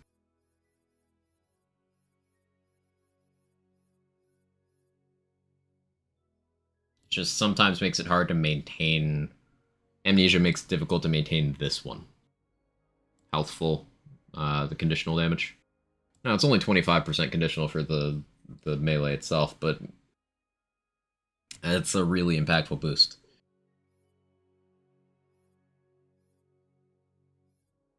And like, how else are we getting conditional without using Spellblade, you know?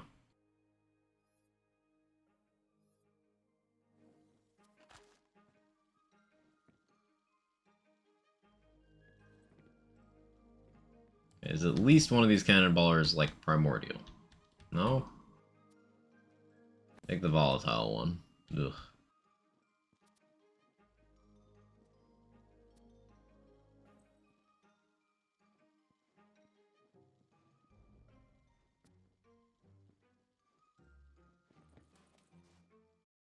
Glenny, thank you for the 26 months, the tier 2, the 16 streak.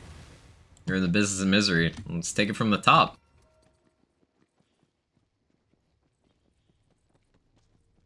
Look at this. He's got a body like an hourglass.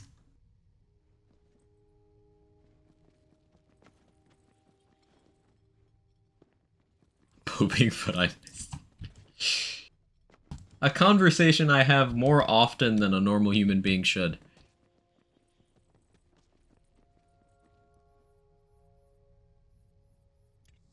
She's just a girl and she's on fire. There you go, Quack. You're in the business of misery. Thank you again, Glenny. I appreciate it. Hope you've been well.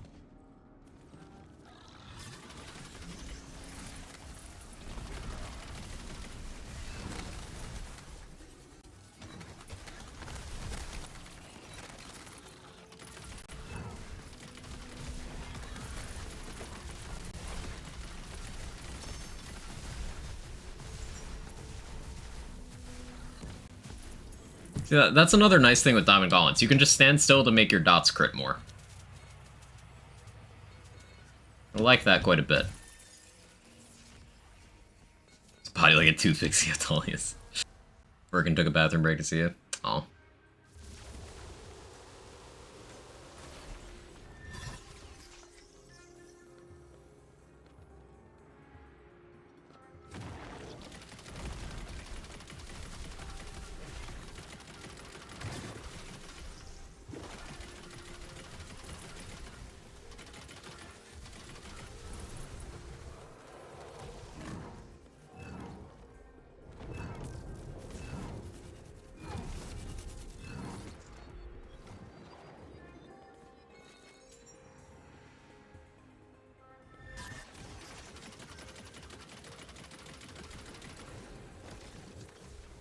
Which slot's my Stab-O-Matic? That one.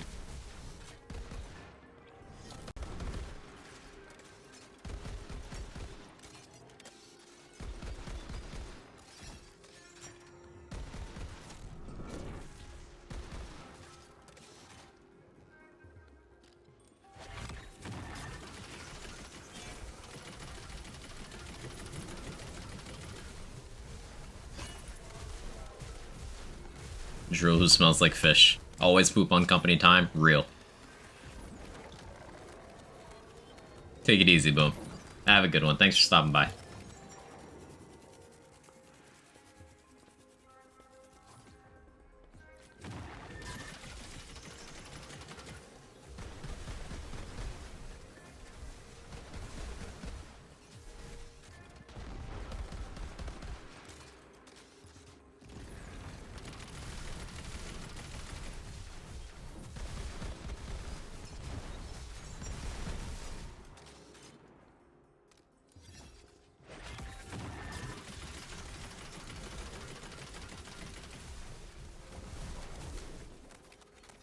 Amnesia would help this kill be a lot faster.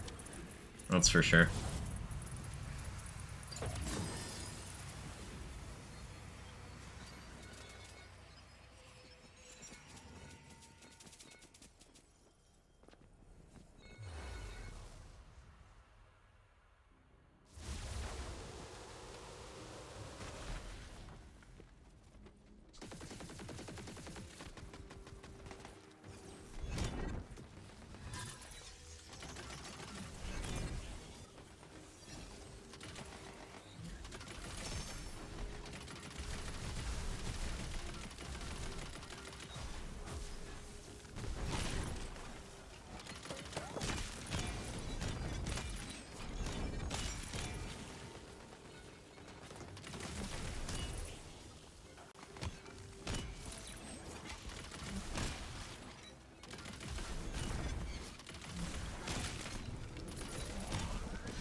I don't like either of these options. Guess we'll go with that one.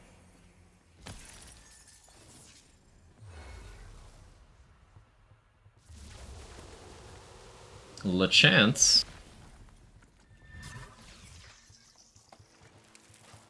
So yeah, the rest of my week will largely be balancing time between my offline cyberpunk addiction.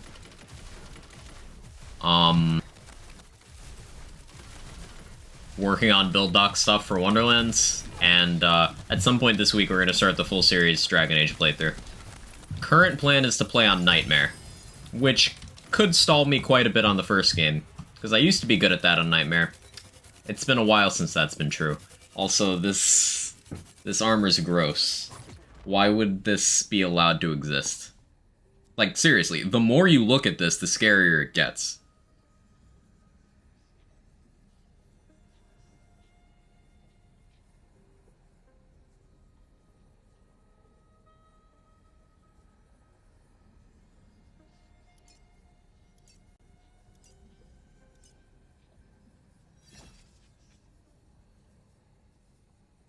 Why? The ambush mission, DAO, Rip My Run on Nightmare? Yeah, that one.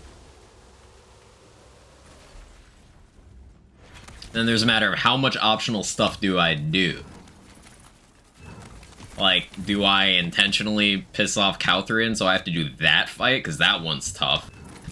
Do I do Gaxkang? Do I do the Golems DLC? Like, those are some fucking hard areas.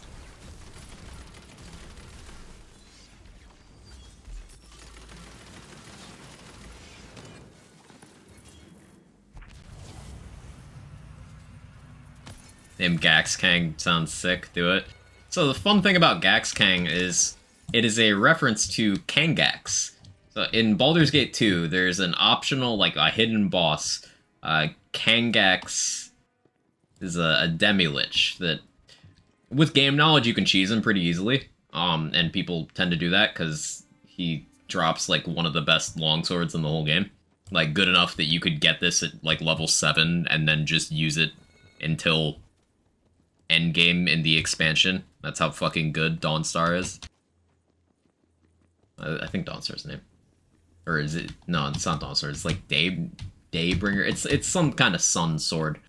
But Gax Kang is a reference to Kangax. Dragon Age Origins being largely a spiritual successor to the Baldur's Gate series. Oh, No.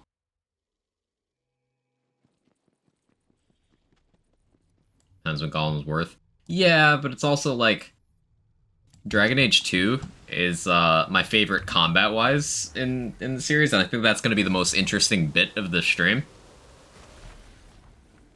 Of the series. So, like, I kind of want to get there. Because warrior gameplay on Nightmare in Dragon Age 2 is fucking peak RPG gameplay. It is pure neuron activation.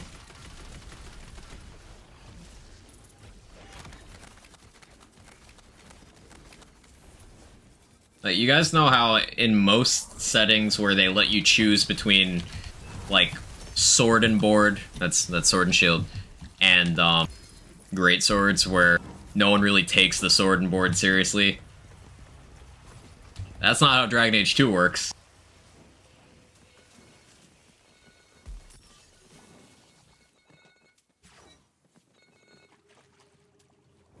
And it is lovely. I feel that DA2 really refined the tactics system for the better. Yeah, and just the pacing of the combat in general. This is at the cost of the RPG aspects in DA2, with the exception of the friendship rivalry system for companions, which was great. All the other RPG aspects are just super toned down. But the gameplay is amazing.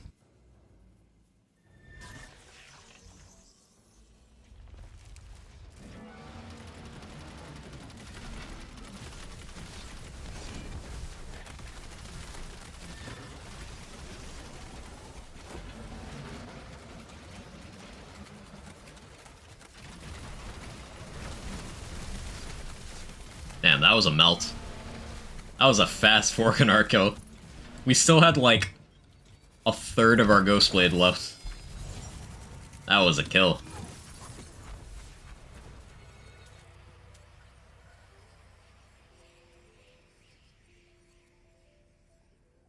Yeah, it's a Dark Magic Strike. I think I want that for a thing.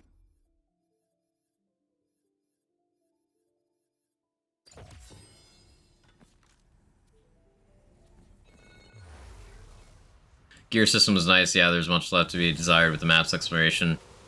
Like if Fable made a Dragon Age game. Yeah, that's a good way of putting it. Played new Cyberpunk patch? Yeah, I've been playing it. That's been my main offline game lately, Viper.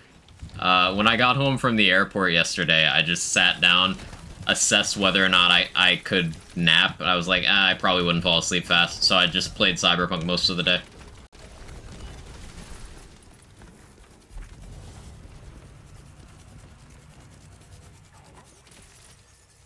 Have you watched Edge Runners, Viper?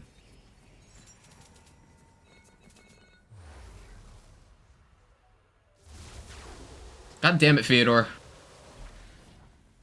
No, I haven't need to. It's exceptional.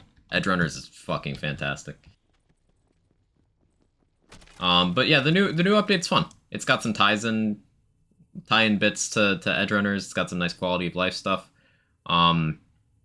There's some announcements within the dev stream where they dropped the patch as well. Old gens will not be supported going forward for future Cyberpunk updates, so that means they're focusing development entirely on like cool shit, and they're not having to pull their punches so that, you know, PS4 can run it.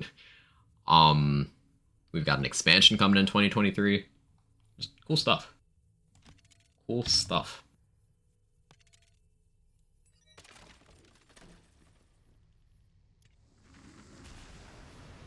Their debuffing spell. There's several kinds of debuffs in this game. Tidebreaker applies Soaked, which is a debuff for certain elements. Splintering ice spikes apply a debuff for spells. Love Struck Bow applies gun crossbolts, so your guns do more to enemies you've hit with Love Struck Bow.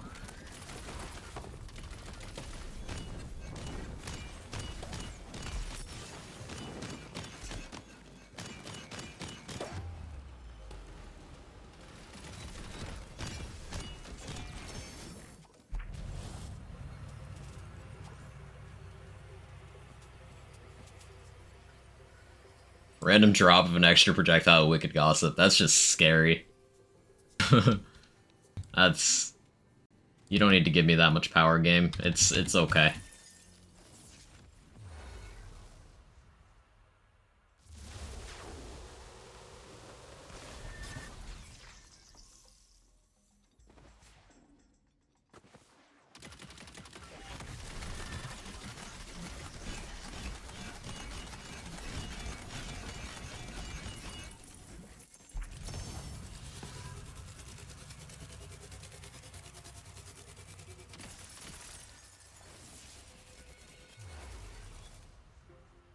Switch off Amnesia attack onto pure melee, love pure melee, and pseudo melee for playstyles. Yeah. I'll take a day off work soon to like watch Headrunners and sort some home stuff out. Promotion could be soon. I don't miss anything important. Understandable. It'll be a good time to like catch up on stuff. Like October is a good grind month.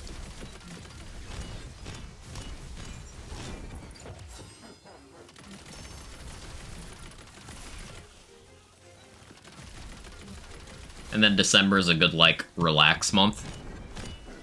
Update with She-Hulk, though, that's been fun. I've been enjoying it. It's been pretty, like, mindless, and doesn't seem like it's gonna affect anything MCU-wise of import. But, like, it's been enjoyable. It doesn't deserve most of the hate it's been getting. She's just a girl and she's on fire. There you go, Quack. Hey, 9. Thank you for the 9. That's fitting. I appreciate it. Good to see you. Hope you're doing well.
Another cool thing about having this much crit chance, crit Executioner's Blades are fucking strong.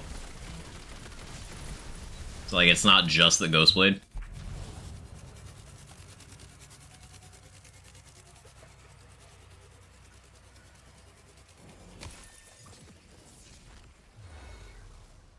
I see Vaco is excellent. It was. It was. I very much enjoyed myself.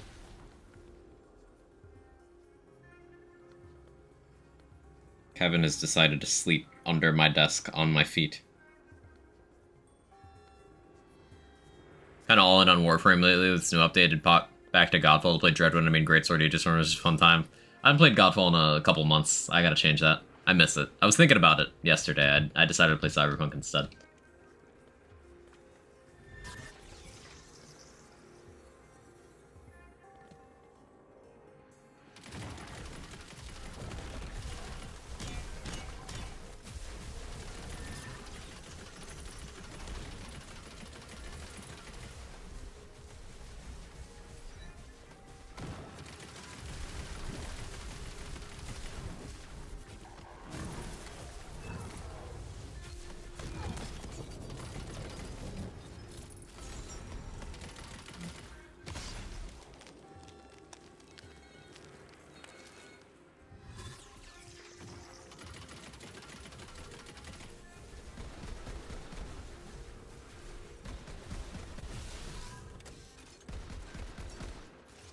Dreadwind build translates very literally into Godfall. It's kind of wild. I'll have to look at it.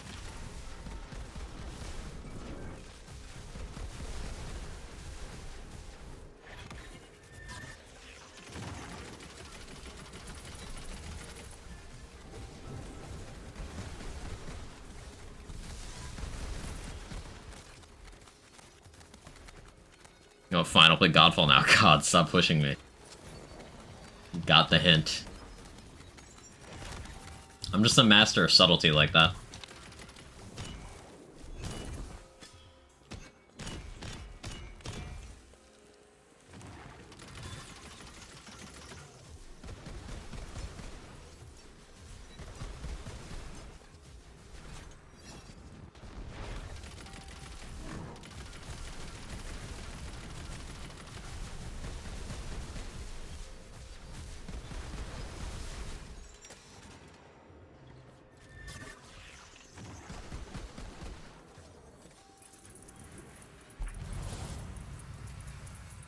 Your bias attempted to snag Godfall. It's on sale. How do you describe the game? So similar to this in that the meat of the experience is in the endgame build crafting. It's not a game you're gonna get a lot of enjoyment out of the story of, most likely. But it is fun with friends. There's 3-player co-op. And there's a bunch of endgame content formats.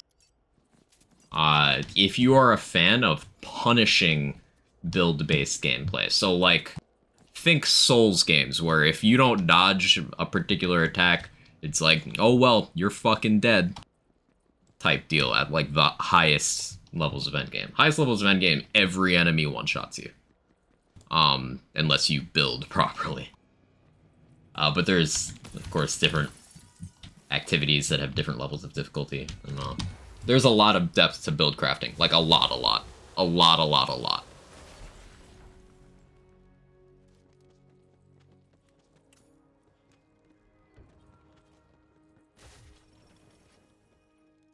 And if you like the, if you've played God of War 2018, the combat feels like that, but with, like, Borderlands 3 level of build diversity, and then, like,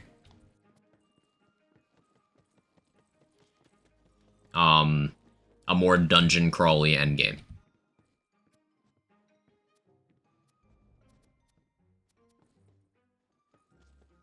Currently playing through God of War 2018, loving every second of it. Okay, you're gonna love Godfall. Gonna absolutely love it.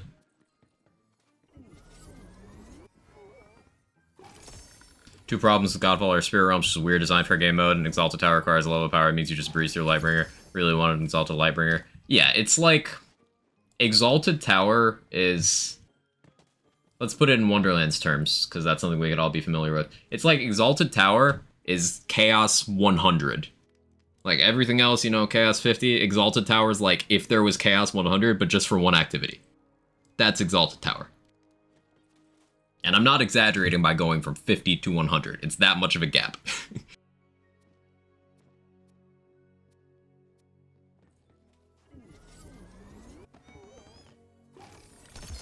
Said it's fun co-op, typically a solo player, still viable for casual play. Yeah, I play it solo. I play solo. I've not played co-op Godfall in like a year and change. Actually, no, played a little bit co-op since then, but yeah, I play mostly solo. Like 90% solo, if not more. That's just kind of how I play games for the most part. I'll play Risk of Rain 2 with friends. That's the only game I play multiplayer regularly. Everything else, even if it has multiplayer, I tend to consume as a solo product. My card now, thanks.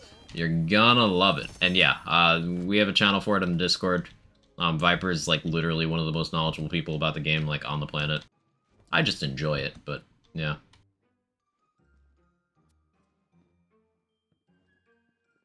A lot of resources and stuff in there, as per usual for our level of nerdiness.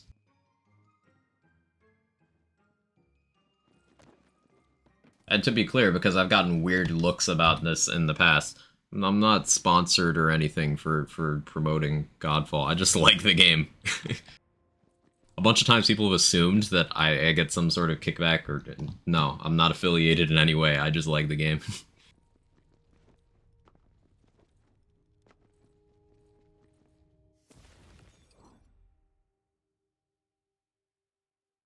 Okay, so I think this is a good stopping point because I gotta pee and I want to get some lunch. But we went through and did a bunch of Blight Guy stuff, did a bunch of Ghostblade stuff, did a bunch of Dreadwind stuff. I'm thinking tomorrow. I haven't decided what I'm streaming yet, but tomorrow will be, let's call it a 40% chance of more build testing for Wonderland's dock stuff. Let's call it a 10% chance of Cyberpunk, and then let's call it a 50% chance that we start the Dragon Age series playthrough tomorrow. I haven't decided yet. It'll depend on what I feel like doing at like 9 o'clock tomorrow morning. But I'll make sure I have everything installed, so like if I change my mind last second, I can just do it. To recap, full series Dragon Age playthrough happening on the channel. That'll be like the majority of streams for a little while. Wonderland's build stocks also happening. So I'll be working on that a lot off stream, but also on stream some. And I'm addicted to Cyberpunk 2077 again, as happens like once or twice a year. So yeah, that's stuff that's going on. Let's find somewhere for us to go.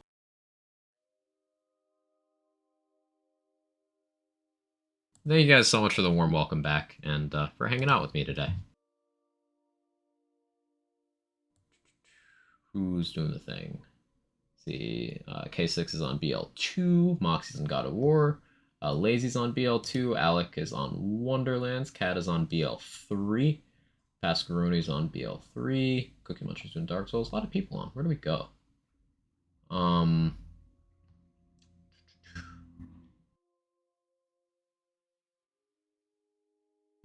Go say hi to Alec. Let's go say hi to Alec. He's doing some Wonderlands. Let's keep some love going in the Wonderlands directory.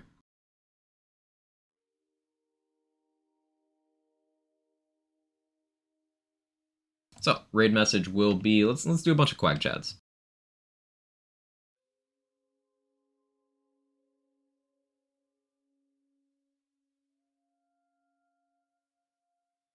But yeah, thank you guys again for hanging out. I really appreciate it.